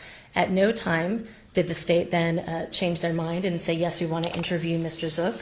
And so that was deemed waived, Your Honor, and we canceled the pretrial interview that we had set for our own benefit for our own reasons. And so the state cannot now seek to exclude him when they did not take advantage of the process that was available to him.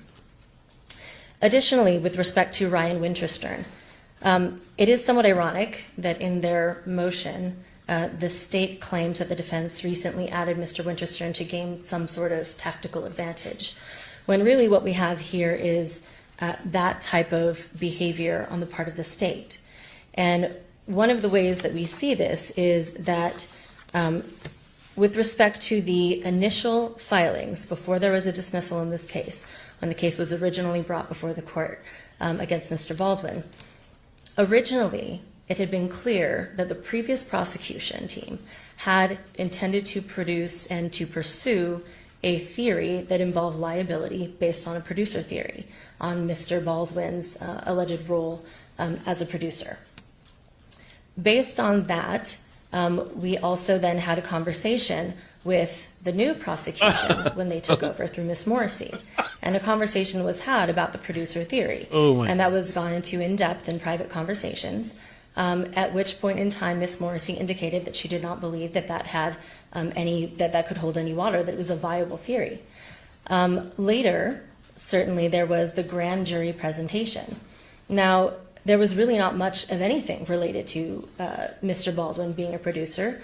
They didn't call anyone who was on the set. There were a number of different producers. I believe it was 6 different producers who were actually on the Rust set. They didn't call a single one to testify. And so it was not clear to the defense. And the fact that it was unclear to the defense is apparent in the fact that we have an additional exhibit, Your Honor, if I may approach.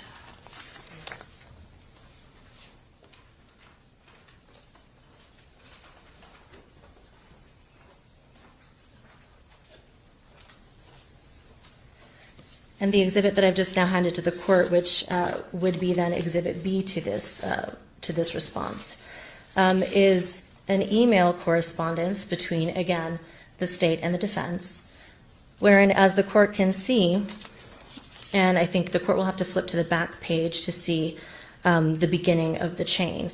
And so on November 1st of 2023, the defense inquires and says, your target notice identifies 2 involuntary manslaughter charges on which you will be presenting information to the grand jury. We then proceed to ask that in order to ensure that the alert letter that we submit actually is efficient, that we don't waste everyone's time, that they identify the 2 theories that they're going to be proceeding on. The state, through Ms. Morrissey, then responded, basically just reciting the statute. We then asked and followed up on that to say, we assume that the producer theory is not going to have merit, and so you're not proceeding under that theory. There was no response. The state easily could have responded, could have let us know. They knew where our mind was. They knew that we were thinking, because of the prior conversations that we had had with Ms. Morrissey, that this was not a theory that they were going to proceed under. Additionally, Your Honor, with respect to the witnesses that they've listed in the actual case itself, and this again goes beyond just the grand jury, in the case itself, the state has not listed a single one of the producers who were on the Rust film, not a single one. And so at this point, they have 3 different individuals who they're going to call to try to have them testify about what Mr. Baldwin's role as a producer would be on this film, what responsibilities he would have. 2 of those individuals have never been a producer before, and the other individual has very limited experience and was not actually on this set. So we sought, after the state had then disclosed, basically for the first time to us, their intent to proceed under this additional theory through some of the motion practice when we filed a motion unrelated to one of their witnesses. They then first identified that they were going to move under this new theory. So we then, just a matter of days later, added Mr. Winterstern to the witness list, and it was for the first time. But this was because the defense was not on notice that they had intended to pursue this theory. And he was not on the witness list to try to gain some kind of tactical advantage. It was because he wasn't relevant due to anything previously that we understood the case to be about, which was, again, according to the indictment as well, it specifically lists the date of being October 21st, 2021. It does not list a series of dates. It doesn't list the length of time that Mr. Baldwin was on set. It lists one particular date. And so Mr. Winterstern was not relevant to the defense theory at that time. However, now we have added Mr. Winterstern, and the state cannot claim prejudice because Mr. Winterstern was a witness in Hannah's trial, and I'm almost finished, Your Honor. But not only that, he was the state's witness, and they did conduct a pretrial interview of Mr. Winterstern, and during that pretrial interview, it was actually asked by Ms. Morrissey what Mr. Winterstern's role was as a producer. When was this pretrial interview? This pretrial interview, Your Honor, that I have was January 8th of 2024. And so January 8th of 2024, he was asked a number of questions about his role as a producer by Ms. Morrissey. Ms. Morrissey also asked Mr. Winterstern about other producers' roles. Ms. Morrissey also asked about Alec Baldwin's role as a producer on set. And this is someone who would have personal knowledge of that, unlike any of the other witnesses that the state is calling to try to make out this producer theory. So there is zero prejudice to the state because everything that we would be going into in the trial has already been covered by Ms. Morrissey in their own pretrial interview for a witness whom they called in the previous trial. And so we understand that they're now trying to claim prejudice, but it's because that they know that this sinks their claim and that this is a much more appropriate witness than any of the three whom they've listed to try to go after Mr. Baldwin on this producer theory. So we ask, Judge, we are just asking for basic fairness and due process.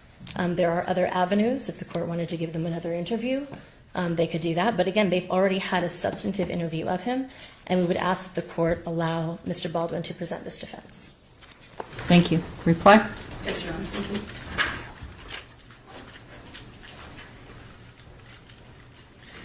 Your Honor, the issue is the court issued a scheduling order in this case, not in the Gutierrez case, in this case. The court set deadlines for pretrial interviews. It set deadline for witness disclosures. And the fact that Mr. Winterstern was interviewed in the Gutierrez trial does not obviate the need to have a pretrial interview of him in this case, because in Gutierrez, he was listed as a witness for the state. In this case, the defense is calling him. The state has no idea what he is going to be testifying about. The state has not been given any prior statements as it relates to this case. And as the court can see, Your Honor, what we have here is by this email is that the defense was put on notice, and they call it a producer theory. It's really not an independent theory of liability. What this evidence goes to, it goes to Mr. Baldwin's knowledge that his conduct on set was reckless and it was in essentially wanton disregard for the safety of others. And his role as a producer made him keenly aware of the safety rules that apply on set, what his responsibilities are. And so, as we'll argue in the 404 or the intrinsic evidence motion, this particular type of evidence is germane to the defendant's recklessness in order for the state to prove the involuntary manslaughter. They cannot claim that this is a new theory.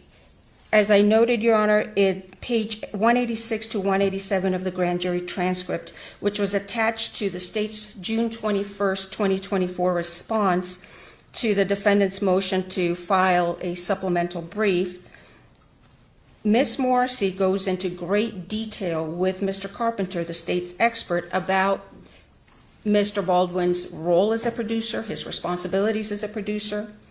Mr. Winterstern, from what we understand, has very little producer experience, but nevertheless, we would argue to the court, Your Honor, is what is he going to be testifying to in this case? The state has no idea. That Ms. Morrissey spoke to him in the context of the Gutierrez trial is irrelevant to the court's analysis in this case. Under Lemire and under Sanders, And in Sanders, it's 1994 New Mexico Supreme Court 43 at paragraph 26. The court noted a defendant's right to present evidence on his own behalf is subject to compliance with established rules of procedure and evidence designed to assure both fairness and reliability in the ascertainment of guilt or innocence. If the state had done this, you know they'd be up here screaming to the court that we have sandbagged the defense. Your Honor, the state is entitled to a fair trial as well, and so we'd ask that the court exclude Mr. Winterstern. Thank you.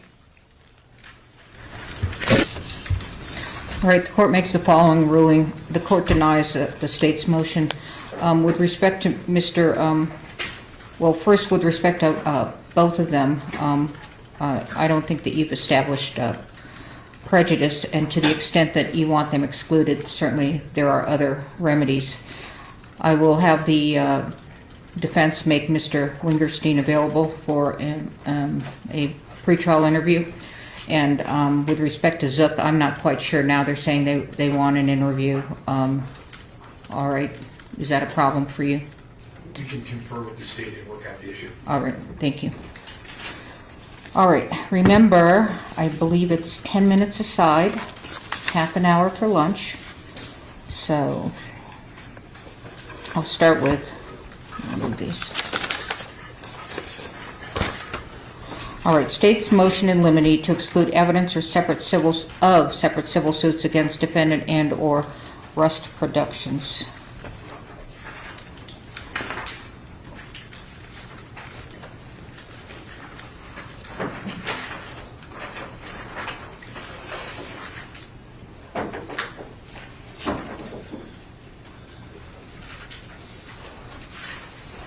And you know, if you're going to do a reply, you're going to need to figure out how you're going to do that. 3 minutes for the reply.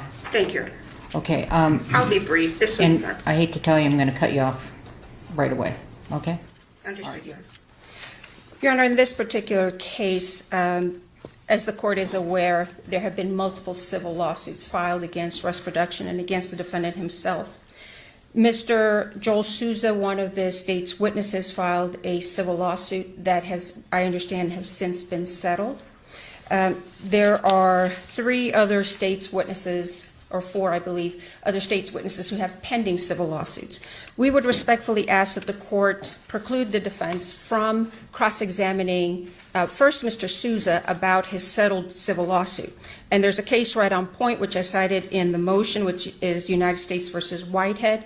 It's a U.S. 10th Circuit Court of Appeals decision, 562 Federal Appendix at 701, wherein the court affirmed the district court's denial of cross-examination on a civil lawsuit that was related to the criminal case, but that had since been settled before the criminal case went forward.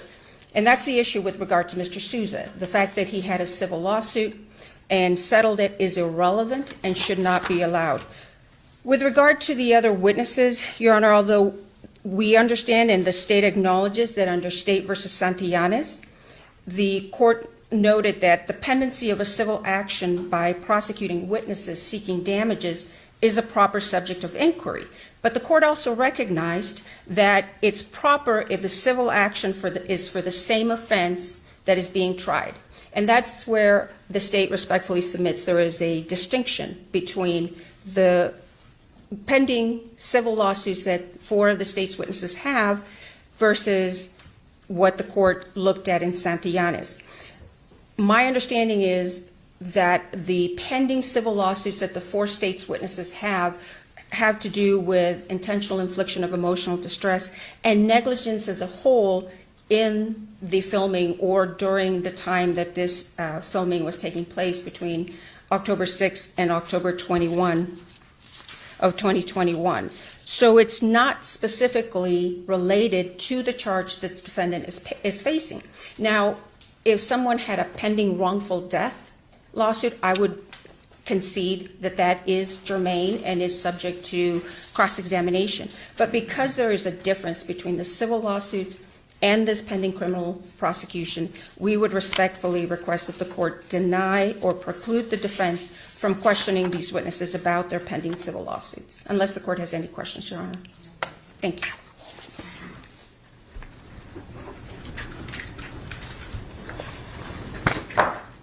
Your Honor, the defense has no present intention of questioning Mr. Souza about his settled lawsuit. I'm not waiving that issue, but I don't think the court needs to get there today. The rest of this issue is quite easy.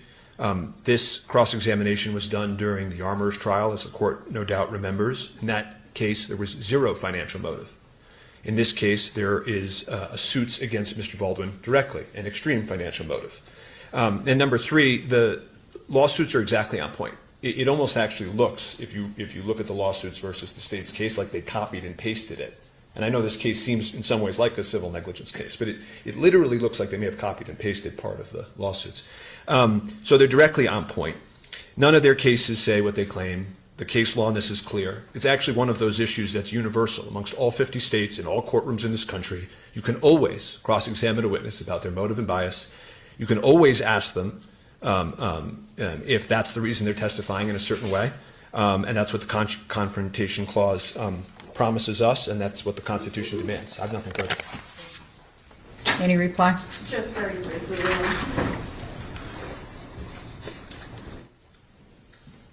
Your Honor, it's a fine distinction, and it's made in State versus Santillanes. If the civil action, and I quote, was for the same offense being tried in a criminal action, absolutely agree, it would be subject for cross-examination.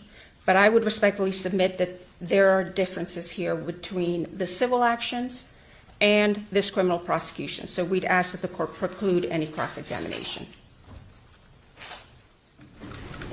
All right, the court makes the following ruling. Evidence of pending lawsuits against defendant by testifying prosecution witnesses is proper impeachment evidence. The motion is denied.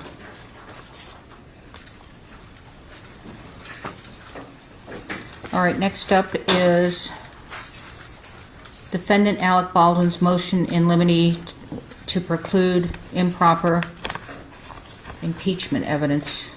Is that what you all have as the next one? Or was that at the end? Is there a number? Is it Baldwin? Well, that's the problem. In the beginning, you didn't number.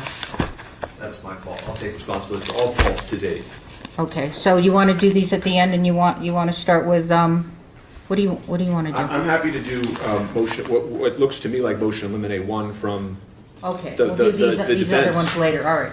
Defendant Alec Baldwin's motion in limine to preclude improper prosecutorial conduct and require an orderly trial. And yes, Your Honor, I think this is a good place to start today, because this is sort of my main issue throughout the day and what I'm going to ask to address at various points, and that's why I'm going to keep my remarks so brief on my motions, because hopefully the court will give me the courtesy of a few more minutes when I need at the end. But essentially, the court has the papers. Their response that the state is allowed to burden shift in certain places, that's their sort of strongest response, misses the mark. I mean, even in the case they cite, right, what the prosecutor does, it's one remark in summation, where the prosecutor says, I, of course, have the burden of proof. It never leaves this table. This is a very serious proceeding, and I have the burden of proof. Just so you know, though, you can consider, right. And then they make one remark. That's the context of any case that goes against these basic propositions that are also the same in every single state in this country. So the reason that I had to make this motion is because in reviewing some of the trial, and I haven't been able to get through every bit of it that I want to on this subject, but it's constant issues with controlling the prosecution from doing things that are just straight and proper. And so I don't know what to do in that circumstance. I've never made a motion like this before, but it's objection, this witness doesn't know that, objection, they don't know how to identify the picture. We have plenty of other witnesses. Sometimes it was no objection at all. Sometimes the prosecutor just called out from the prosecution table and started saying, I would request the witness read the entire transcript. He can't answer that. And then there's the questions, and we'll get to this in another mill, which is constantly, every single witness, they'd ask a question, what happened next? And where was Miss Hutchins during that? Where was Miss Hutchins? Oh, she was in the helicopter. And then they would go on. And they would ask another question about the chronology. And they say, well, where's Miss Hutchins? She's in the helicopter. And so, this is, it's misconduct. You can't do that. You can't do that as a prosecutor. You're not allowed to do that as a prosecutor. It's very serious to do that as a prosecutor. And so eventually the court at some point stopped Miss Morrissey from doing the coaching, speaking objections. And then Miss Morrissey began, every time her name was mentioned in a question, she began to stand up and say, well, I'm being talked about in this question. And she began interrupting the proceedings. So I didn't know how to address this. I don't know how to address this, even as I stand before Your Honor. But my request would be objection, relevance, objection, hearsay, and nothing else. And in the very rare circumstance when an issue rises to the level of extreme importance or constitutional imprint, a lawyer can approach. If there's something very complicated, a lawyer can approach. But otherwise, none of those tactics and devices should be used at this trial. We've come a long way to get here. The court has been very patient. All that we want is a fair trial. And for the rest of this, I would rely on my papers. Thank you. Okay. All right, Pim. Response. Thank you, Your Honor.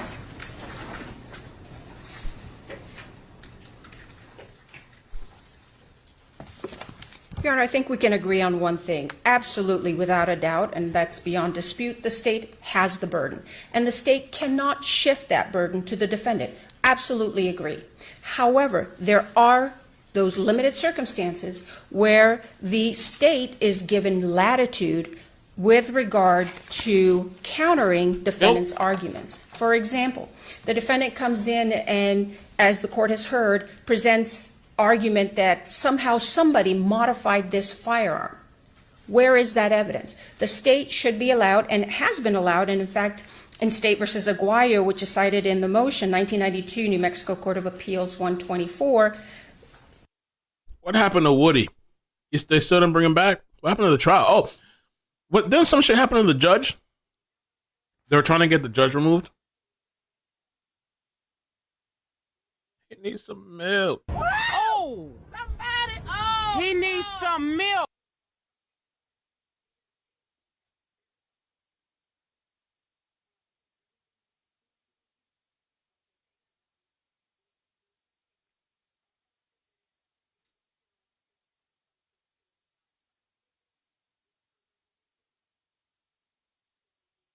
What happened to Donnie?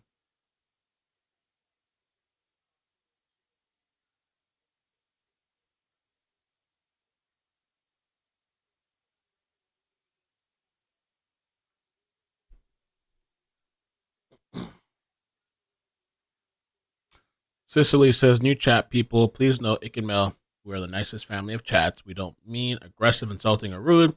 Not here. I like that crap. Please don't affect us. Thanks. Somebody was telling me that multiple members claim they were being abused in the chat. And I just have a hard time believing that. But if you're a YouTube member and you're being abused in the live chat, send me an email. This was like a thing today. I didn't see anybody getting abused in the chat. But maybe I missed it. Maybe I didn't see it.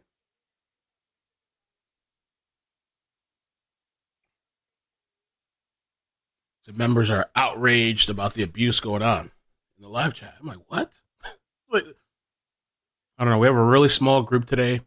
It's even lower now, 4:32, because I stepped away in this lunch break. But I don't know, man. I don't know.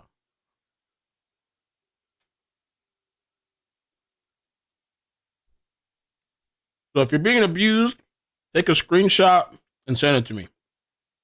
Shit, I'm being abused too.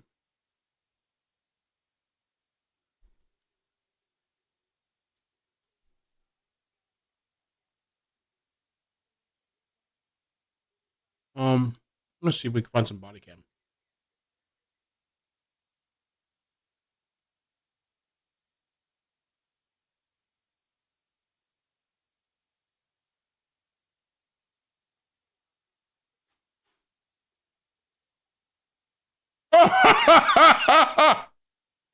Buster Mama. I feel abused. I missed so many chases.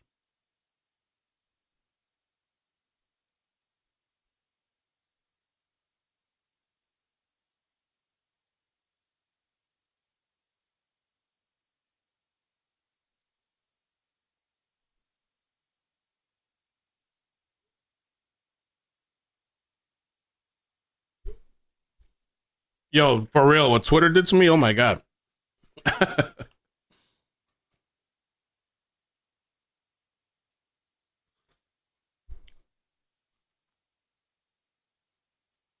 V, what's up? I didn't know you were there. All right, I'm gonna pick a body cam for us to watch.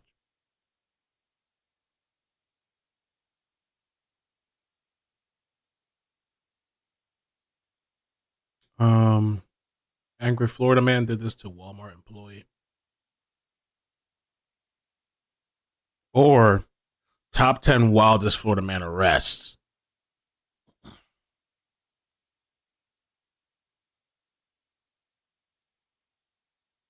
Alec.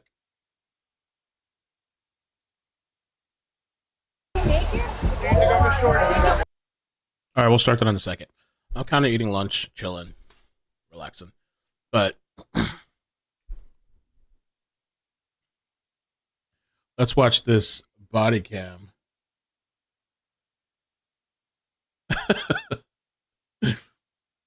She pointed the gun at the person and told her she was going to bust her shit. What? I did not say that! Alright, he's starting to move. Yeah, he's running. He just fell down. Come on, mother. Okay. You think I can't do it? I know. Don't want to do black this. belt in karate, a black belt in judo. Florida man. Wild stories involving residents of the Sunshine State have been making headlines for years, and for good reason. We're breaking down the top 10 Florida man or woman arrests caught on camera. First, we're in South Beach, Miami, where a man allegedly tried to steal a jet ski, then jumped into the ocean and took off his swim trunks. It's Sunday, April 2nd, 2023. Police responded to a report that a man had tried to take a jet ski available for rent without permission. What he tried to do was grab one of the keys from the jet ski. He tried to push the jet ski out so we can go. So at that moment, they tried to stop it. Right? We went to the water. So you guys never gave me consent? Nothing. Not at all. And I make sure everything is recorded. He actually grabbed the key. Yes. And he tried to grab the paper from the key. He grabbed the paddles who kind of hit us. He broke one of the paddles. The business manager tells police the man broke a paddle and tried to hit him in the head with it before going into the water. Police on shore wait for Marine Patrol to arrive, but the water is too shallow for the boats to get too close. That's when the suspect decides to strip down in full view of everyone on the beach, including children. No.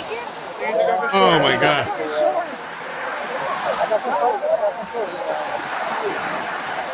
I got some clothes on my car. Hey, we'll get him for indecent exposure the second he comes up. The man can be heard yelling and even singing in multiple languages. The officers try to get him to come out of the ocean, but it's not working. Okay, come on. Sir, come here. Walk forward. Eventually, several fellow beachgoers took matters into their own hands. They surrounded the suspect in the water and eventually dragged him to the sand. Boobs.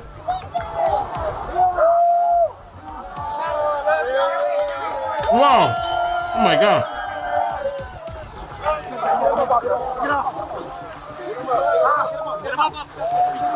Get him in the water. Hold the water. Hold the air. Hands behind your back. Hands behind your back.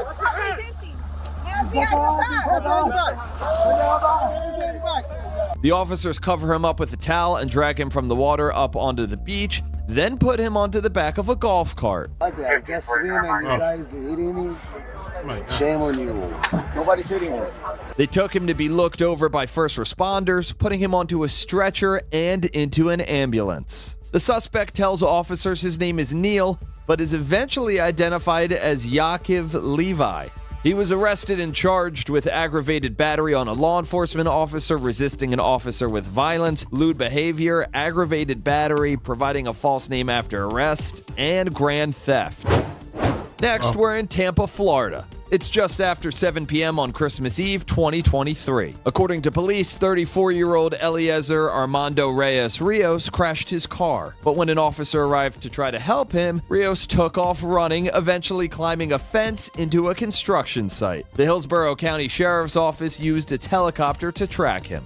All right, we do have a subject just north of a tree. He's on the southeast corner. Looks like it's he's in a culvert. You won't be able to see him from where you're at because it's a culvert. I just realized, but you are right across from him. Rios doesn't seem too concerned about what's going on as he lays underneath the tree. Yeah, just so you all know, he's just sort of casually laying there with his arms behind his head. He even starts to make dirt angels with his arms. Rios then decides to leave his hiding place and try to make a run for it, but that doesn't go exactly to plan. All right, he's starting to move. Yeah, he's running. He just fell down. He's running towards the west. The sheriff's office sent in an officer with his canine who was able to take Rios into custody. Get on the ground. Shut up. Get on the ground or you're going to get bit. Get on the ground or you're going to get bit. Hey, this is your final warning. Get on the ground or you're going to get bit. Rios was charged with leaving the scene of an incident, driving with a canceled, suspended, or revoked license, trespassing on a construction site, and resisting an officer without violence. Now we move to Cocoa, Florida, and this time it's a Florida woman who's in trouble with the law. Police responded to a McDonald's fast food restaurant on March 16, 2023, around 11 p.m. for a report of a woman threatening employees with a gun. They found Quave Young inside her SUV at the drive-thru window. Put that gun away. Put it down. The officers get Young out of the car and put her in handcuffs. What is the problem? Apparently they saw your gun and they thought you It's in the car. I have it in my car. That's where I have it. Okay, I'm just telling you. It's no big deal. She got mad because she got mad because I asked for my order. That was the problem. I didn't do nothing. All I said was I'm still waiting on my number one order because I asked for it and I'm trying to go home. She got mad. It was awesome, crazy. I'm like, what are you talking about? So I'm waiting. I'm still here waiting. Okay. I got a gun from it. I'm still waiting. We don't know all that. I don't care. That's the crazy part. She can say what she wants to say. That's weird. I'm still here waiting on my damn order. Young is insistent that this is all some sort of misunderstanding. What is I'm being stopped from? What is the problem? I just told you. No, you did not, sir. No, you didn't. She saw your gun. Okay. And that you were threatening her with it. I did not threaten her with nothing, sir. Well, at all. that's I what did we're not here to threaten her with investigate. nothing. That's what we're here to No. investigate. I've been sitting in the car. Why would I threaten someone and I'm still sitting in my car waiting on my damn order? That doesn't make any sense. I don't know.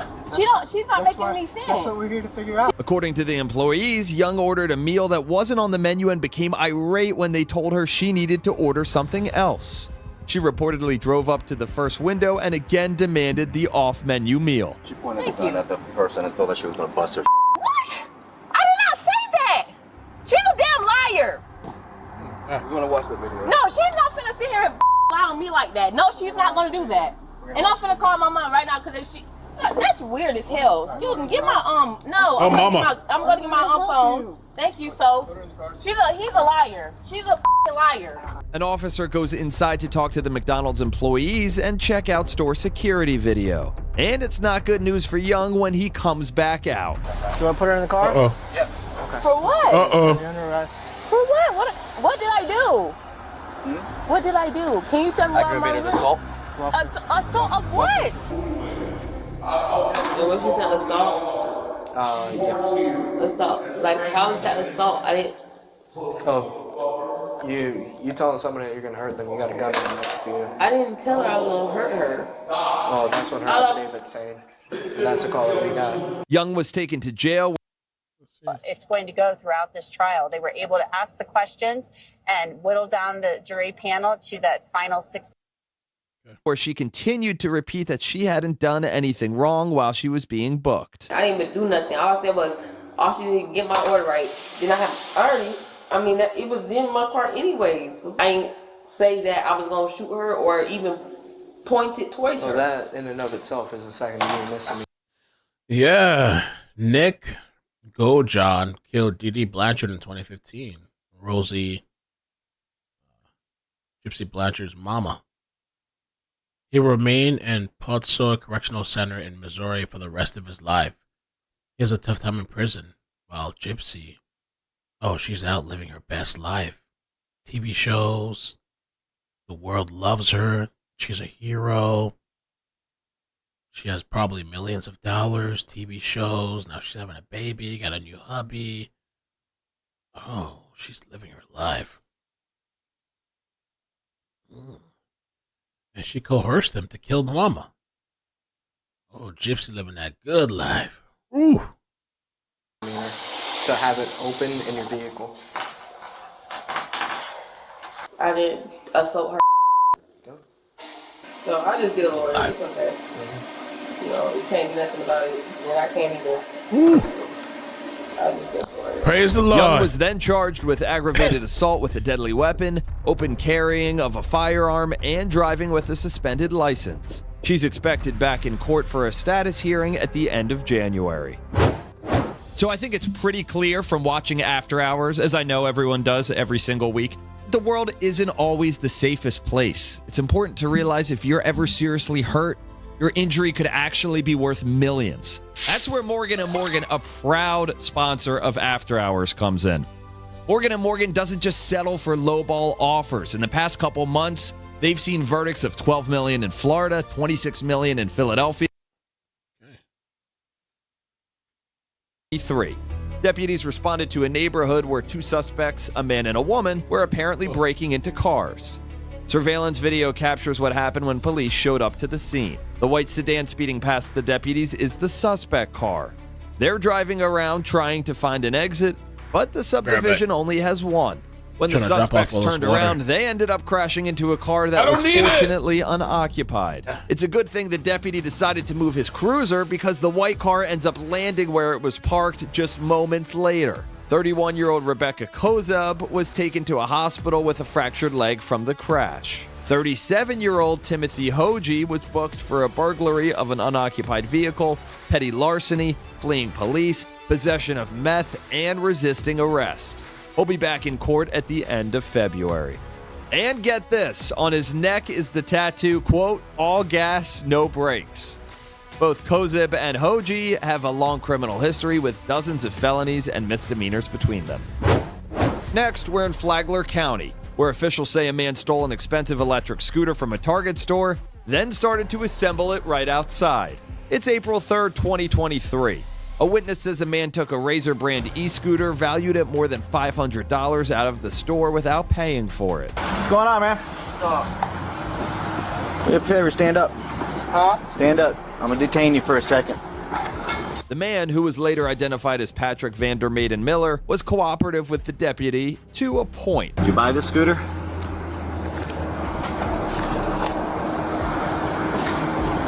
You don't want to answer that question? The deputy arrested Vandermaiden Miller and found drug paraphernalia in his pocket. He was charged with petty larceny and possession of drug paraphernalia and held on a $2,000 bond. Now we're back in Polk County, where another man was arrested for theft. And it's what he's accused of stealing that really made the headlines. 26-year-old Toby Foster turned himself into the sheriff's office after apparently being caught on video taking ingredients for a cocktail from an apartment. Deputies say on November 23, 2023, around 5:30 in the morning, Foster broke into an apartment and stole vodka and orange juice, the common ingredients for a screwdriver. Foster was caught on surveillance camera. He was charged with burglary of a dwelling and petty larceny. Now we're in Port Orange, just south of Daytona Beach. It's and threatening workers. I don't know if he is still sitting out there at the moment. He might be the guy at Alberto's. But I called about him causing a disturbance, and he's come in here quite a few times already. It has bothered me and customers. It makes me very uncomfortable. He said a lot of vulgar things to me, and he likes to grab things and try and come behind the counter. So, kind of want him trespassed. The officer finds William Bussey in the same shopping center. Bussey tells the officer he has a question. I was arrested about 8 months ago. Okay, back up for me. Right now you're under arrest for battery on a law enforcement officer for throwing something at me. Oh, you for once. Yeah, well, don't do it. Why would you throw something at me? Because you pissed me off. That's well, there you go. Bussey continues to prove that he's a man who doesn't quite know when to quit. You're lucky I didn't have my pocket knife with me. That's sad. You'd be dead right now. Bussey was booked for battery on a police officer. In October, Bussey was sentenced to 200 days in jail. Next, we're back in Flagler County, where a man allegedly punched his neighbor in the face, then jumped into a canal to try to get away from police. What are you doing? Dude, what are you doing this for? It's Sunday, November 19th, 2023, just before 5 p.m. Flagler County deputies say Philip McGraw. By the way, not too long ago, Wilson sent me this. Palm Beach County, Florida, aircraft crash alert. Which, like, you know, people that have been watching me, I've been saying that I've been going down this crazy, insane rabbit hole of plane crashes. So now I see this in my, my spidey senses. 10 minutes ago, it says 3 divers in the water at this time attempting rescue. So I'm trying to find if there's anything else I could see on that. Keep it posted. McGraw walked into his neighbor's garage and then hit him. Both men ended up in the street, and McGraw's stepdad pulled up in a truck. McGraw hopped in, and the men took off. Deputies tried to do a traffic stop, but the stepfather kept driving, eventually ending up back where it all started. That's when deputies say McGraw jumped into the water and swam through multiple canals to try to avoid capture. What's here? You have any weapons on you? Roll up.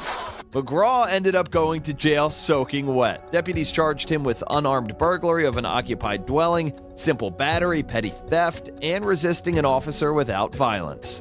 McGraw entered a no-contest plea and was ordered to pay almost $300 in fines and go to jail for 30 days. Now we go to Polk County, where a man delivering for DoorDash allegedly wanted more for his services than just a tip on the app. Identified by the sheriff's office as Salim, dropping off a customer's Taco Bell order in May of 2023. He looks directly at the camera several times before taking a photo of the food for proof of delivery. But then he decides to take an Amazon package from the front stoop and puts it under his shirt. The customer then reported the theft to the sheriff's office, and they subpoenaed DoorDash to identify the driver. Salim was arrested and charged with burglary and petty theft for taking the package, which had an oil filter inside worth only about $8. That's it? That's what he took? That's what he stole? Our last stop on this Florida man journey is in Citrus County. Oh, there are people submerged. Oh, that's crazy. If that's what the case is, then, I mean, they only have a few minutes. Airport did try to assist before fire rescue units. This is an old video, though. That's from 2020. I wish I could find something else on this crash. There's no live streams. 3 divers attempting rescue. These types of things, I'm telling you, I've been watching all these documentaries. Those little small planes happens all the time. 2 people on board submerged. I wonder why they wouldn't be able to get out, though. I mean, it's a small plane, unless it got beat up in a way that they can't get out. There's no exit to exit. Maybe the plane got kind of crushed.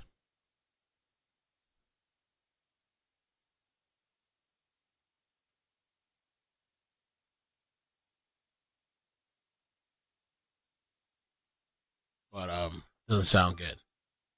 Palm Beach County, where the sheriff's office. So with CrimeCon, I was supposed to take a flight up there. I was gonna fly, and I was gonna take a small plane to CrimeCon, and I got paranoid. And my daughter, at one point, I thought my daughter had said something like, "Daddy, what if the plane crashes or some shit?" And I was like, "Hell nah!" I just drove up there. Featured a Florida woman on its Warrant of the Week. True, JB. Water pressure. The water like coming in. The other thing too, I heard a mistake that some people make is if a plane crashes in the water, before it hits the water, people will fill up their life vest with air, and they say that's a big no-no. You fill it up. Let's say the plane crashes into water. Once you get out of the plane while it's in water or submerging, then you fill it up, because there's been plane crashes where people could have lived, but before the plane hit the water, they filled up their life vest, and then the water's rushing in, and the water's pushing you to the top. Some people can't even get out their seatbelts because the water's filling up and it's pushing them, and they filled up their life vest. You can't really control where you're going. It's really hard to. Had you had your vest not filled, you would have did what you needed to do, get out the plane, and then filled it up. That's happened too. Social media post in November 2023. The sheriff's office posted a photo of Stacey Usher, who apparently tried to hide from deputies inside of a couch. Deputies had been searching for her after they say she violated her probation by selling fentanyl. Usher is a convicted felon in multiple Florida counties with a history of drug fraud, grand theft, and using bogus checks. The Florida Man phenomenon is so well known, organizers have put together the quote Florida Man Games, set to take place in St. Augustine in February. One of the events is the quote evading arrest obstacle course, where participants will run from actual officers. The website also boasts a mud wrestling event, mullet contest, and boxing match showdown between police and firefighters. Mullet contest. From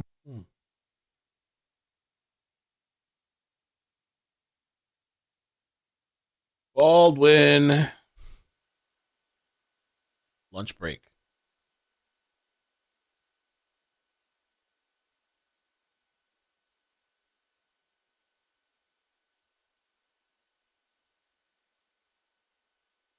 But it's the model Cessna. It's yeah, I thought it was a Cessna. Let me see which one.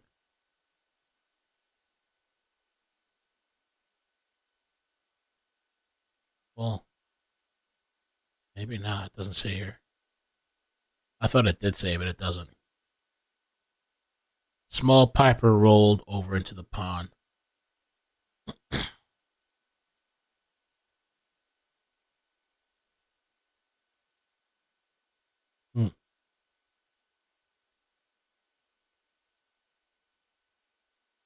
See Broadcastify. No, not much going on the scanner audio.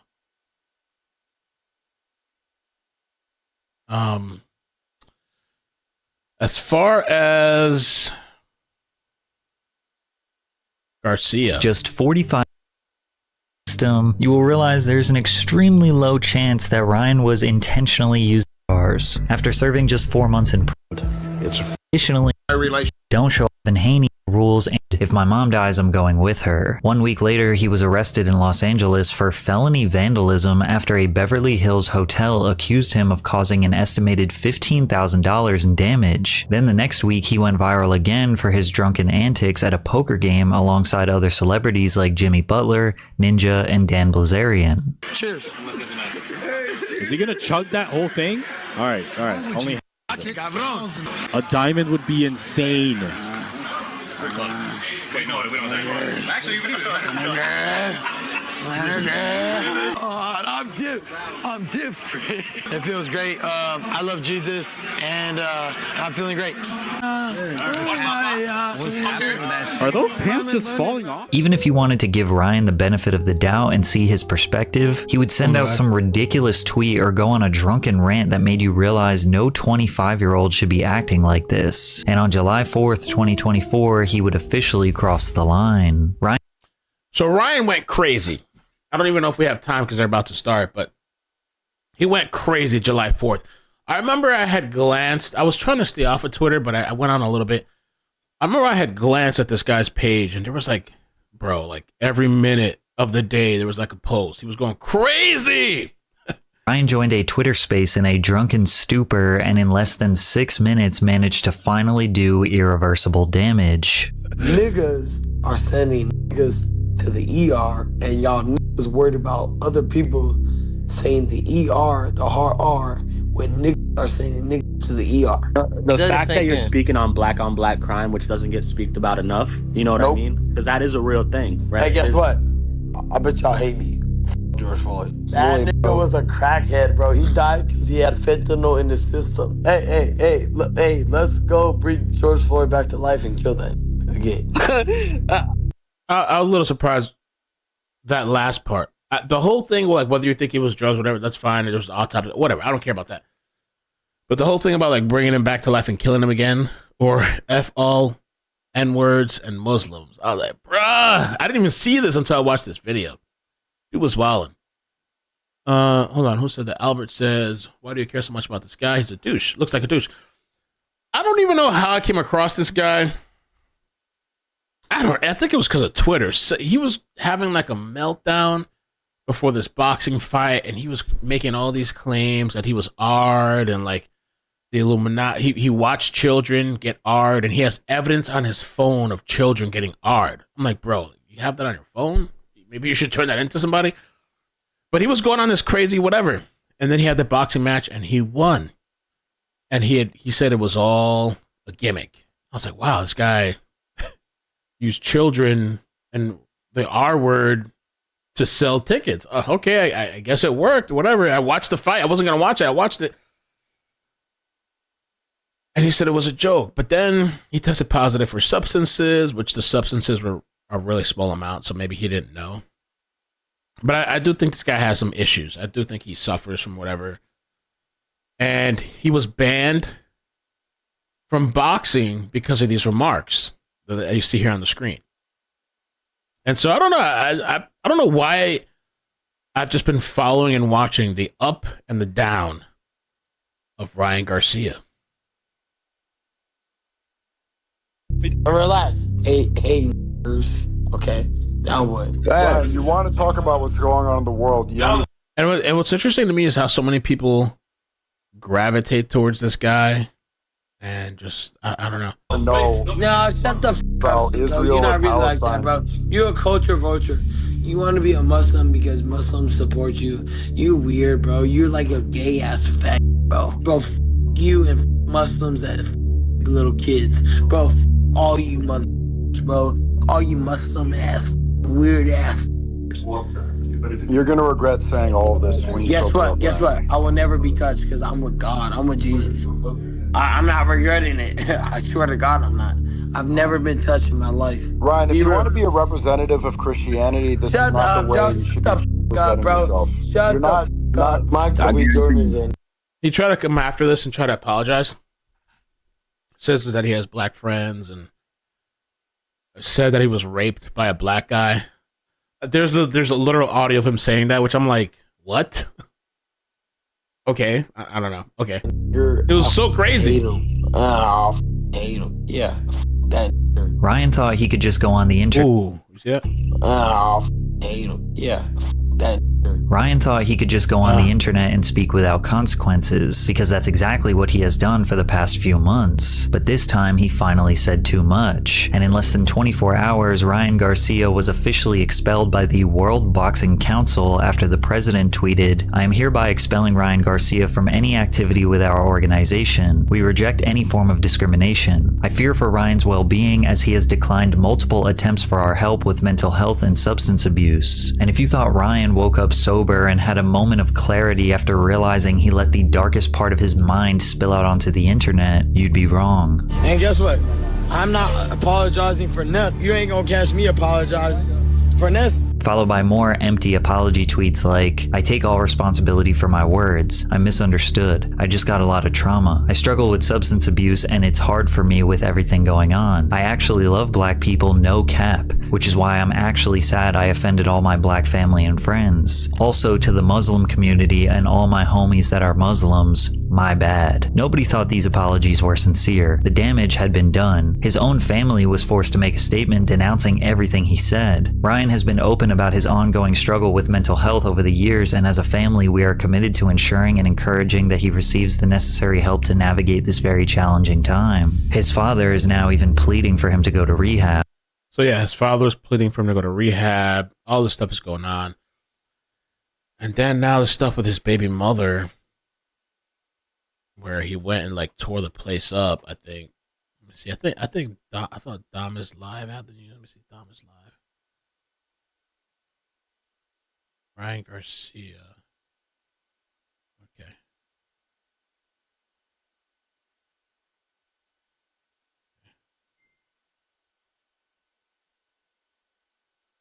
Ryan Garcia allegedly broke into his ex-wife's house, accused her of cheating, and destroyed her property. This guy's been with so many women, but harass me and you called me to have a mental breakdown with my vacation. This is what happens when you get caught. Doing what? Look at her. Doing what? Bro, we got the Having messages. George said you were a girl that you got bored with. I had like a friend. He's a fucking friend. You guys are gay as fuck. He's gay. No one fuck that fucking guy. So I don't care. You guys are fucking gay at the end of the day, sucking each other's dick. He's talking shit about his mother of his child. And this motherfucker's Bruh. And then these text messages and slandering my name when I've been nothing but forgiving. If you love and support Ryan, you would encourage him to get help. Enough is enough. This man is not stable. But that's the thing, is like these people will encourage you to the very ends. So now that I've been super patient and have tried to get him help myself, since everything I've did failed, I now put my foot down and decided that he will need to see his children with supervision and through the lawyers, because I cannot mentally keep up with this anymore. So she's saying she trashed the place. These are all the myths, bro. I never call nobody that much, bro. Once or twice, boom, done. I'm not calling 10, 15, 20, 30 times, bro. Once, maybe twice. Maybe if the shit just went straight to voicemail, let me just verify. You'll never see this shit from me. Like, bro. It's the opposite. But Ryan is one of those people. Call.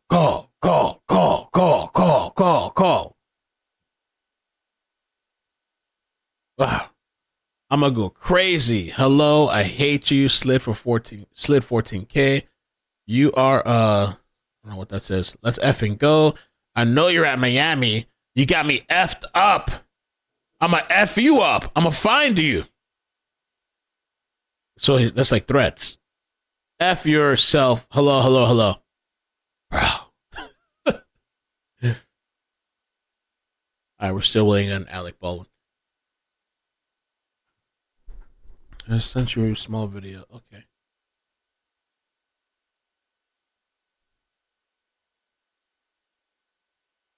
Oh, all right. Let me check it out.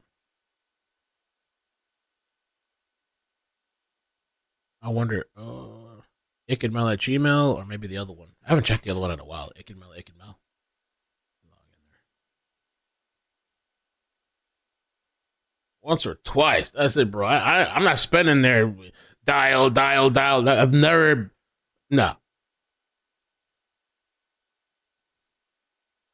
Let's see.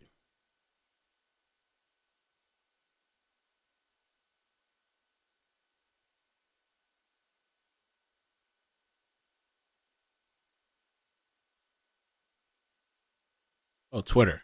Okay. Oh, okay. Wasn't updating for some reason. Airplane veers off runway and crashes into body of water. Wow.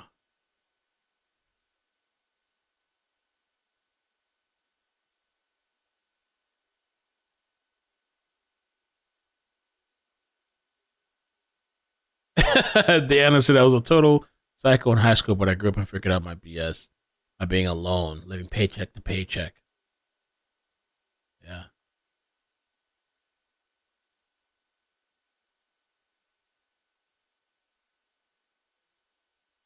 A runway in northern Palm Beach County and is in the water. Suji Nam is live at the North County Airport. And Suji, tell us what you're able to see. Yeah, we just got here a couple of seconds ago, Tiffany. Right behind me, I'm by the gate to one of the entrances to the North County Airport, and you can see there's still a very heavy active scene here right now with dozens of law enforcement officials and first responders responding to the scene. Airport officials confirmed to us that a plane has been submerged in the water, but we're not yet sure how many people are on board right now. There was and still is a chopper that is flying above trying to assess the scene. Again, ambulances are here, fire rescue crews are here, security is also patrolling the area. We're still working to gather some more details, like whether the plane was landing or was trying to take off before this crash happened. Again, how many people are on board and whether they have any injuries. We will continue to monitor this right now, but again, very active scene as crews are trying to determine what exactly happened and what they're going to be doing. But as you can see over there, if Richard can point up there, but there is a chopper that has been flying up around that scene right now. So we'll continue to stay in this area to monitor what's happening and what they're working on right now. Yeah, I mean, I've seen a couple of these documentaries where the planes will get off the runway and come right back down. Some of them were overweight, sometimes engine problems. Like once you reach a certain speed and you're about to take off, you can't brake. Like there's no going back. You have to just take off. So I don't know, was that pilot error or something?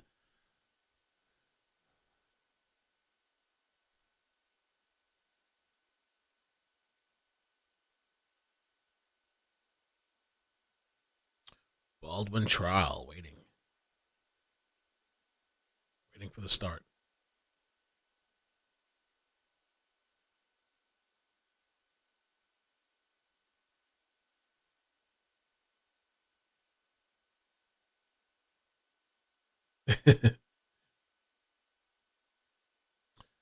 Ryan Garcia, let me see what he's posted today, if anything. I mean, he's a young guy with a lot of money, so his Twitter account got unverified too. I noticed that. The last thing he said 4 hours ago was that he was going to Bangkok. Headed to Bangkok.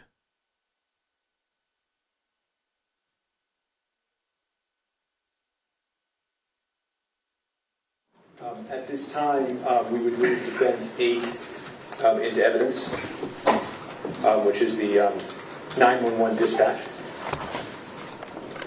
Okay, is your witness going to recognize it? Or is it by stipulation? It's by stipulation. Right. Okay. That's what we agreed. All right. Okay, and if we could just, so that the jury can see, page 6, if we could just publish it to the jury. Yes. States. Defendants 8? Is that 8? Defendants 8 is admitted. You may publish. Thank you, Your Honor.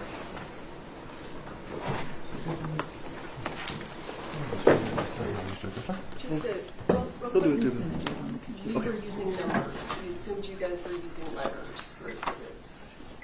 We filed. Oh, 8. It's DX. Okay. Understood. Yes, Blondie. I watched a documentary about that. She had too much weight on the plane. Exhibit list first. The guy didn't even have a license, I don't think. The pilot was not a good pilot. Overweight. Aaliyah didn't even want to get on the plane. They drugged her. They gave her a sedative to get her on the plane. She was uncomfortable about getting on.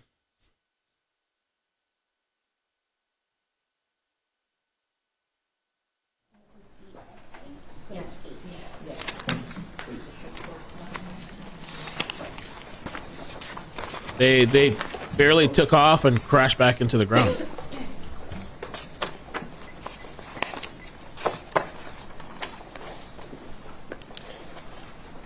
Yeah, Alan, thank you. Yeah. Yep. Okay, and is this page, I can't see the page at the bottom. Is this page 6? Yes. Okay. And do you see how it says accident, accident, accident?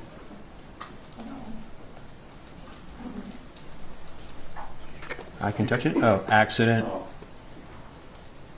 Yes, sir. Okay.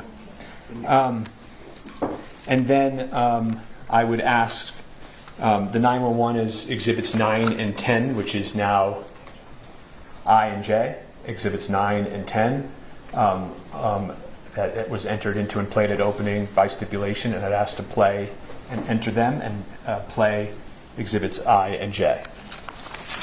And this is by stipulation? Yes, Your Honor. I and J, which are, again, the 911 calls? Yes. Why are they 2 exhibits? It just splits because of the EMS. It's the same Okay. three. All right. So, upon stipulation, not being corrected otherwise, go ahead. Thank you. Can we turn the volume up? You may publish. This is 911. What's the location of your emergency? We need an ambulance out at Bonanza Creek Ranch right now. We've had 2 people shot on a movie set accidentally. He said someone was shot?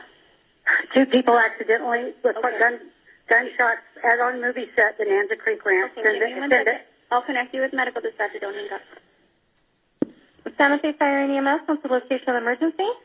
Bonanza Creek Ranch has had 2 people accidentally shot on a movie set by a prop gun. We need help immediately. Okay. for this fucking AD that yelled at me at lunch because asking about revisions. This motherfucker. Did you see him lean over my table and yell at me? He's supposed to check the guns. He's responsible for what happened. Now, Mimi? No. I'm a script supervisor. How many people were injured? 2 that I know of. I was sitting, we were rehearsing, and it went off, and I ran out.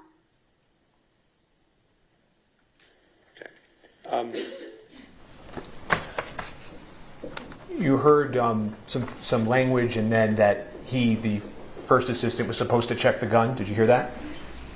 Yes. Okay. Did you hear anybody on the 911 call mention Alec Baldwin at all? No. I asked you before we broke about a prior statement. I asked you if you made a prior statement that we talked about a few times, so I'm just going to approach quickly and refresh your recollection. And this is November 30th, 2023, your pretrial interview, Officer Laflur, and I'm just going to ask you to read down here. Your Honor, and again, Mr. Spiro is testifying as he's handing it to the witness. Just identify what the document is and then move away.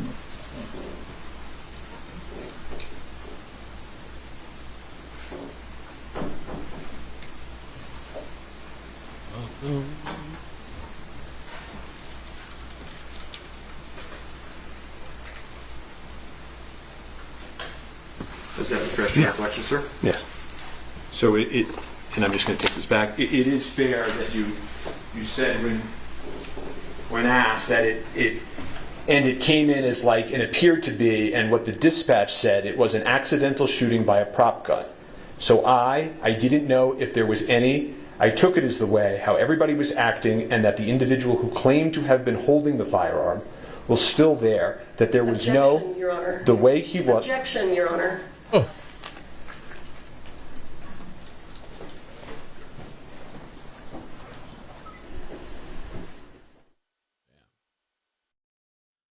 the guy speak.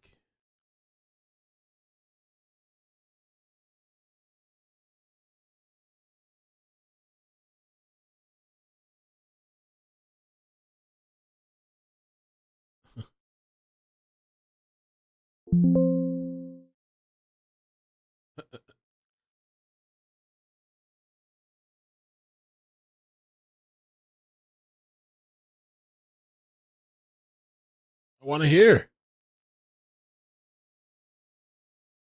Forgot to unmute it. Was an accidental shooting by a prop gun. So I didn't know if there was any. I took it as the way how everybody was acting, and that the individual who claimed to have been holding the firearm was still there. That there was the way he was, his demeanor was that there wasn't any intention behind the act, as you could say, Yes. You made that statement, correct? Yes. And I asked you also whether you remembered receiving any information as to the ammunition, whether they be prop or otherwise, that was at the scene. If you recalled Duran Curtin, one of the individuals in the church, giving you information. Do you remember that?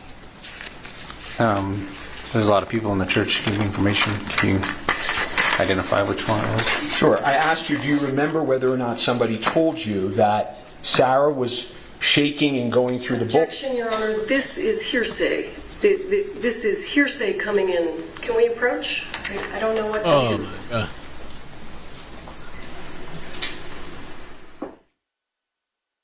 Yeah.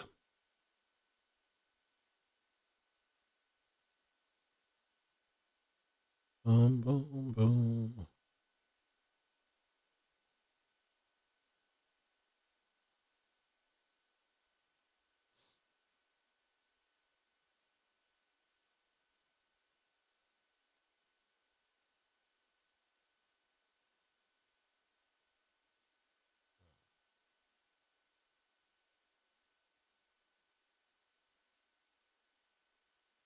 That him waiting so long to make this decision to harm the body. Any comments in the hallway Nancy Pelosi. about the fate of our nation.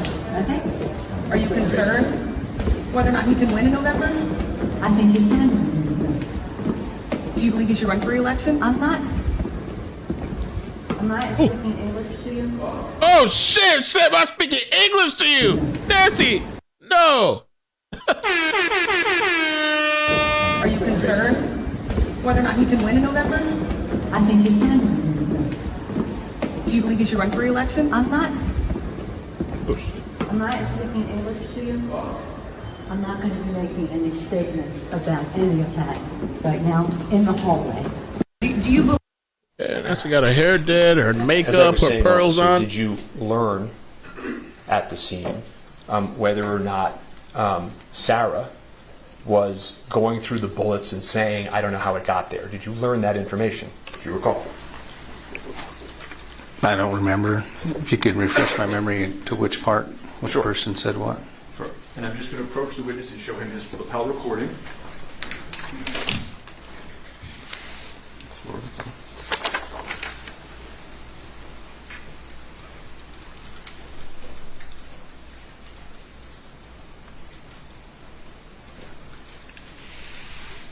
Okay. Does that refresh your recollection?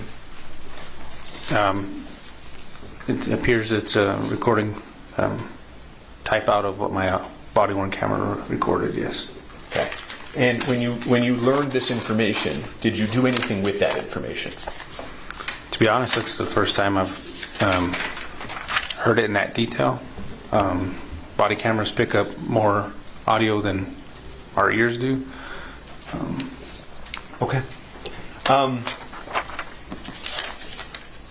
You also testified that the gentleman in the orange jacket came up to you and said, Alec pulled the trigger, or words to that effect. Remember that testimony? That's what he said, yes. Yeah, and you know that witness has stated absolutely he did not see him pull the trigger, correct? Very. At that point, I didn't know if he said that or not. Okay. And then I just want to ask you about one other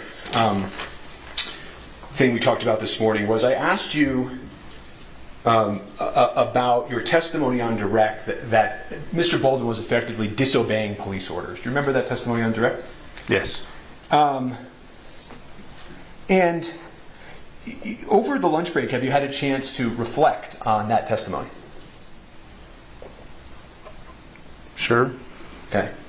Do you think it's a fair, honestly, sir, a fair characterization to this jury to say that Mr. Baldwin was disobeying police orders at the scene?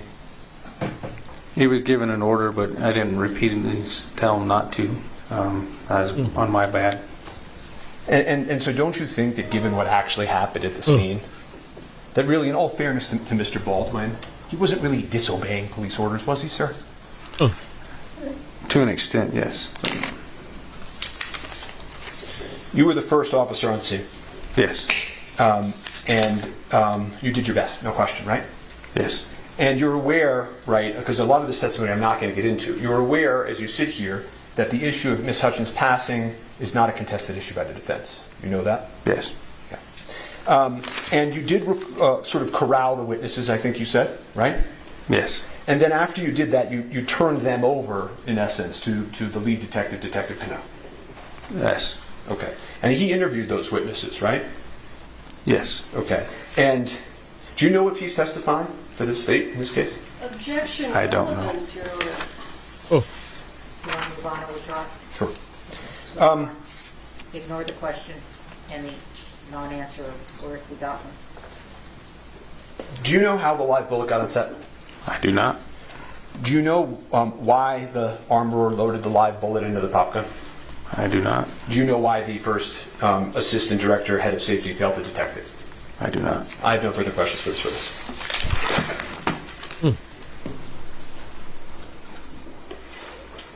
Cross-exam. Come on. Can I use the Elmo, please?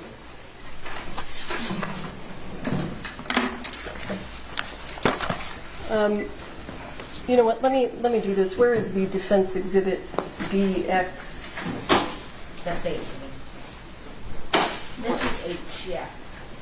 Okay. I just have to relabel them. Okay. They should be labeled, I'm not labeled. There are 3 copies? Yes, I just gave us extra copies. Okay.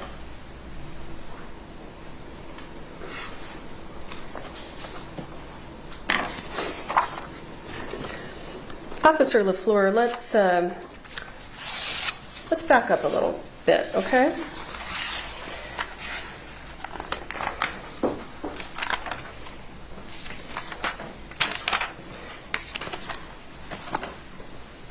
Did I speak with you this morning about the testimony you were going to give? No, ma'am. Did Ms. Johnson speak to you this morning about the testimony you were going to give? Ooh, no, savage too. Okay. When was the last time someone from the prosecution spoke to you about the testimony you were going to give today? I don't believe we've talked about the testimony I was going to give, but just about the pre-trial interview. So you mentioned a pre-trial interview this morning about. So let me ask you, do you recall when your pre-trial interview was? Would it refresh your memory if I showed you a copy of the transcript? Yes. May I?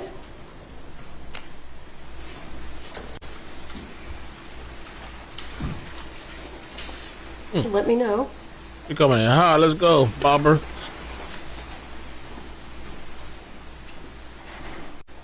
Officer, when was your pre-trial interview? In May. And do you recall who was there? Somebody from the defense and somebody from the state. Someone from the defense. Oh. It was a female. Okay, so just to be clear, at your pre-trial interview, it wasn't the state just speaking to you. The defense attorneys were there also, right? Yes. Oh. And they got to ask you almost all the questions, isn't that right? Yes, if I can recall, the state didn't have anything to ask. Oh! So the prosecutors didn't ask you a single question? Not that I can remember, no.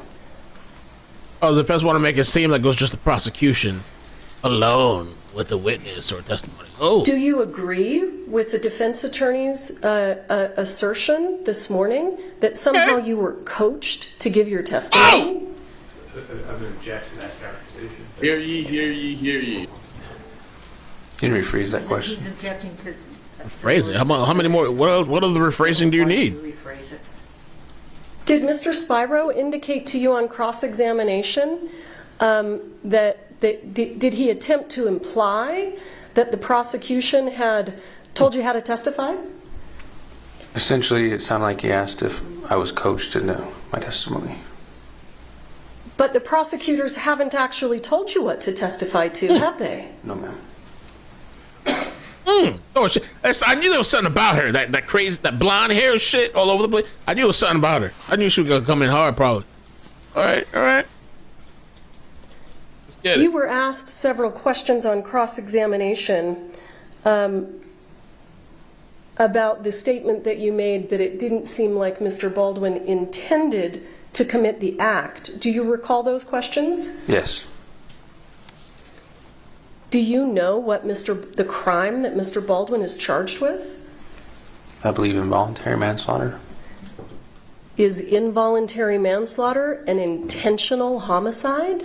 No, ma'am. Not to my recollection of the New Mexico State statute.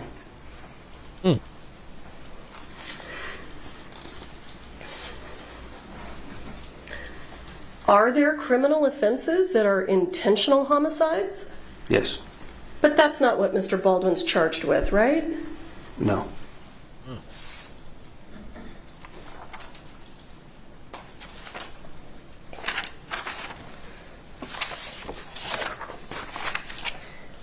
Officer Laflur, when you are speaking to a witness, when you were in fact speaking to witnesses at the scene, you collected their driver's licenses, didn't you? Yes. And what do you do when you collect the driver's license? Do you run it through a system? I put it in our computer system, run it by driver's license in the state. It's easier than name and date of birth. Is Defendant's Exhibit H Does that contain information Lindsay. about their driver's licenses? Yes, it appeared that it was a page that showed each person's license being inputted and the return that came back from RACC or NCIC. So I'm going to go ahead and show you what is page 3 of that. What do we call it? Is it a CAD report? Yes. So let me back up for a moment. What does CAD stand for? Do you remember? I don't know the exact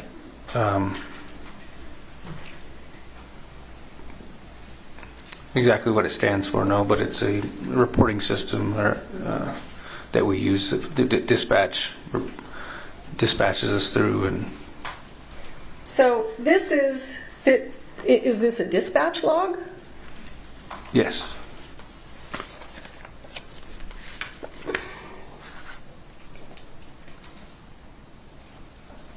I don't know.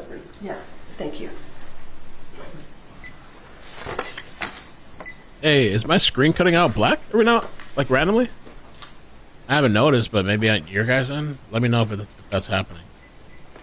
I'll try to pull it up on my phone and see.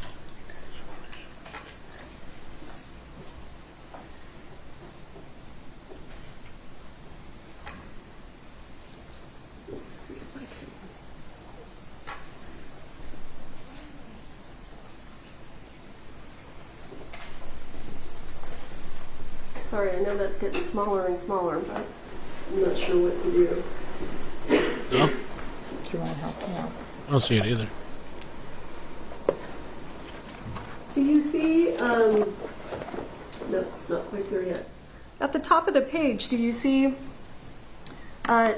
number 16? And there's a 16, and then there's a parentheses. Yes. What does it say? Posted speed limit and actual. What does posted speed limit and actual have to do with this incident?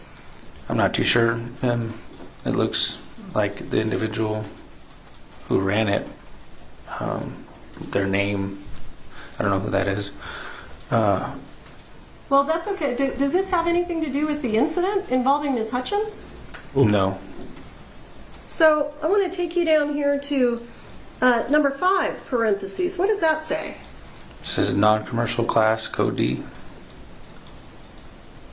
What is that person talking about? Does it have anything to do with the shooting of Ms. Hutchins? No, that's the return. It came back for a driver's license, it appears. That's the return that came back for a driver's license? Is that what you said? That's what it appears like, yes. Let's go down to number 10. Do you see that? Yes. What does that say? Accident quantity. Keep reading. 3, withdrawal. It looks like it's going to try to say withdrawal. Does that have anything to do with this incident? No.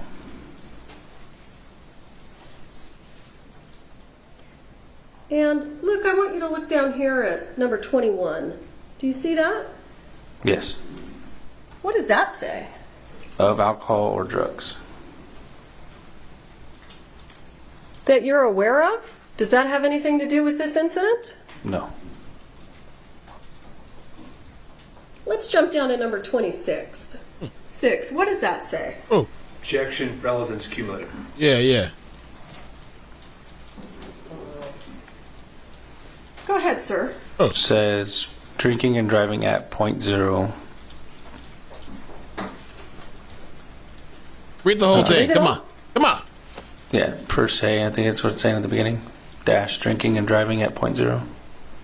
And then the next line is the blood alcohol content, BAC. Were you dispatched to a DWI? No.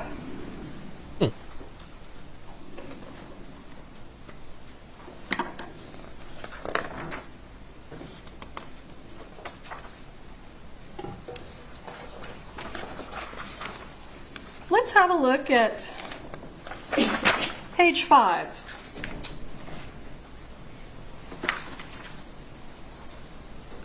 Do you see up here number 23? 23 is cut off on my screen. Oops. Yeah, of alcohol or drugs. Was this an incident that was related to alcohol or drugs? Not that I'm aware. Let's jump down here, if you would, to number 10. Do you see that?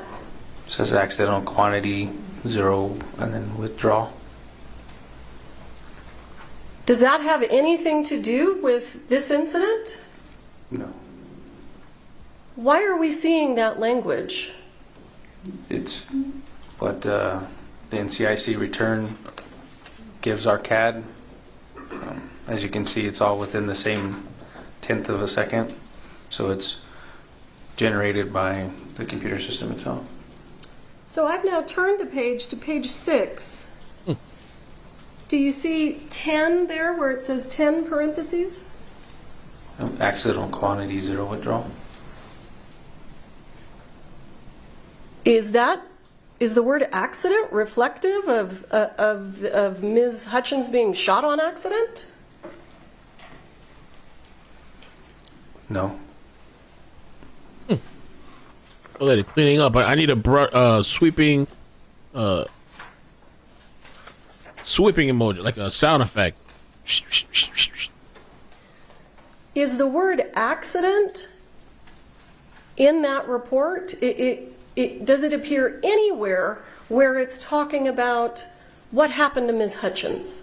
Sweeping broom sound effect. No, right here it's just a bunch of returns.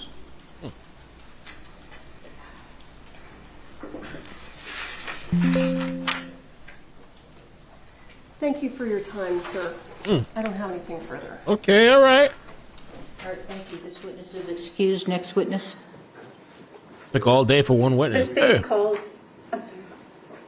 Were you? We would now move to page 14 of the exhibit. Come in. Come over here. She ain't playing.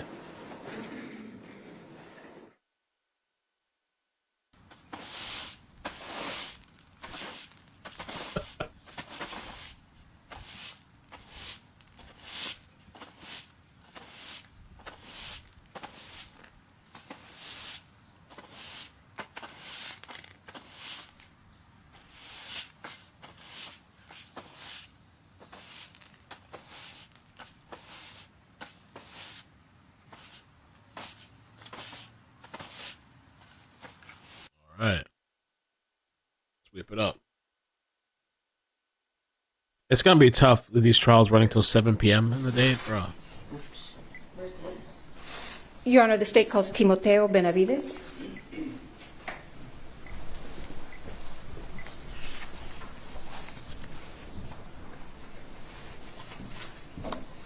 I like that suit.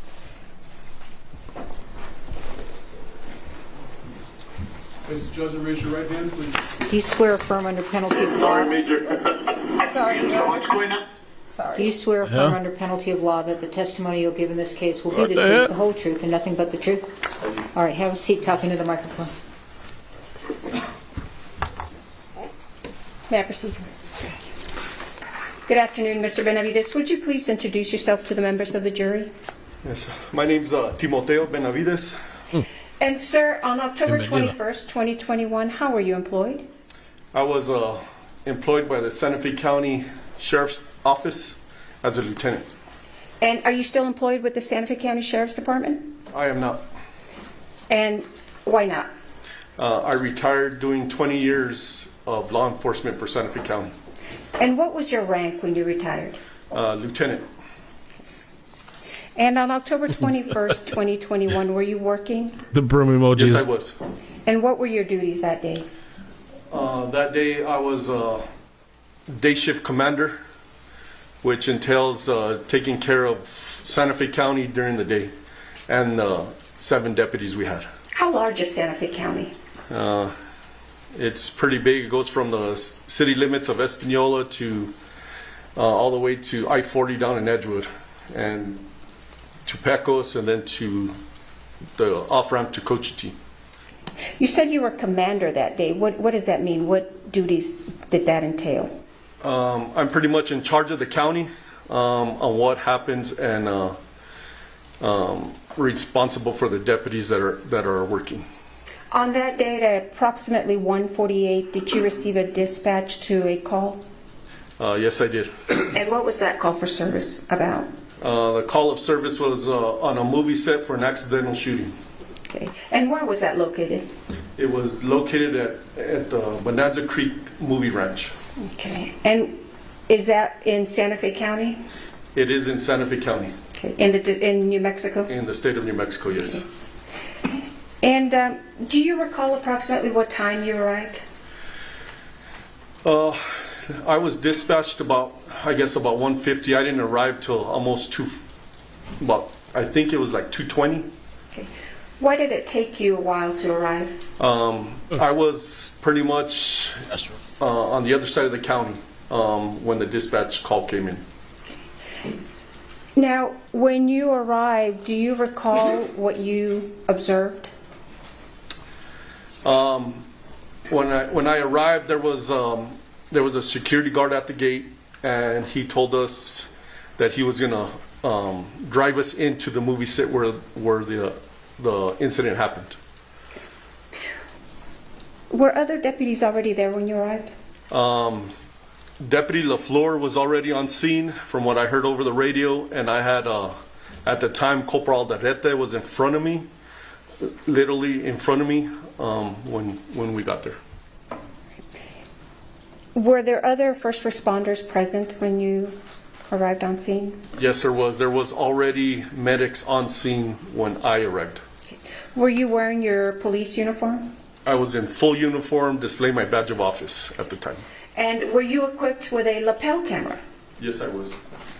Are you familiar, or were you familiar with how your lapel camera works? Yes. And how does it work?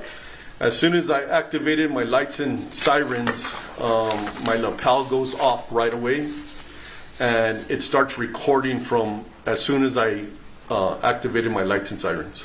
And how long does your lapel camera record? It records until I stop it, or until it runs out of battery. And how does your video that's captured on your lapel camera uploaded? How's it preserved? Do you know?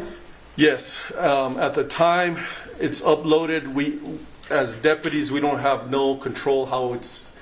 We show up to the sheriff's office and it downloads automatically from our. I take off my lapel, I put it in a docking station in my unit, and everything downloads into the sheriff's office room servers. Okay. On October 21st, 2021, did your lapel camera capture what you observed when you arrived on scene at the Bonanza Creek Ranch? Yes, it did. Okay. And what did you do with your lapel camera after you left the scene? When I completed my duties on that scene, I put it in my docking station, which is also a charger, and I proceeded to the sheriff's office so it could download. Now, have you viewed your lapel camera video since October 21st, 2021? Yes, I have. And in fact, did you view a portion of it this morning before you testified? Yes, I did. And did I show you State's Exhibit number 5 earlier this morning? Yes, you did. And what was that? It was, I activated my lights and sirens to the end. Okay. What was it, the entire thing to the end, or was it part of it? It was part of it. It was not the entire thing because I did stop it several times to talk to commanders and deputies, and then I reactivated it. And how long is your entire lapel camera video? I arrived on scene about 2:20, and I didn't leave till almost 8:30 that night. So State's Exhibit 1 is just a portion of your lapel camera? That is correct. Excuse me, video? Yes. Okay.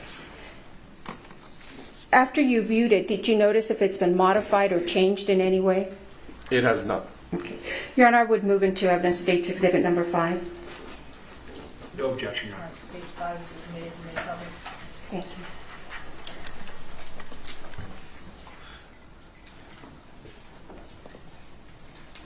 Sorry, Major. So what's going on? They said that they...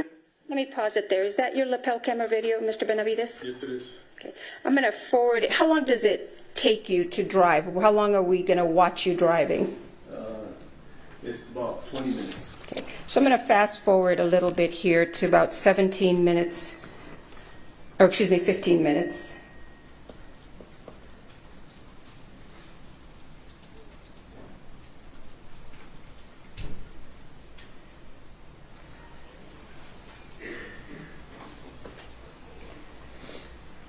Gonna be en route to Bonanza Creek. Hey, I got one shot in the chest. One shot in the chest, and one shot in the chest, and another shot in the stomach. So you have 2 victims up there? 2 victims. Are you still driving? I am still driving, yes. Now, I've fast forwarded to 15 minutes and 59 seconds. Have you arrived on scene yet? Yes, I could see the makeshift church right in front of me. We're going to secure the film and all the crew members. Why did you say you were going to secure the film and all the crew members? Pretty much common sense. I'm not on scene yet, but I'm trying to picture everything that was going on, and maybe the film caught it. I don't know. Can you describe for the members of the jury, when you're pulling up to this church, what does it look like? How many people are you actually seeing? So this scene was probably the biggest scene I've been to. There was people everywhere. I had medics running in and out. From what I saw from the back of the church, there was medics going to their vehicles, grabbing items, and there was just people everywhere. As in people, I mean, I couldn't distinguish who it was. It was actors, it was film personnel, bystander. I didn't know, but there was a lot of people there. Do you know if those people were people who worked on the set? Yes, you could distinguish them. They had a lot of sunblock on, a lot of hats, big hats for the sun. So that's pretty much how I noticed that. Okay. Cool. Thanks. I have like 200 people out here, so. Alrighty, I'll see you at 5. Yes, I already called for them. All right.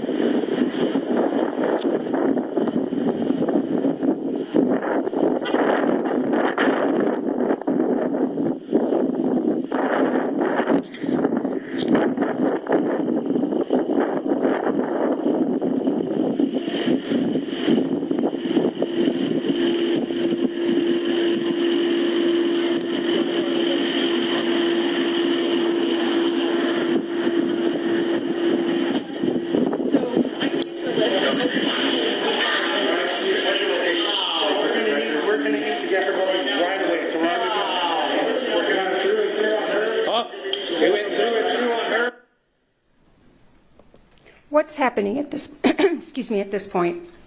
So as soon as I walked into the makeshift church, Deputy Laflur started to let me know what was happening and what was going on with the victims.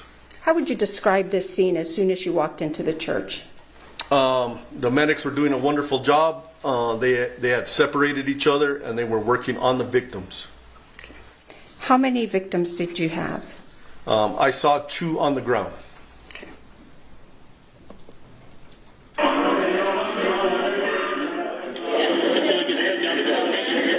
Corporal, I need you to know who's in charge. Everybody stops what they're doing right now. This is a crime scene. Yeah. Why did you say this was a crime scene? Because we had 2 victims, Helena and Joel, fighting for their life on the ground. And it wasn't natural. This is a movie set, and it was now a crime scene. We had to figure out what happened. So what directives are you giving the other deputies? So I'm letting them know I let Corporal Aldaleta know to have whoever's in charge have everybody stop what they're doing, because there was no more filming. If they were, I did not know. And so we could try to control what we could. Everybody stops what they're doing, and I need the film secured by whoever's in charge of the.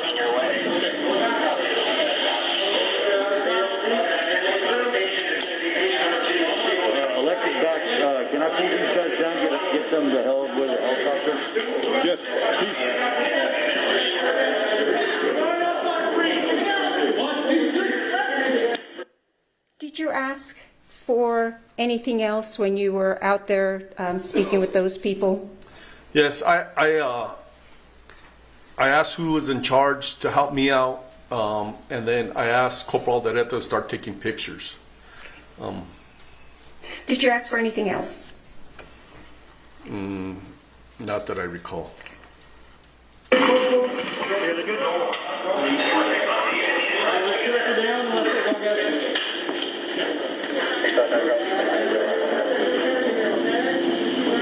Hey, I need pictures right away.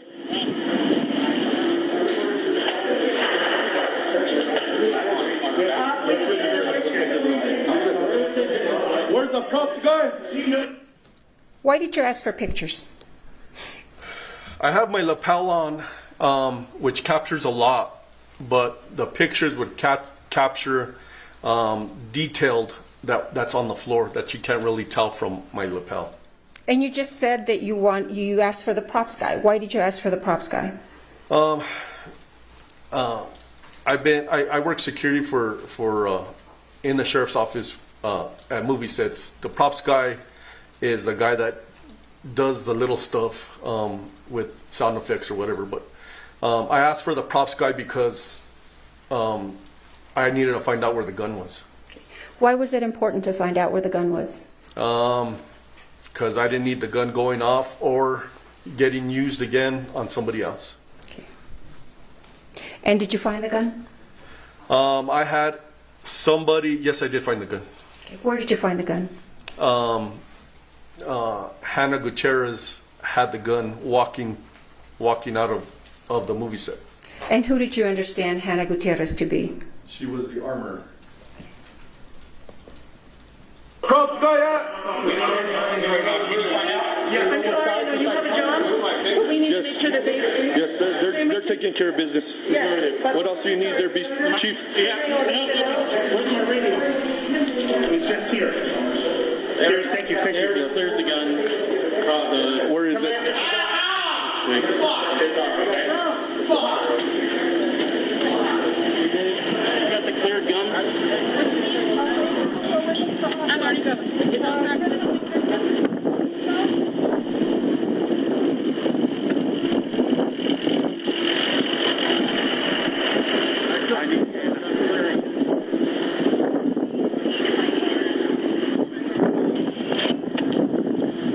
Where is it? Where are you going at this point? I'm being directed by a gentleman, I assume who is a person in charge, to look for the gun. And did you find it? I did not find it there. There's one there and there's one there. That's none of them? That's not. Okay. I need to know where it is.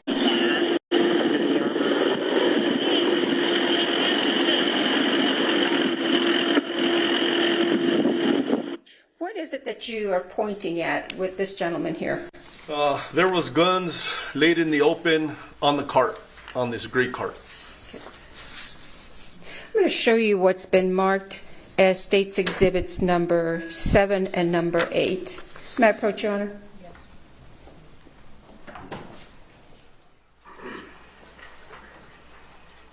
No objection, Your Honor. No objection. Yes, Your Honor. I would move into evidence 7 and 8, but I'll publish it in a second. I'm going to finish the video. Okay. Thank you, Your Honor.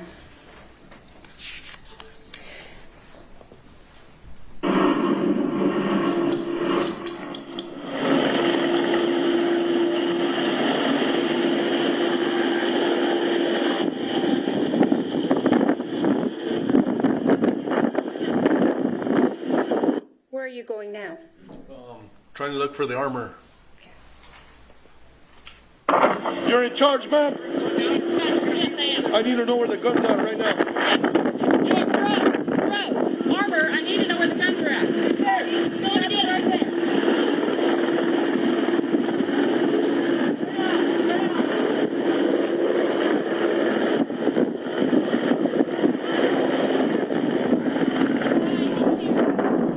How do I know this is a gun? That's the gun. Okay.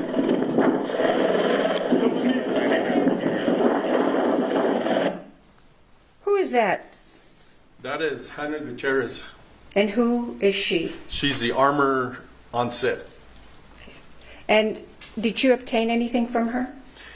Yes, I did. I obtained a revolver she was carrying. And what did you understand that revolver to be? To be the revolver that shot the projectile into these two victims. May I have a minute, Your Honor, to bring up Exhibit 6?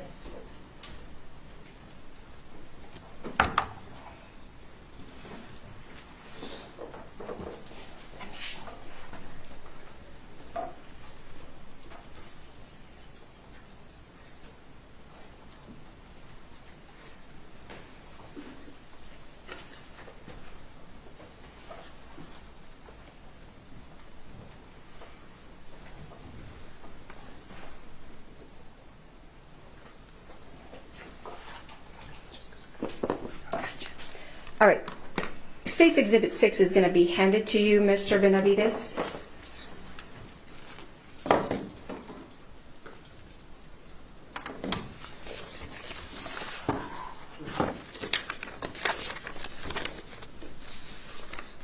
If you could put on some gloves and just open it and let us know if you recognize what's in State's Exhibit 6.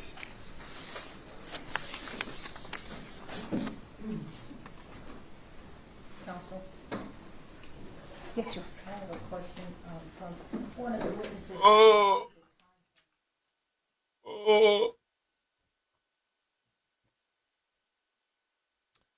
So I don't know that we can do this trial every day for 10 days. I don't think there's enough viewership. I don't know if we should push it like Karen Reed. I think I'll make a choice tonight. I mean, we can pop in and check out every now and then, but I don't know if we should get caught up in this thing. This trial. I thought there'd be a lot of people, but I've viewed some other YouTube pages.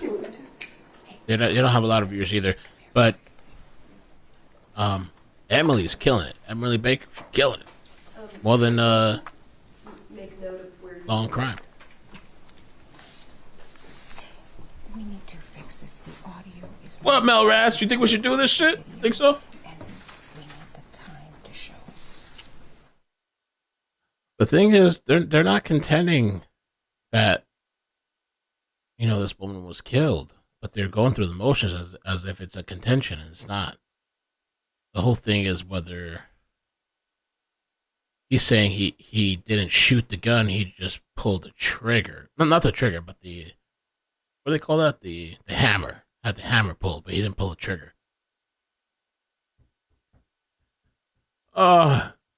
Really? You want me to do this?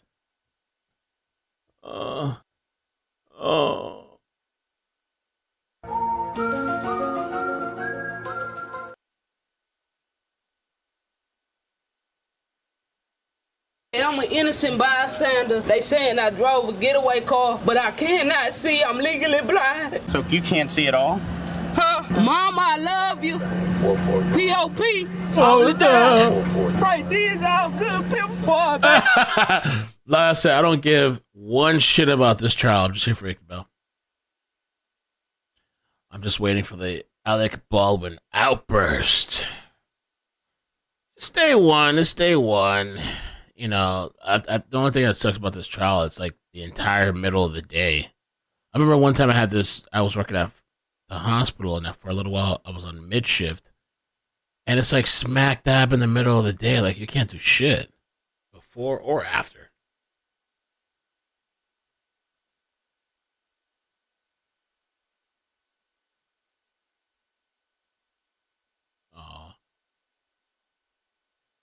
Alec Baldwin. Hear ye, hear ye, hear ye. The trial of the century.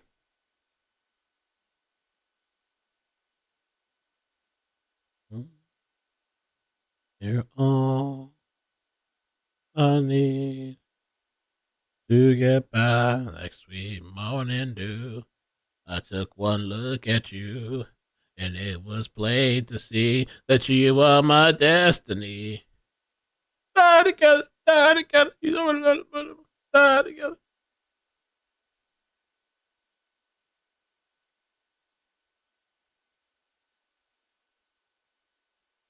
Red Base says I'm good with whatever. Change trials. Well, the thing that might be interesting tomorrow, I thought there was like a Turtle Boy hearing tomorrow.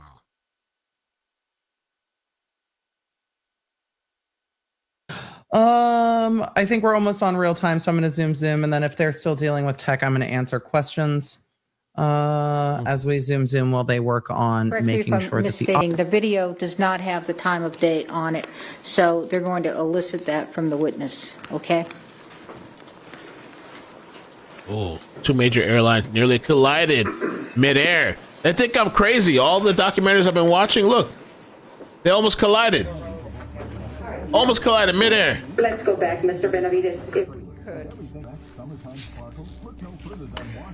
They have all kinds of technology now that avoids that. What time it was when you actually arrived on scene? It was 2:20, 2:30. Do you have a specific recollection of the time or not? I do not. Would reviewing the CAD refresh your memory? Yes, it would. May I approach, Your Honor? I'm going to show you what's been marked as defendants and admitted DX8T.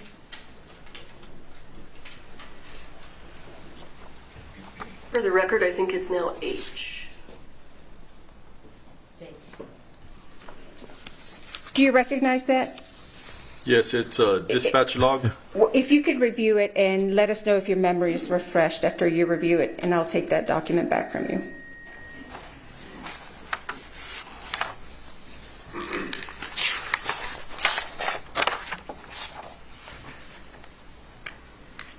All smirking.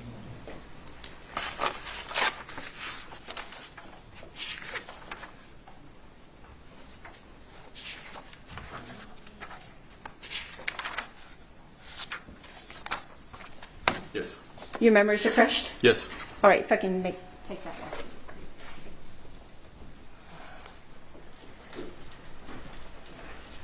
What time did you arrive on scene? 2:20. All right, and would your lapel camera video be at 2:20, start like at 2:20 when you arrive on scene? It started when I first activated my lights and sirens, so when I was dispatched at 1:49. Right, but when you arrive on scene, would it be 2:20 in the afternoon? Yes, it would be. Okay, so even though we can't see the actual time on your lapel cam, is this your lapel cam? Yes, it is. And would this accurately reflect what you are seeing around 2:20 or so in the afternoon? Yes, it is. Okay.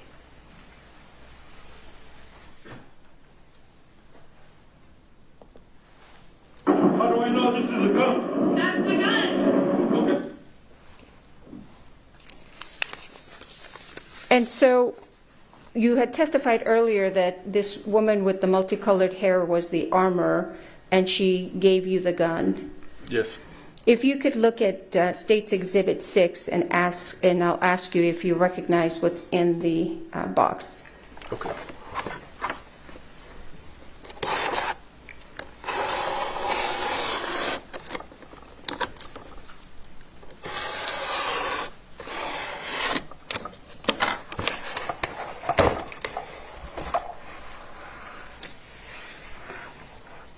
Do you recognize State's Exhibit 6? Yes, I do. What is it?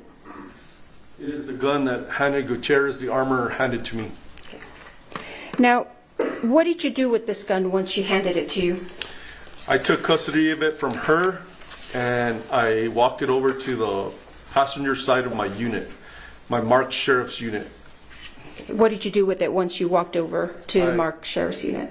I put it in the front seat, and I locked it. I'm going to show you what's been marked as State's Exhibit 13.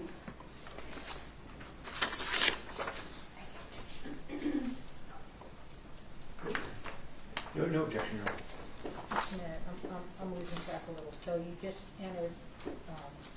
I haven't tendered 6 because we have other witnesses through whom we're going to Okay, so 7, and I thought you had 7 and 8 that 7 you were going and to. 8, yes, sir.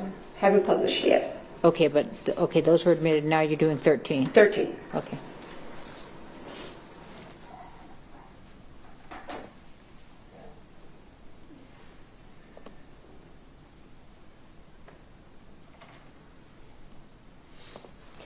Do you recognize what's on the screen there, Mr. Benavides? Yes, I do. What is it? It is a gun that's in front of me, and this is the gun that the armor Hannah Gutierrez handed me.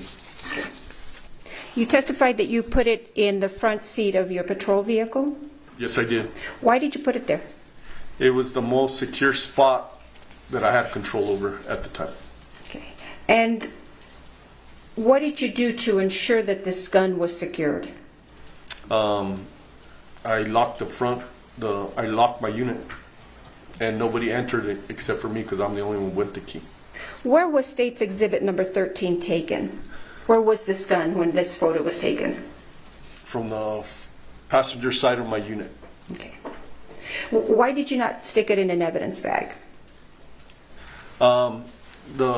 It was so fluid, and the scene was so active. I put it there.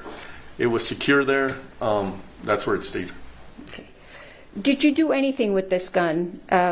Open it, open the cylinder, or anything at all once you received it from Ms. Gutierrez? Yes, as soon as I got to my unit, I opened up the cylinder and I made it safe for myself and whoever else was going to handle it. And when you say you made it safe, what do you mean by that? I opened up the cylinder on this wheel gun and I ran the wheel to make sure there was no rounds in it. And were there any rounds in it? There was no rounds in it. Did you do anything else to the gun? I did not. Okay. To your knowledge, did anybody else have access to this gun once you put it in your patrol vehicle? No. So what is the next thing you did after you secured the gun in your patrol car?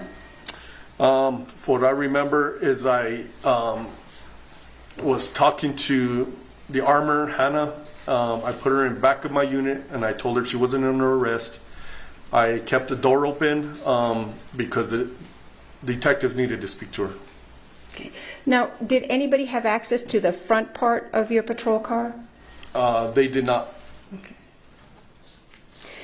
While this gun was in your possession, did you do anything, or to your knowledge, did anybody else touch it or do anything to it? No. Does Exhibit 13 accurately reflect the condition of the gun when it was handed to you? Yes, it is. Okay. Did you secure any other items of evidence? I did. I secured 2 boxes of ammunition. And where did you find those? They were on a gray cart, which Hannah directed me to, that they were on a gray cart that were used for this gun. All right, let's go to State's Exhibit 7, which has already been admitted. All right, you may publish. Thank you. Do you recognize that? Yes, it is the gray cart that Hannah directed that the ammunition was on. And where was that cart when you were directed to it? My first lapel video where that gentleman directed me, walked me over, and he said none of these guns were used. This was the cart that he was talking about. Okay. And where was this photo taken? Where was the cart when this photo was taken? It looks like it was taken in front of my unit, in front of my in-car camera. Okay. So was that cart moved from where you initially saw it to in front of your car? Yes, it was. Why? Hannah had she directed that the ammunition was there, so there was a gentleman that offers his services because I was dealing with Hannah, and I watched him bring the cart from where it was to me. Does State's Exhibit 7 accurately represent the cart in the condition that you saw it when you first were directed to it? Yes, it is. And why did you move it to the front of your patrol car? It was evidence. Hannah said that ammunition was on it used in the church. Is there another reason why you moved it to the front of your patrol car? To keep an eye on it, to make sure nothing was taken, nothing was put in. Was anything capturing what would happen if anybody got close to this cart? to where it is right now, they would have captured from my in-car camera. So do you have a dash camera? Yes, a dash camera, yes. So was the dash camera running and filming this cart as it's sitting there in front of your patrol car? Yes, it was. To your knowledge, did anybody come over to this cart and remove any items? No, not when it was sitting there, no. Okay. Why not collect the items instead of moving, or why not collect the items before you moved it? I'm in a patrol car. I'm not in a van or anything that would fit the whole cart in a hole to secure it. I'm going to show you State's Exhibit 8, which has already been admitted. May I publish, Your Honor? Yes. Is that a close-up of the cart? Yes, it is. What are we looking at? What was on the cart? What did you observe? Loose ammunition, gun belts, a gun, various other items. I'm going to show you what's been marked as State's Exhibit 9. Counsel, did you want to see it?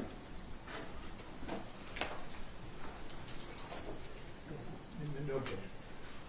No objection. May I, Your Honor, I move into evidence State's Exhibit 9. Yes. May I publish? Yes. Do you recognize that? It's State's Exhibit 9. Yes, I do. What is it? It is a wheel gun. Is there anything else that you see there? There's car keys, there's loose ammunition. Okay. And is this on the cart that we just saw? Yes, it is. And again, what did you do to preserve this evidence? Like I said, I kept it in front of my unit for my dash cam to capture if it got tampered with. Now, was there a perimeter established on this scene? Yes, we did. We did a perimeter of yellow crime scene tape, and we tried to preserve everything that was in the church and everything that was out, as in film. Is that what we saw, the yellow tape around the cart? Yes, it is. Okay. And to your knowledge, were people allowed into the area that was enclosed or encased by that yellow tape? People were not, unless you were a deputy. And who came and collected this evidence? Do you know? I believe our crime scene tech, Marissa Popple. You testified that you observed some rounds. I'm going to show you what's been marked as State's Exhibit 10. No objection, Your Honor. May I publish, Your Honor? Yes. I move into evidence State's Exhibit 10. Yes, you may publish. Do you recognize those two rounds that we see there? Yes, How do you recognize them? they were on the cart. Did you touch them in any way or remove them from the cart? I did not. Now, you told us you also seized some boxes of ammunition. Yes, I did. And where did you take those from? I took those physically from the cart. I'm going to show you what's been marked as State's Exhibits 11 and 12. No objection. Your Honor, the State would move into evidence State's Exhibits 11 and 12. Submitted, you may publish. Thank you. What are we seeing here on State's Exhibit 11? That is the front driver's seat of my marked sheriff's unit, and there are two white boxes on my seat. And where did you get those boxes from? I physically took them from the cart, from the gray cart. Why did you take those from the gray cart? Those were the two boxes that Hannah Gutierrez, the armor, told me that were used. Did you see what was inside those boxes? I assume there were bullets. Why remove just those boxes and not the other stuff on the cart? The armor, Hannah, she pointed those out, and those were the ammunition used for the gun.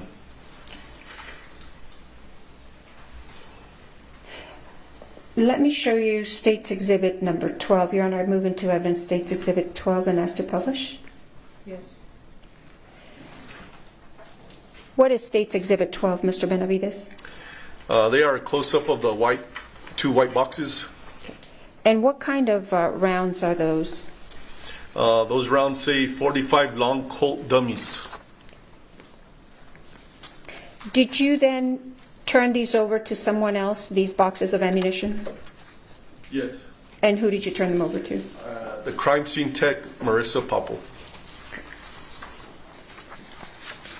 Let's go back to your lapel cam. You had testified earlier that you had placed Ms. Gutierrez in your vehicle.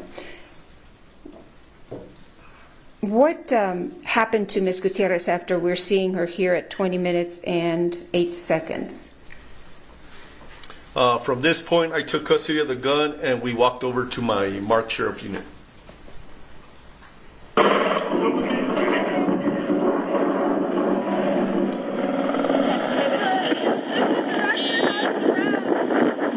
I'm sorry, let me pause it there. This was the wrong copy.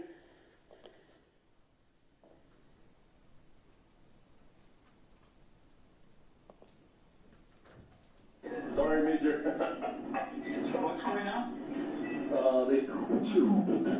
Yeah.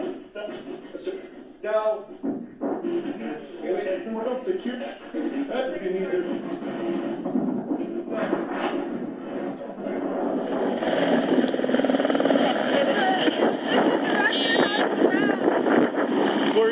Where are they at?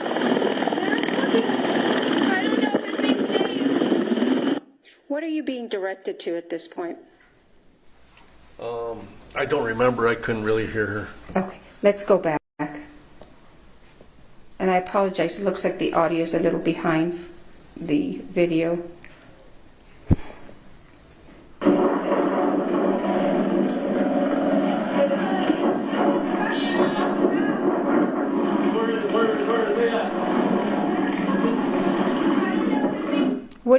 What were you referring to when you said, where are they at?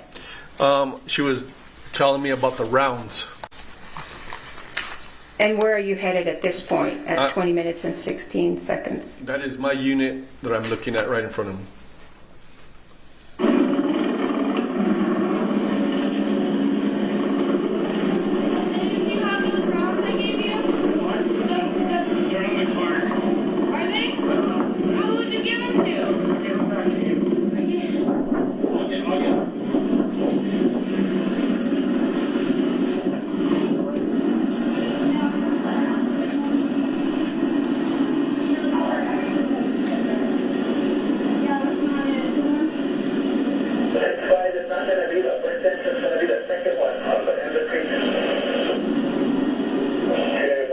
Is that when you secured the gun in your vehicle? That is the front of my unit on the passenger side. Yes, it is.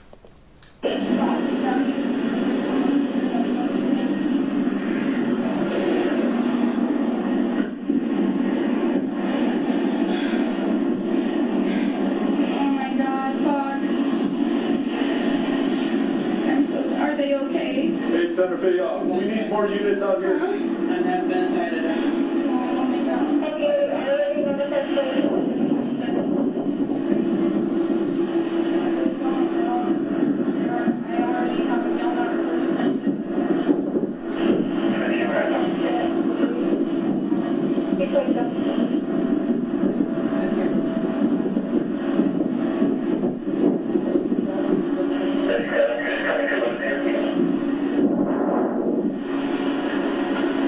What is happening right now?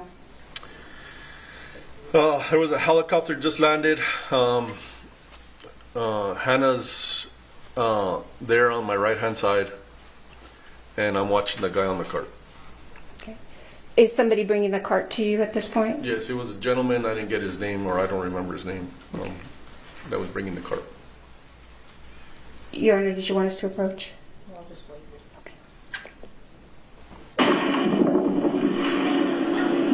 I'll leave the rounds here. Okay, You have rounds here. okay, now, so this is the one I'm pretty sure I remember this is that's the one, and okay, sorry. You're okay. Just relax. Just relax. So scared. You're all right. Just relax. It's gonna be the box that I got them out of. Okay, leave them right there. Leave them right there, okay?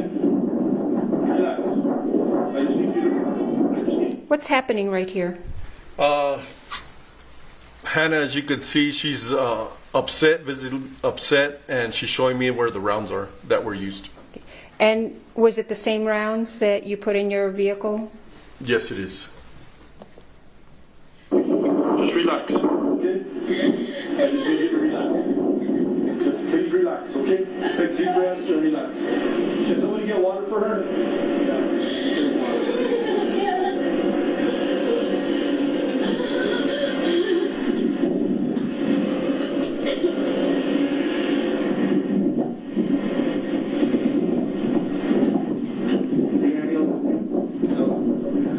The helicopter's here for her. Yep, the helicopter's here for her. Where the fuck are these injuries? Is she okay? What other involvement did you have in this investigation, Mr. Benavides? That's all the involvement was, just trying to control the scene and taking care of Hannah and taking care of the evidence. How long were you out there at the Bonanza Creek Ranch? I didn't leave until about 8:30 that night, so about 6 hours. May I have a moment, Your Honor? Yes, why don't you take a look at this too?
Mr. Benavides, do you know where the gun was from the time of the shooting of Ms. Hutchins and Mr. Souza to the time that it was given to you by Ms. Gutierrez? I do not. And do you know who handled that gun from the time of after the shooting to the time that it was given to you? I do not, other than Hannah handing it to me. May I have a moment, Your Honor?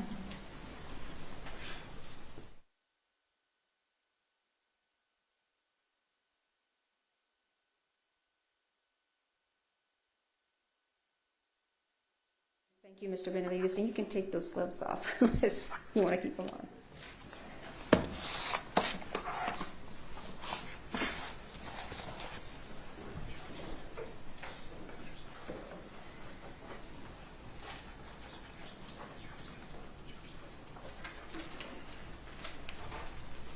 May I, Your Honor? Yes. Good afternoon, sir. Good afternoon. You know, when you get to this scene, you can hear yourself yelling in the lapel, "Where's the prop person?" Right? Correct. And when you get to the cart that we looked at, I think it's State's Exhibit 7, and if we could publish that when we can in a moment. But fair to say that the cart was sort of disorderly, right? Oh, it was a mess. Okay. And you don't know whether anybody moved anything before you got there, right? I do not. Okay. And you didn't see Sarah Zachary, the prop master, there, correct? No. I don't know who that is.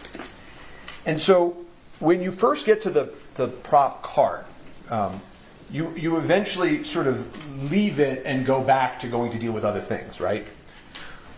Well, the gentleman that was there, he told me that the gun wasn't there. There was a lot of guns on that. There was a couple of guns on that cart, but he told me I have to take him for his word because I wasn't there. He told me that the gun used in the church was not there. Right, but there was, and you anticipated, there were other guns on that. That is correct. Okay. And you left those firearms and you left them there and you went to do what you did next, right? Correct. Okay. And, you know, in a typical homicide scene, right, you probably wouldn't be walking away from all sorts of, you know, firearms, but this was a movie set, right? That is correct.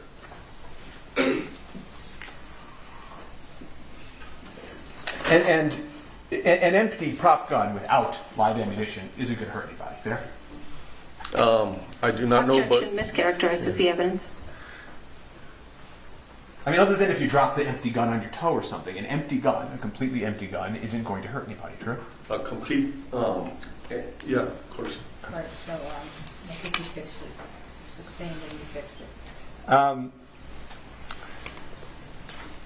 You know, and then you go back to the armorer, and she hands you the firearm, right? Yes, they direct me to the armorer because I didn't know who the armorer was, and they directed me to her, and I asked her, "Is this the gun?" And she said yes. And I can see you're wearing gloves as you're taking out the exhibit today, right? You've got purple gloves on. Yes, sir. Okay. I don't think you have to keep them on, by the way, if you don't want to keep them on. I didn't know if you wanted to see the gun or not. No, okay. I don't have to see it right now.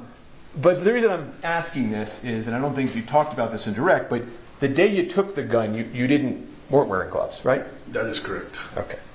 And but you were sort of careful when you took it, and you sort of you took it without touching the trigger. So if somebody wanted to swab the trigger for DNA, they still could. Fair? The way I handled it was trying to be as safe as possible because I didn't have a holster for it. So I was trying to hold it so I didn't pull the trigger because I didn't know if it was empty or loaded or not. And because you handled it that way, also somebody could have swabbed the trigger for DNA, right? I guess so, yes. Okay. Do you know if law enforcement ever swabbed the trigger for DNA? I have no idea. So there was a question posed to you about, you know, the prop gun, when you got it, was empty, fair? Yes, when I cleared it at my unit, it was empty. But you don't know what happened exactly to the ammo that was in it at the time of the incident, right? No, I do not. And somebody told you that Dave, the first assistant director, head of safety, had the rounds, right? Objection assumes facts, not in evidence. He's asking him. Just a question. Do you know that? I don't know who Dave is. I don't remember any of their names to this date, Okay. other than the victims. Well, do you remember somebody telling you that the rounds were back at the cart? I believe Hannah was talking to somebody, and they directed it to that they were on the cart. And was that a male? Yes, I believe so. Okay. And you don't know, as you sit here today, whether that was Dave Hall's head of safety at the set? Yeah, I don't remember. No. Okay. I don't know. I'm going to refresh you in a moment on that, but while I'm doing that, I'm just going to move on for a second, which is the next time you see the cart, right, it's being brought to you in a different location, right? The cart gets moved. Yes, yeah? from the first time I saw it, where that gentleman directed me to it, and he said that the gun used wasn't there until the gentleman brought it to me. Yes. And you've said that ideally that's not how it would have gone down, right? Not at all. But I was trying to improvise as much as I could. Okay.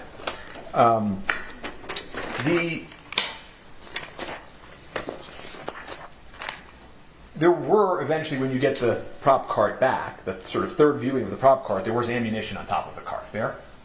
Yes, and that's what I saw when I first saw it. And you saw it again when the cart came back, right? Correct. And at one point you actually sort of reached down and touched some of the ammunition, true? I believe I picked them up and put them down. I didn't know if they were live. I didn't know anything. So.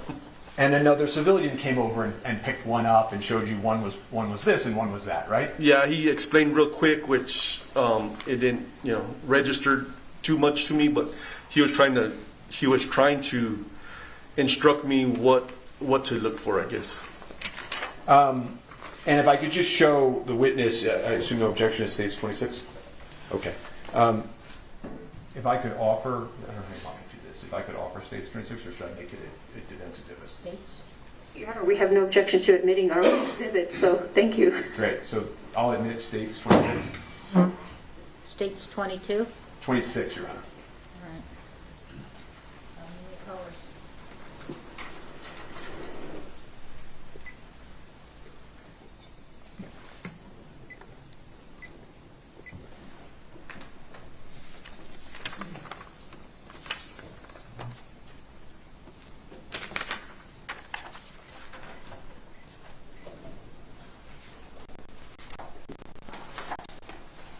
Do you see that on your screen, sir? Yes, I do. And if you look sort of in the middle section, the 2 and 2, the 2 and the 2. Oh, yes. Okay. Can you tell which ones are dummies and lives by looking at them? I do not. We can take that down. Where was the backup? You're talking about a lot in direct about how this happens and that happens, and I'm just sort of curious. Where was backup? Backup is in. That's in reinforcements, sir, so that you didn't have to try to manage all of this. So that day I had 7 deputies, including myself, on duty here in Santa Fe County. I had Deputy Laflur was a swing shift deputy, so he was coming into work.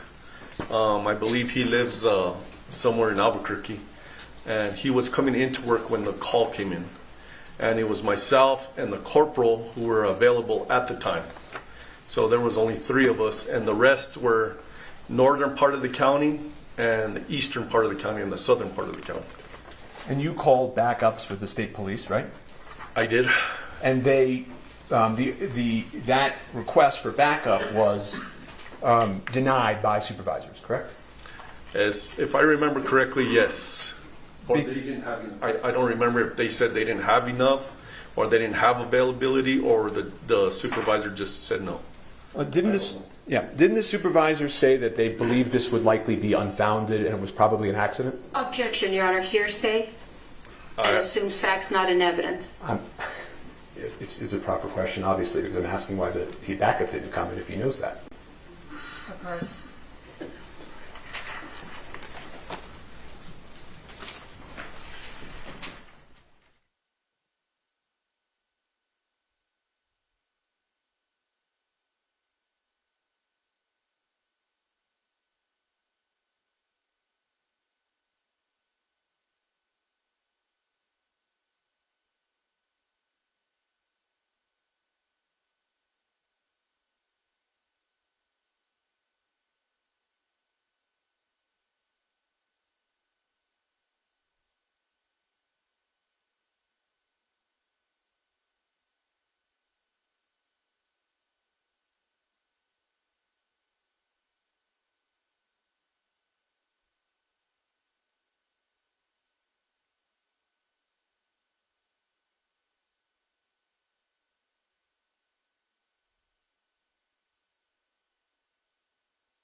We're going to strike that question and answer, and he can rephrase. Thank you.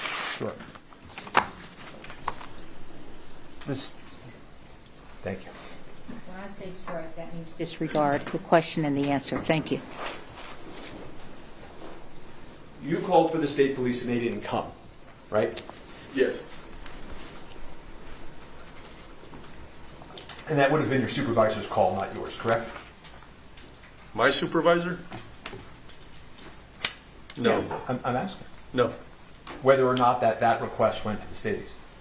No.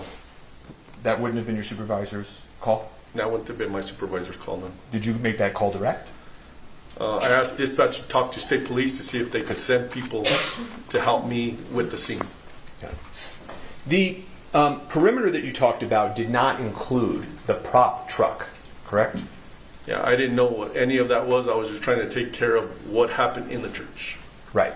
So, but just so that then it's clear for the members of the jury, you later learned that that cart that we're looking at rolls up and goes into a prop truck that housed the rest of the firearms and ammunition. Objection, speculation. If he knows. Oh, yeah. I did not know that. I did not. No, I know you did. I know you're saying you didn't know that then. I'm saying you did become aware later that there was a prop truck, right? Objection, hearsay, and speculation.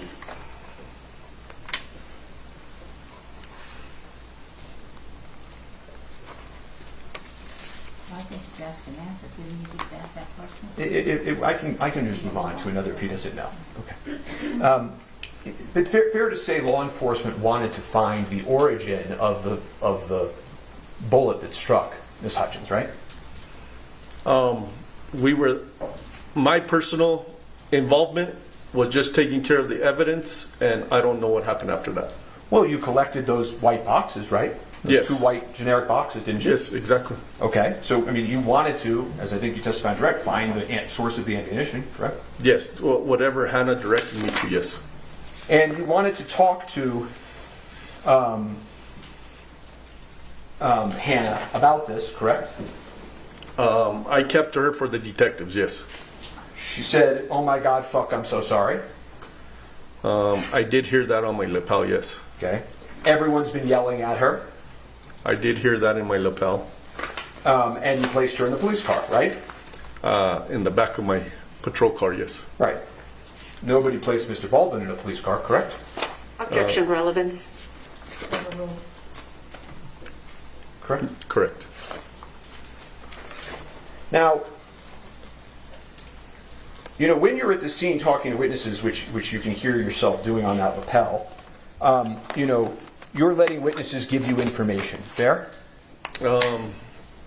Yes. You're not, you know, trying to put words in their mouth, right? No. You're not cutting them off, right? I probably did some of them, but I try to listen to them, yes. Well, you're trying to look at the facts and circumstances and trying to figure out whether or not a crime occurred or whether this was an accident. Fair? All I was trying to do was preserve the evidence for the detectives. That's all I was trying to do. And you understood that the detectives were trying to rule out that it was a crime, correct? Objection, speculation. Overruled. He can ask if he understood that or not. You understood from meeting with the detectives that they were trying to figure out and rule out if this was a crime. Well, that's our main function, is to see if there was a crime committed or not. So you agree with me, right? That's our main function as law enforcement, yes. Okay. You don't know how the live bullet got on the movie set? I do not. You don't know why the armor loaded into the prop gun. She didn't tell you that. No, I do not.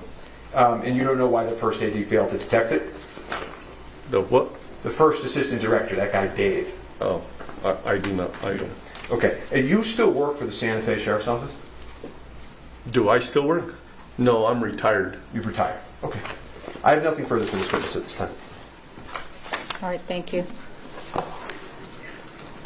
Redirect. Yes, Your Honor, briefly, thank you.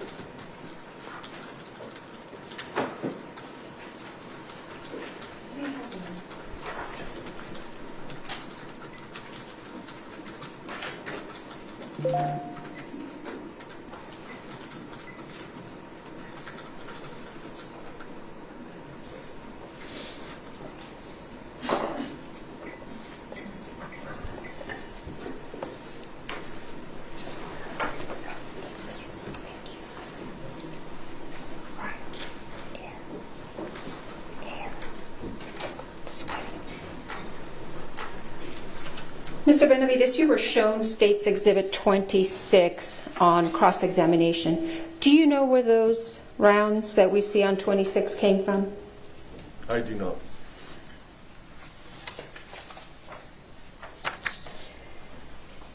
You testified on cross-examination that this cart was disorderly, I believe is what you said. It was a mess? Yeah, it was a mess. Was that cart in a place where it was visible to everybody who worked on that set? Objection. Also speculation. What was, if I'll rephrase, Your Honor, was it in a visible place? Objection, vague, unclear. Well, why don't you describe where you saw it? I believe it was next to a tent, and there was people all around it. Now, you were asked a question about leaving the cart, this prop cart, unattended. Did you leave it unattended where anybody would come and be able to remove and take things off it? When I took custody, when I saw the gentleman bringing it to front of my unit, it stayed right there, and nobody messed with it, no. Now, you were shown photos of the, let me show you State's Exhibit number 7, if I may.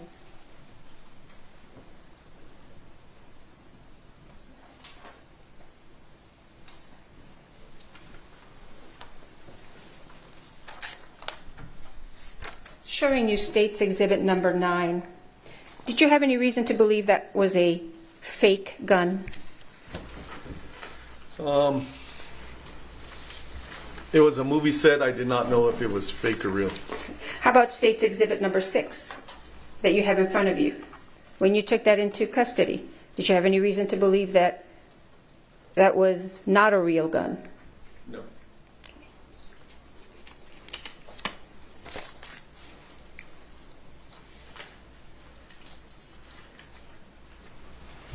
Did you have any involvement in this prop truck that you were asked about? No, at the time I didn't know anything about a prop truck. Why did you place Ms. Gutierrez in the back of your police car? She was the main person that was handling the firearm, and common sense told me that detectives wanted to speak to her. Were you asked about where to place Mr. Baldwin? No. I believe Deputy Laflur asked me, but there was so many witnesses on his side. I just told him to keep him separated from everybody and everybody from each other as much as possible. Now, is the reason he was not placed in a police car because he wasn't a suspect? At the time, I don't remember if somebody told. At the time, I don't remember if somebody told me he was handling the gun. I don't remember.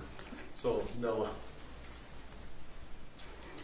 So he wasn't placed in a police car just because there were other reasons? She has not asked the question yet. So I'll rephrase, Your Honor. Now, Mr. Spiro asked you, you didn't place Mr. Baldwin in a police car, but you placed Hannah. Is it because Mr. Baldwin was different from Hannah, or was it other reasons?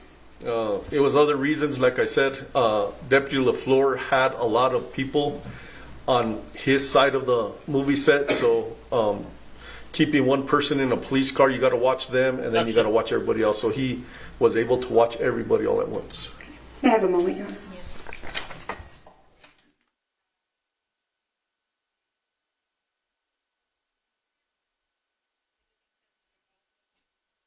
Oh, shit.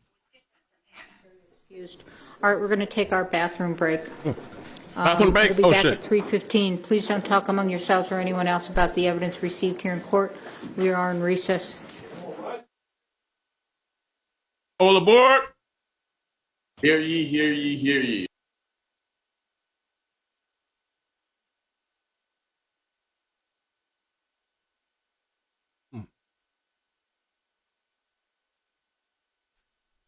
Alec Baldwin.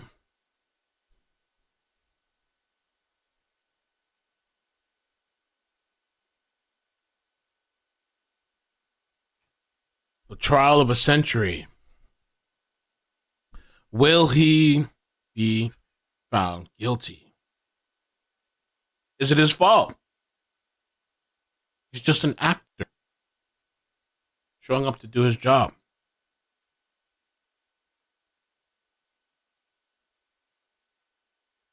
They say it's the armorer's job to handle guns. Hey there, everybody. Thank you so much for tuning in to watch our coverage of the Alec Baldwin trial. Look, you know, it's cases like this one that show you not only how scary the world can be, but also how unpredictable it can be. And truly, one of the scariest things that can happen to you, something that comes out of nowhere, is if you get injured, right? It's an incredibly traumatic and confusing experience, but that is why I want to take a minute to call out our great partner and sponsor of the Alec Baldwin trial, Morgan & Morgan. This is a firm with over 1,000 5-year-old boy found 2 years after being reported missing. A little boy is found safe after going missing for 2 years. Stephen Bryan was 3 years old at the time of his disappearance in 2022. He was reported missing to Mooresville, Indiana police by his dad and was reportedly last seen with his mom, Deborah. Police say she took out all the cash from her bank account and turned off her cell phone, leaving town with a man named Caleb Blevins. Oh, God. A warrant for her arrest was issued, charging her with custody interference. Stephen, Deborah, and Caleb were recently spotted by police who were doing surveillance at a Bloomington, Indiana home, an hour and a half outside of Indianapolis and 35 minutes from Mooresville. The boy was inside unharmed. He was released to the Department of Child Services. Deborah Bryan was taken into custody by Indiana State Police, and Caleb Blevins was interviewed and released without being charged. Detectives say they are investigating whether Deborah had help from other people to avoid being found. If that's the case, police say additional charges may be filed. This is Inside Edition Digital. Of course they had help. Look at social media nowadays. They promote and help the criminals.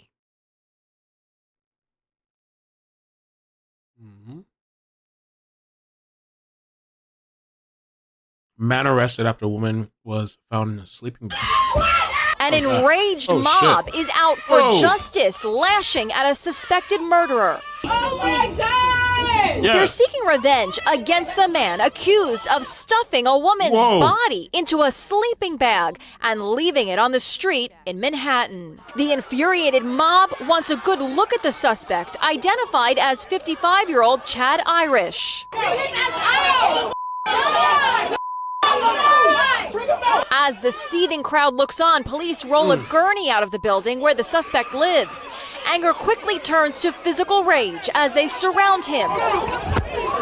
They pummel him with blows as cops wheel Irish to a nearby ambulance. Get him! Kill him! Please! Oh my God. As police load the stretcher into the ambulance, the victim's mother, seen here in the cowboy hat, has some final words. The victim is 31-year-old Yasmin Williams. Cause of death was said to be a bullet to the head. The motive is not entirely clear, but the two reportedly once lived together. Chad Irish was arrested after surveillance cameras showed him in a motorized wheelchair dragging the sleeping bag with the body inside to the street corner where he left it like garbage. You know, lynch mobs and stonings, you know, like in the Middle East or something like that.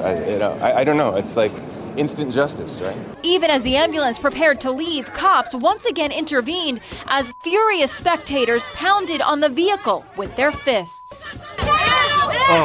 At the moment, the suspect is charged with concealing a corpse, but the investigation is ongoing.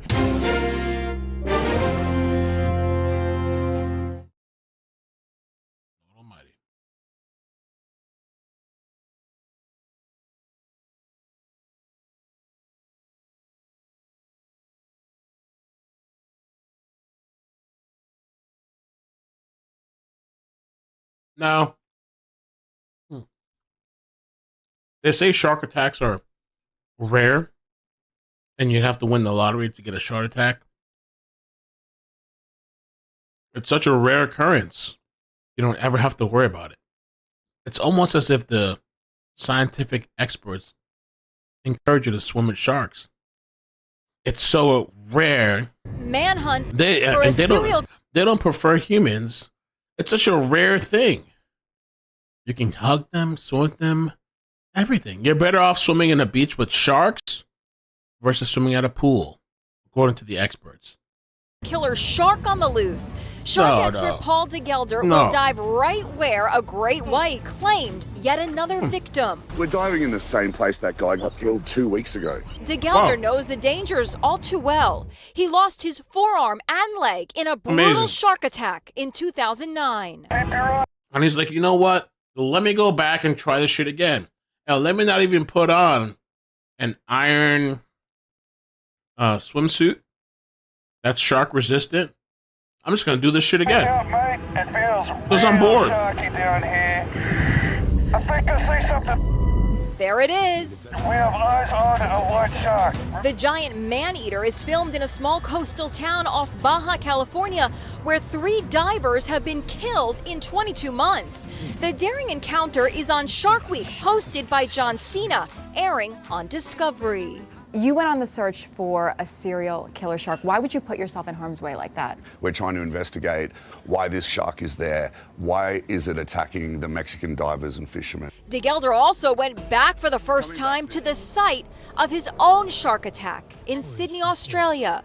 This is the scene of the crime. He's exploring why bull sharks are becoming more aggressive in these waters. Oh, look, this one's coming closer.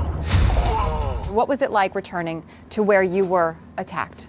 It was actually really scary to go back diving in Sydney Harbour. It was terrifying. I'm not going to lie. But he says there's a good purpose behind these dangerous encounters. We're trying to figure out how we can keep people and sharks safe because the climate is changing, the ocean currents and temperatures are changing. Tiger shark.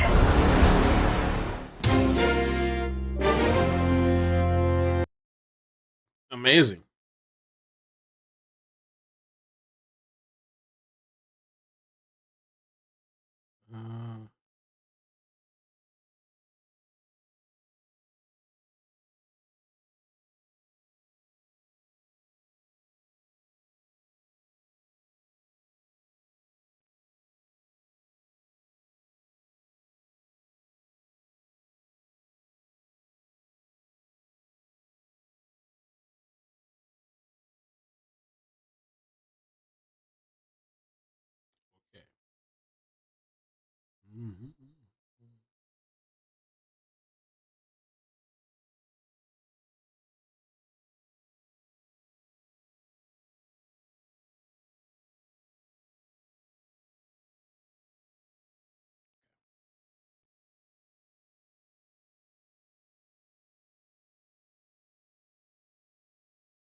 All right.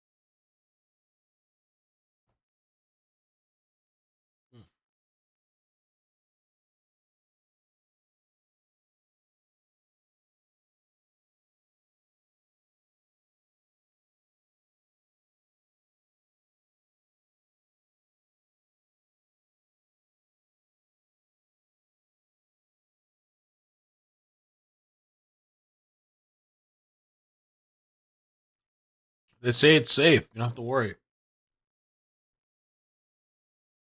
Consuming sharks.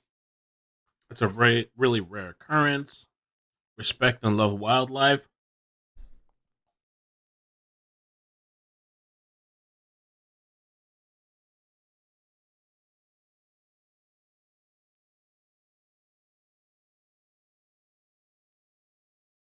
Questions about President Biden's mental acuity continue to be asked on both sides of the political aisle. And now the usually Biden-friendly late-night comics are beginning to wonder what's going on. Stephen Fabian with more on that. It only took a couple of years for them to finally start questioning shit. It was only a couple of years. Okay. Late night just got a whole lot less entertaining for Joe Biden. Stephen Colbert came right out and called on Biden to quit the race. I believe he's a good enough man. He is a good enough president. to put the needs of the country ahead of the needs of his ego. The Daily Show's Jon Stewart, who is beloved by liberals, didn't hold back on the Biden jabs either. He's mad as hell. Do you have any idea how thirsty Americans are for any hint of... Yo, you're the most fakest fucks. It took you years to come to this conclusion. Now you want, oh no, we're so outraged. Nah. Puppets. Fuck out of here. Inspiration or leadership. All of a sudden, now they have a... Today, Democratic members of Congress met behind closed doors to consider whether to back Biden or dump him. There's still a lot of concern among congressional Democrats, both in the House and the Senate, about whether the president can convince voters that he has what it takes to win re-election in November. And Donald Trump is speaking out for the first time since the debate debacle. That's calling into question Biden's fitness for office. I really don't know what he said at the end of that sentence. I don't think he knows what he said either. It was a strange evening. It was a strange debate. He's got an ego and he doesn't want to quit. I think Jill would like to see him stay. She's having a good time. The First Lady is hitting the campaign trail hard, acting as the president's number one booster. She's showing some signs of stress, getting testy when a reporter yelled out a question. Do you have any message to House Democrats who are calling for your husband to drop out of the race? Why are you screaming at me? You know me. Don't scream at me. One headline today is calling her Lady McBiden, after Shakespeare's ruthless Lady Macbeth. Anita McBride is the co-author of U.S. First Ladies and former chief of staff to Laura Bush. She believes her husband is the only person who really could run the country right now and the only person who could beat Donald Trump. And that is fueling, this speculation that... And I say salute to her for holding her man down. Salute to that woman, Jill Biden. Salute. Standing by him. That's cool. All right, I appreciate that. Let's have to move on from politics. Okay, we'll move on. Let's see. Driver suspected of stolen car. Not really. Keep moving on.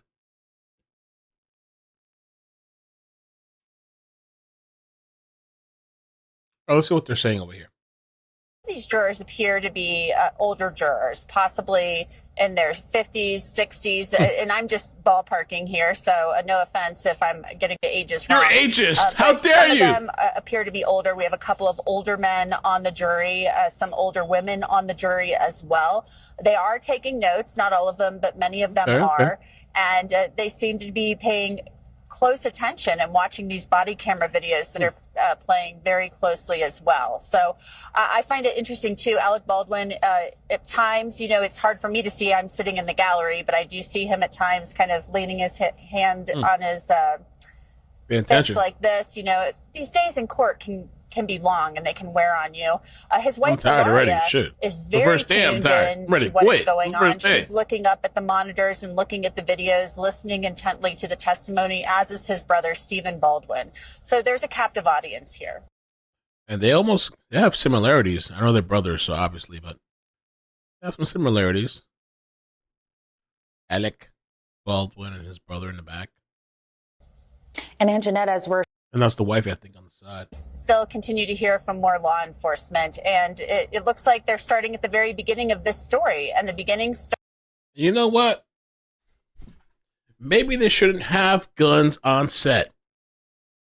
For the people that want to get rid of guns, maybe they should get rid of guns on the movie set. Why not? Because some of these most outstanding anti-gun people are the same ones shooting and killing people. Maybe y'all should just ban guns from the movie set. Yeah. Why is that so crazy? Maybe y'all shouldn't be allowed. You should have like water guns or little squirters on set. Yeah. Police interviews next. So maybe we'll hear from Alec Baldwin's police. You can't make any more movies with guns in it. No more. All right, You're Anjanette, banned. thank you so much. We really appreciate it. And we know you have to head back inside that courtroom, so we're going to go ahead and sign you off right now. But thank you again I think for your Westerners analysis, and thanks for being are. inside that courtroom to give us that inside look in that Santa Fe courtroom. Thank you, Anjanette. Fuck it. All right, see you later. hit Hollywood first. Forget about the everyday regular citizens that need to protect their family. Hit Hollywood first so they can't make movies. Watch how quick that shit changes and their attitude changes. You know what, Purple? Fuck it, yeah. Charge Alec's parents too. Charge his parents, like the Ethan Crumley shit. Charge his parents. I mean, I don't know if they're alive or not, but charge his parents. Fuck it. Man, let's start locking everybody up.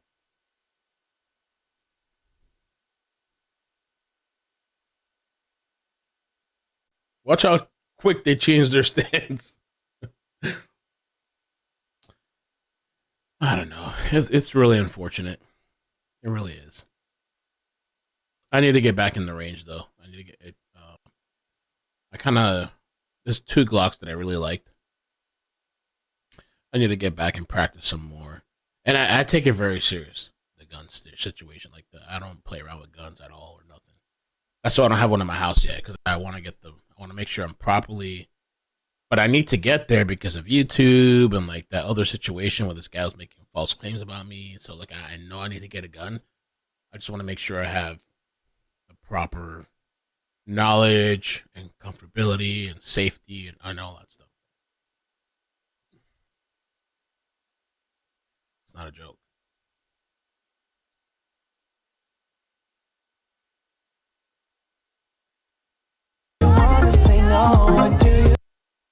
Justin Bieber. Yeah.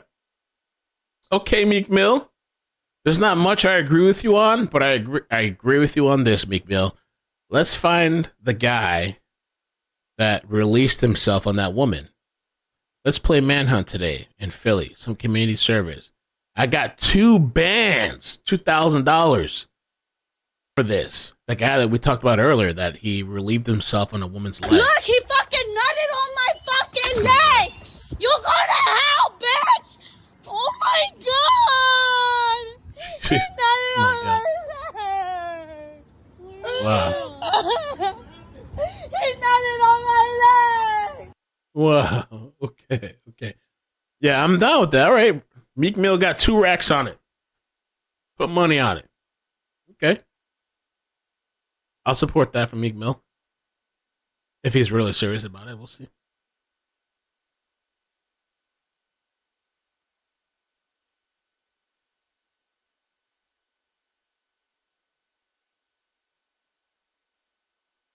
It's crazy the times we're in, right? You can't let your kids go out. You can't let your daughters go out. Your woman, your wife, your girlfriend, because all this kind of stuff is happening out there.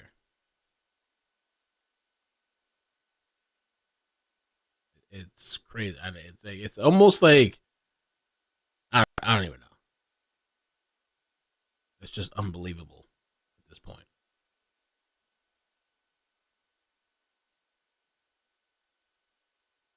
Oof. Then that said, imagine if that person is HIV positive or something. That's insane. Pineapple said, red solo red cup to collect his DNA.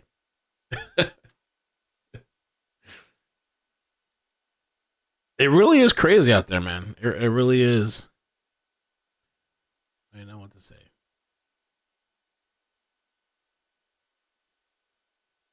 Two dogs locked in a car in 100-degree heat, saved by a cop. Wow. 2 dogs struggled in the Nevada heat until a compassionate police officer came along. Oh, they broke the window. Do you know whose vehicle this is? Okay, well, they left 2 animals inside, so I'm gonna have to start breaking windows if no one else knows whose it is. A Las Vegas Metropolitan police officer noticed 2 dogs tethered in the back seat of a minivan. And the window's barely open. It's just not worth it. Either leave the dogs at home where there's air conditioning, or if you can take them out to certain places, then take them out. But, like, don't leave them in the car. Don't leave the dogs in the car, and don't leave your kids in the car. Bring them in with you. I feel like more people are more reactive to kids, not kids, dogs, than kids. But still, don't do either or. it's just not worth it, you know. Especially dogs. I mean, kid, I don't know, maybe you're trying to find somebody to watch the kid or something. It's just not worth it. No one knows whose vehicle this is. It's in the visitor parking. Since the window's cracked a little bit, I'm going to try and push the window down. But the dogs are panting. One of them is on the ground, unknown. It is panting in distress. With her hands, the officer tried to force the barely cracked window further down. Hi, babies. Hold on. When that didn't work, she grabbed a crowbar and shattered the window. All right. Good on the cop. Despite the vehicle's alarm going off and broken glass on the seat and floor, the officer coaxed the hot animals out.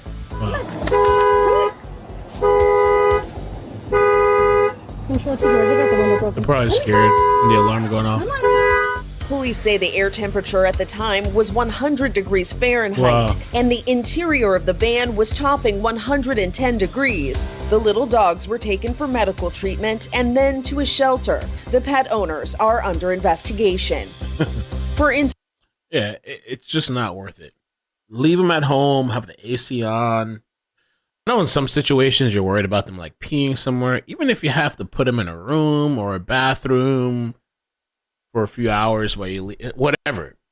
Anything's better than just leaving the dogs in the car while it's like sweltering hot and they can't breathe. There's nothing for them to drink and like whatever, you know.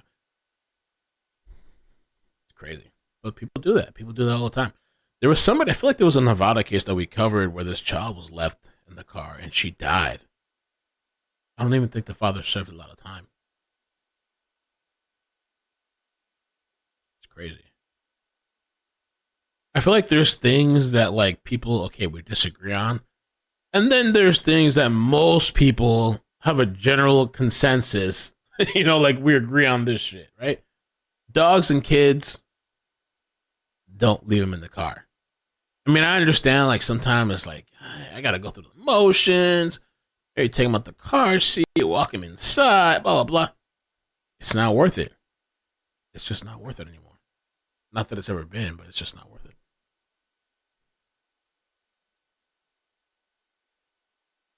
All right, let me see what else there is. I really got to get back on my list because there's a bunch of shit coming up. There's Turtle Boy. There's that guy that stabbed, I don't know how many kids. His sentencing is coming up. Tupac trials in November.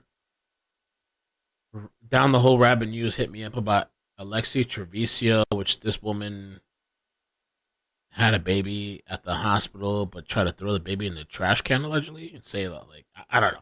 We got to cover that shit too. There's a bunch of shit coming up.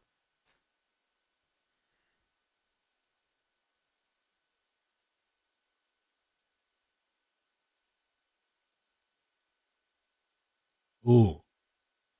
You move from over there, it gets 118. Wow. I heard, like, yeah, Arizona gets really hot. And it's like dry heat.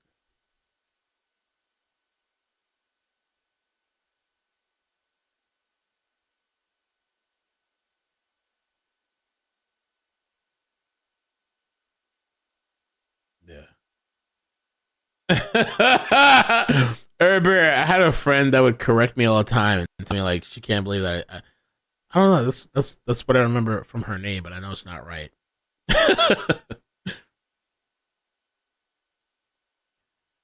All right, let's see what else.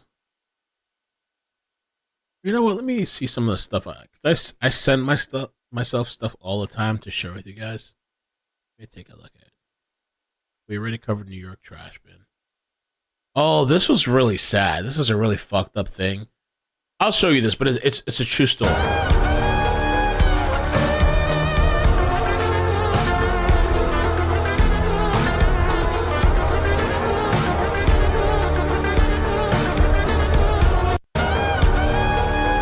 So this guy was in a boxing match, and he was getting hit so hard in his head that he literally died.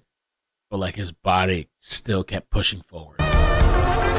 He was already dead, but the boxer look at the guy behind him, but he's still like punching. Like his like motor functions and like, his nervous system is like still just punching. He was dead.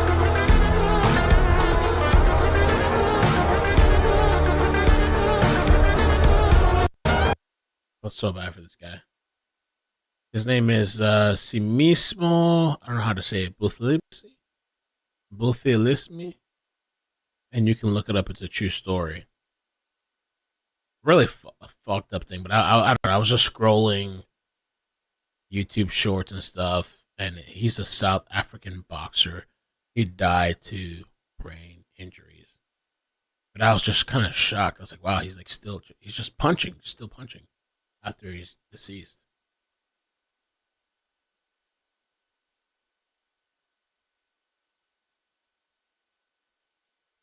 All right.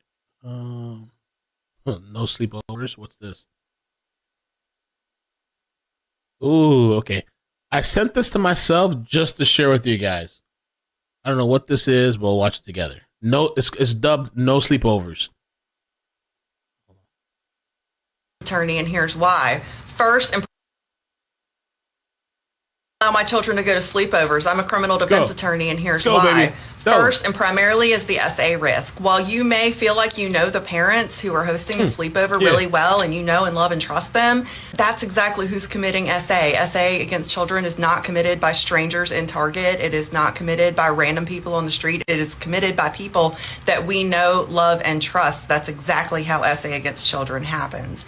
Second of all, you may know the parents, but you don't know necessarily the neighbors, the grandparents, the aunts and uncles, the older siblings, the friends of the older siblings who may all be brought into the equation. Second of all, in another person's house, you just don't really know what their rules are regarding roaming the neighborhood, regarding being on Roblox and who they can talk to on Roblox. True. There's just too many variables, not to mention pew-pews in the house. So somebody said, but you dropped them off at school or daycares with strangers. it's just a no for us. No sleepovers. I don't allow my children to go to sleep. True that.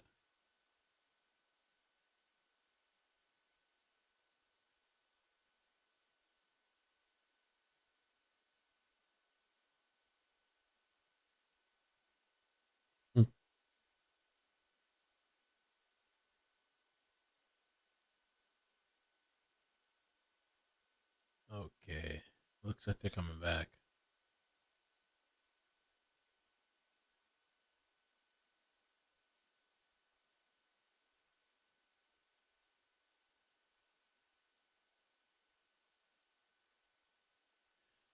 Okay.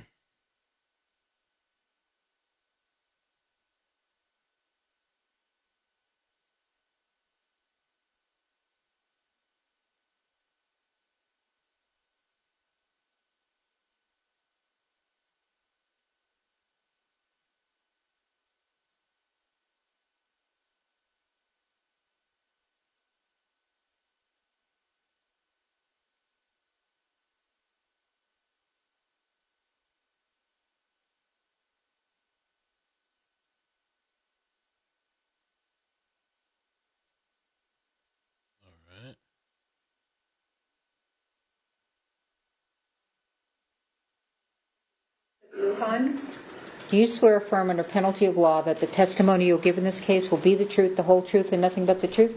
Yes. All right. Have a seat. Talk into the microphone. May I proceed, Your Honor? Good afternoon, Deputy Lujan. Would you please introduce yourself to the members of the jury? Deputy Joseph Lujan, Santa Fe County Sheriff's Office. Your cop. Would you pull that microphone a little bit closer? Everybody's to you, sir? bald. Thank you. Fucking Karen Reed. How are you employed? With the Santa Fe County Sheriff's Department. And how long have you been with the Santa Fe County Sheriff's Department? A little over 10 years now. And what are your duties? Currently, I'm assigned to the Court Services Division. And how long have you been assigned to the Court Services Division?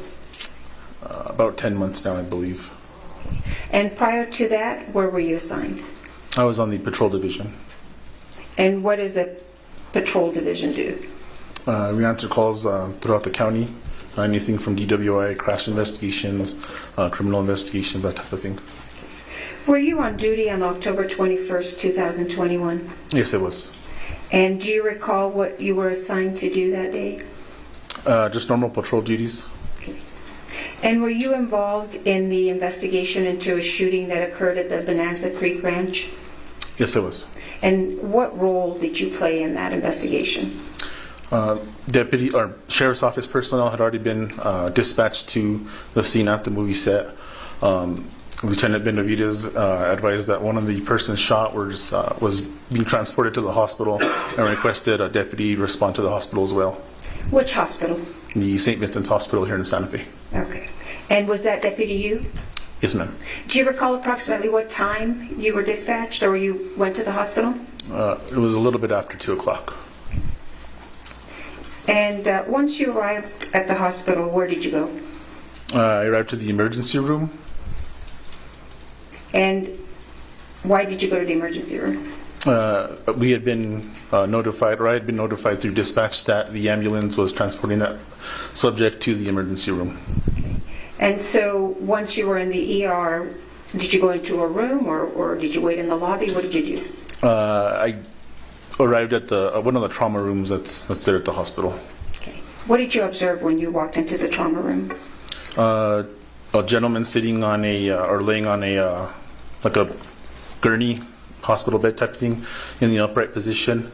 He had an approximate half-inch hole to, I believe it was the right side of his shoulder. Do you remember his name? Yes, it was Mr. Joel Souza. Okay. And what did you do next? I briefly made contact with Mr. Souza in an attempt to collect preliminary facts surrounding what had occurred. Okay. And we're not going to talk about what Mr. Souza told you, but after you spoke with Mr. Souza, what did you do? I observed medical doctors administer some sort of medication to him, and then they retrieved a projectile from his shoulder. Okay. Were you watching this as it was taking place? Yes, it was. So did you watch doctors retrieve that projectile from his shoulder? Yes, ma'am. And what happened to that projectile once it was taken out of Mr. Souza's shoulder? It was placed into a plastic container. It was handed to me and I kept possession of it. Okay. And where did you take it? It was in my possession until Santa Fe County Sheriff's Office investigators arrived, at which point I gave it to them. Do you recall who you gave it to? Yes, Miss Marissa Pop. I can't pronounce her last name. Yes, ma'am. And who is she? She is an evidence tech, crime scene tech with the Sheriff's Office. Okay. I'm going to show you what's been marked as State's Exhibit 14. May I approach you on it? Yeah. No objection, Your Honor.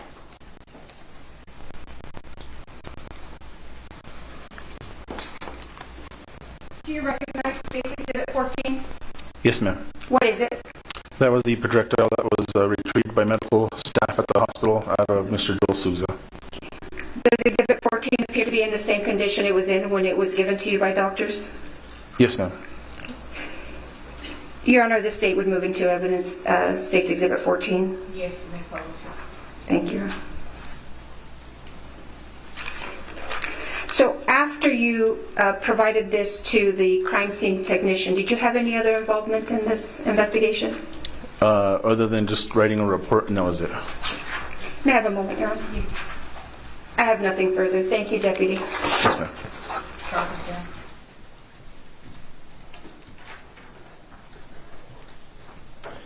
Good afternoon, sir. You were the first member of law enforcement to meet with Mr. Souza, the director of the film, afterwards, right? I believe so, at the hospital, yes, sir. Right. And I think you told the prosecutor you briefly made contact with him to get some preliminary facts? Yes, sir. And he was willing to speak to you, right? Yes, sir. And he never once mentioned Alec Baldwin, did he? Objection. Calls for hearsay. Not hearsay. Never once mentioned Alec Baldwin, correct? Objection. Hearsay. All right. I don't think that, no, I'm going to overrule. He never, in describing the preliminary facts to you, ever mentioned Alec Baldwin, correct? Correct. No further questions for this witness? Any redirect? No, Your Honor. All right. Thank you, sir. You're excused.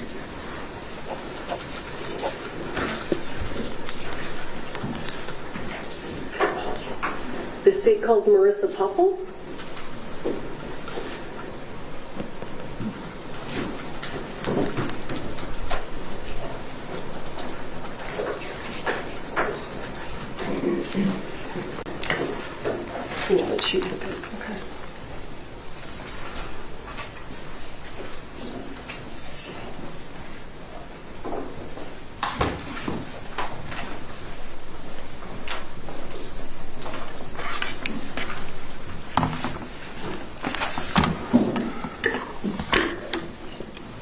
face the judge and raise your right hand, please. Do you swear affirm under penalty of law that the testimony you'll give in this case will be the truth, the whole truth, and nothing but the truth? Yes. All right, thank you. Have a seat talking to the microphone.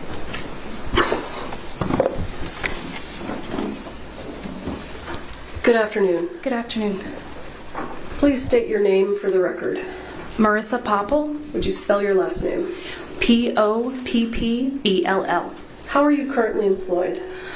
I'm a crime scene technician with Santa Fe County Sheriff's Office. How long have you held that position? 3 years. Prior to being the crime scene technician for Santa Fe County Sheriff's Office, were you a crime scene technician elsewhere? Yes. Well, where was that? With the Fort Myers Police Department in Fort Myers, Florida. And how long did you do crime scene technician work in Florida? 4 years. And can you briefly describe for the ladies and gentlemen of the jury what a crime scene technician does? Yes, as a crime scene technician, I respond to all sorts of different scenes, whether they're death investigations, burglaries, robberies, whenever there's an abundance of evidence or an abundance of documentation that's needed. I take photographs of the scenes, of the evidence. All right. I collect the evidence, and then I package it at our office. I was fast asleep. And do you ever send any of the evidence that you collect somewhere else for additional testing? Yes. And tell us, where would you send things, and give us an idea. Sometimes things are sent to our local state lab here in Santa Fe. Sometimes they are sent to private labs, or sometimes they are sent to the FBI if they're working with us. Why would you send things to any of those places? So our state lab is local, so it's nice to be able to have them in the backyard so that they can help us with more common day items. For independent labs, if we have something that needs done within a very quick time frame, we'll utilize them, but they require us to pay for the testing ourselves. Or if the FBI is assisting with us, sometimes they can do additional testing that maybe our local lab wouldn't be able to do. I want you to give the ladies and gentlemen of the jury an idea of what kind of testing you are requesting when you send items out. Yes, this could be latent print analysis, DNA analysis, firearms testing, things of that nature. And Ms. Popple, how did you become involved in this case? I was asked to respond to a scene of a shooting along with my criminal investigations division. That would be the detectives and myself responding to a scene on October 21st of 2021. Do you recall approximately what time you arrived on scene? I believe it was between 2:30 and 3 o'clock in the afternoon. And when you arrived on scene, kind of walk us through what you were tasked with doing. The first thing I was asked to do was photograph the initial scene and what was going on around me, essentially. And can you give us an idea of, so you indicated that you were asked to photograph the initial scene. Is that common? Yes. And generally speaking, after you photograph the initial scene, do you photograph other things? Yes. And what do you photograph? So any items of evidence would be photographed on scene, and then if additional photographs are needed, then those items could be laid out at our office in a secure area and re-photographed. And did you take photographs of items of evidence at the scene? Yes. Did you also take photographs of some of those same items back at the Sheriff's Department? Yes. What's the point to that? If there are areas of detail that would be difficult to photograph on scene, we can do so at the office in controlled lighting conditions, areas where we could move the objects in order to see different parts of it a little easier. Did you, and I don't want to get too much into the details right now, but did you also participate in the execution of search warrants? Yes. And why do you, as the crime scene technician, participate in the execution of search warrants? Part of my duties when we're executing a search warrant is I'm not only documenting all of the evidence on scene, but I'm also collecting all of that evidence, and that evidence stays in my custody. Other than collecting evidence at the scene itself, did you collect evidence in other places pursuant to search warrants? Yes. Go ahead and explain to the jury the different places that you went to, just to kind of give them an overview before we get into it. I was asked to collect evidence at the initial scene at the church. I was then later asked to collect evidence out of a prop truck that was nearby, and then at an even later date asked to assist with a search warrant at an office in Albuquerque. Can I have the Elmo? Let's maybe start that way. Yes, sir. And the office in Albuquerque that you were asked to participate in a search of, what office was that? That was a PDQ warehouse. And do you know now what PDQ is? Yes, it's a prop supply company. And that's in Albuquerque? Yes. Did you search and take your photographs at PDQ in Albuquerque on the same day as this incident? No. On the 21st of October? No. Do you recall approximately when you did the search warrant at PDQ? November 30th. And the search warrant that was executed on that prop truck, do you recall when you participated in that? October 27th.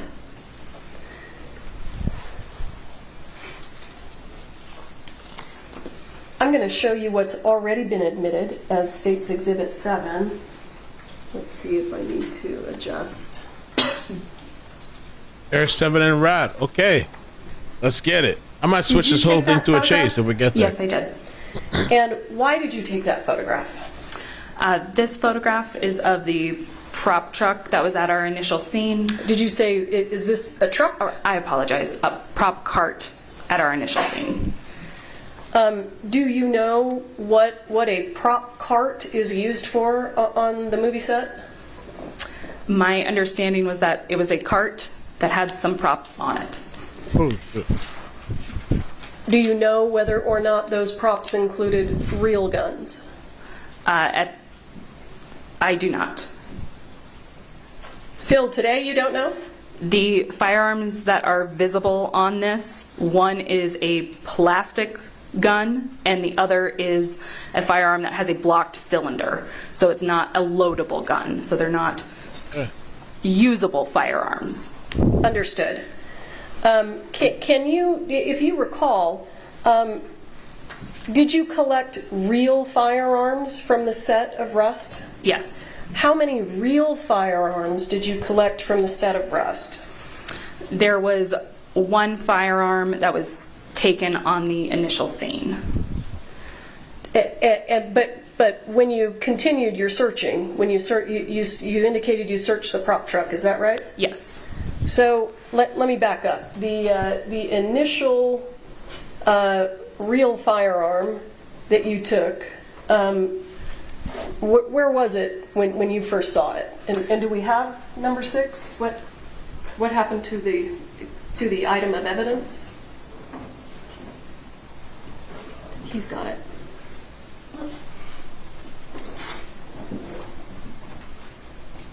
Okay, I'm sorry.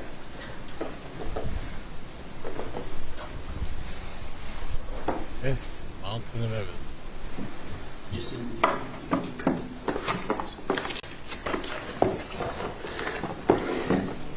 Ms. Popple, multiple cards. This is State's Exhibit 6, and it has previously been admitted into evidence.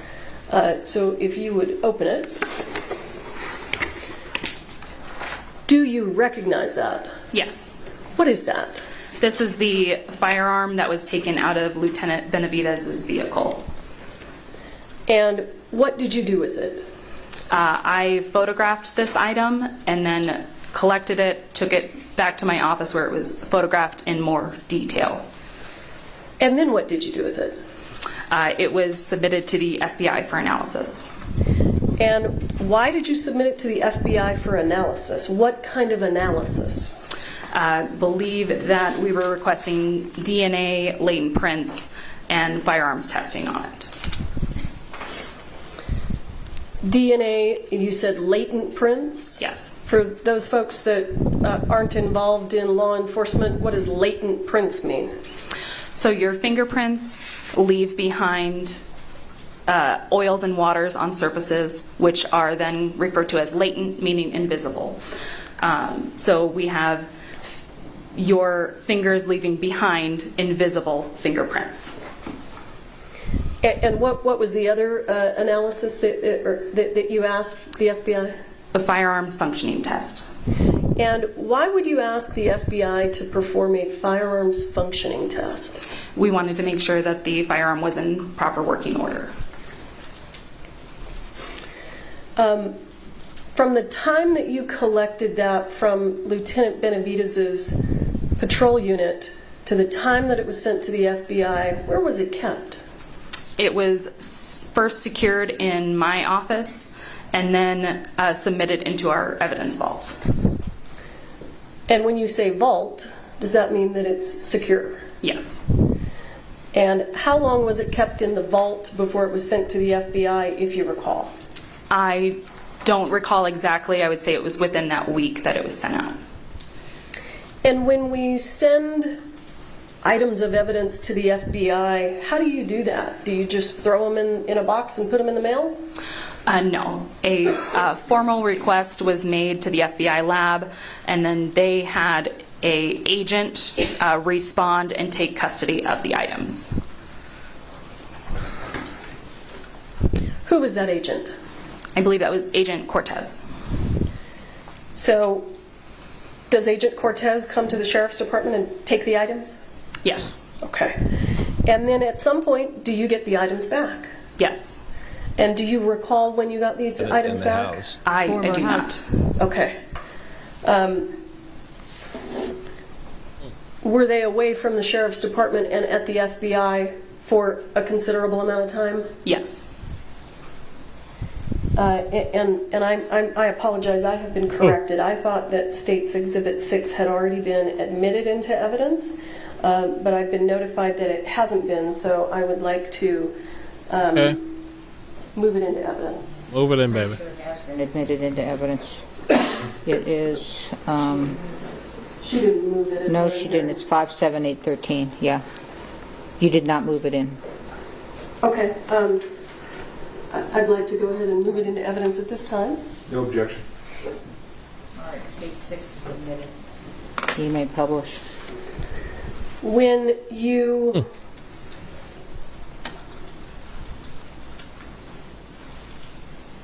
you sent this firearm to the FBI, did it appear intact? Yes. At some point, did you receive it back from the FBI? Yes. Had its condition changed? Yes. Describe just generally, when you opened the box, what had changed about its condition? The cylinder of the firearm had been removed and placed separately, and there appears to be an internal component that was bagged in a small plastic bag separate from the firearm. Okay, and may I approach? I just want to, I haven't actually seen what's in the box. Yes.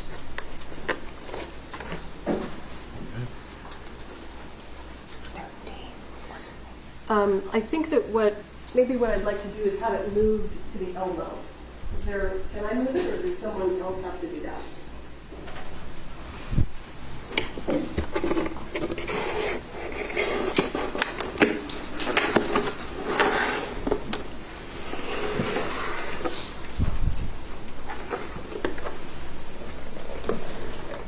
You want to get the package? Let's open it and set it right there so that the jury can see what we've been looking at and talking about. I guess. As best we can. Thank you, sir. And just to be clear, this is the same firearm that you collected from Lieutenant Benavides' patrol unit? Yes. And is this generally the condition that it was in when you received it back from the FBI? Yes. I see that there's a little plastic bag. Can you tell us what's in that plastic bag? So there are 3 small metal broken pieces in the plastic bag. Okay. But other than those broken pieces, was the firearm in generally the same condition? Yes. Okay, thank you, sir. And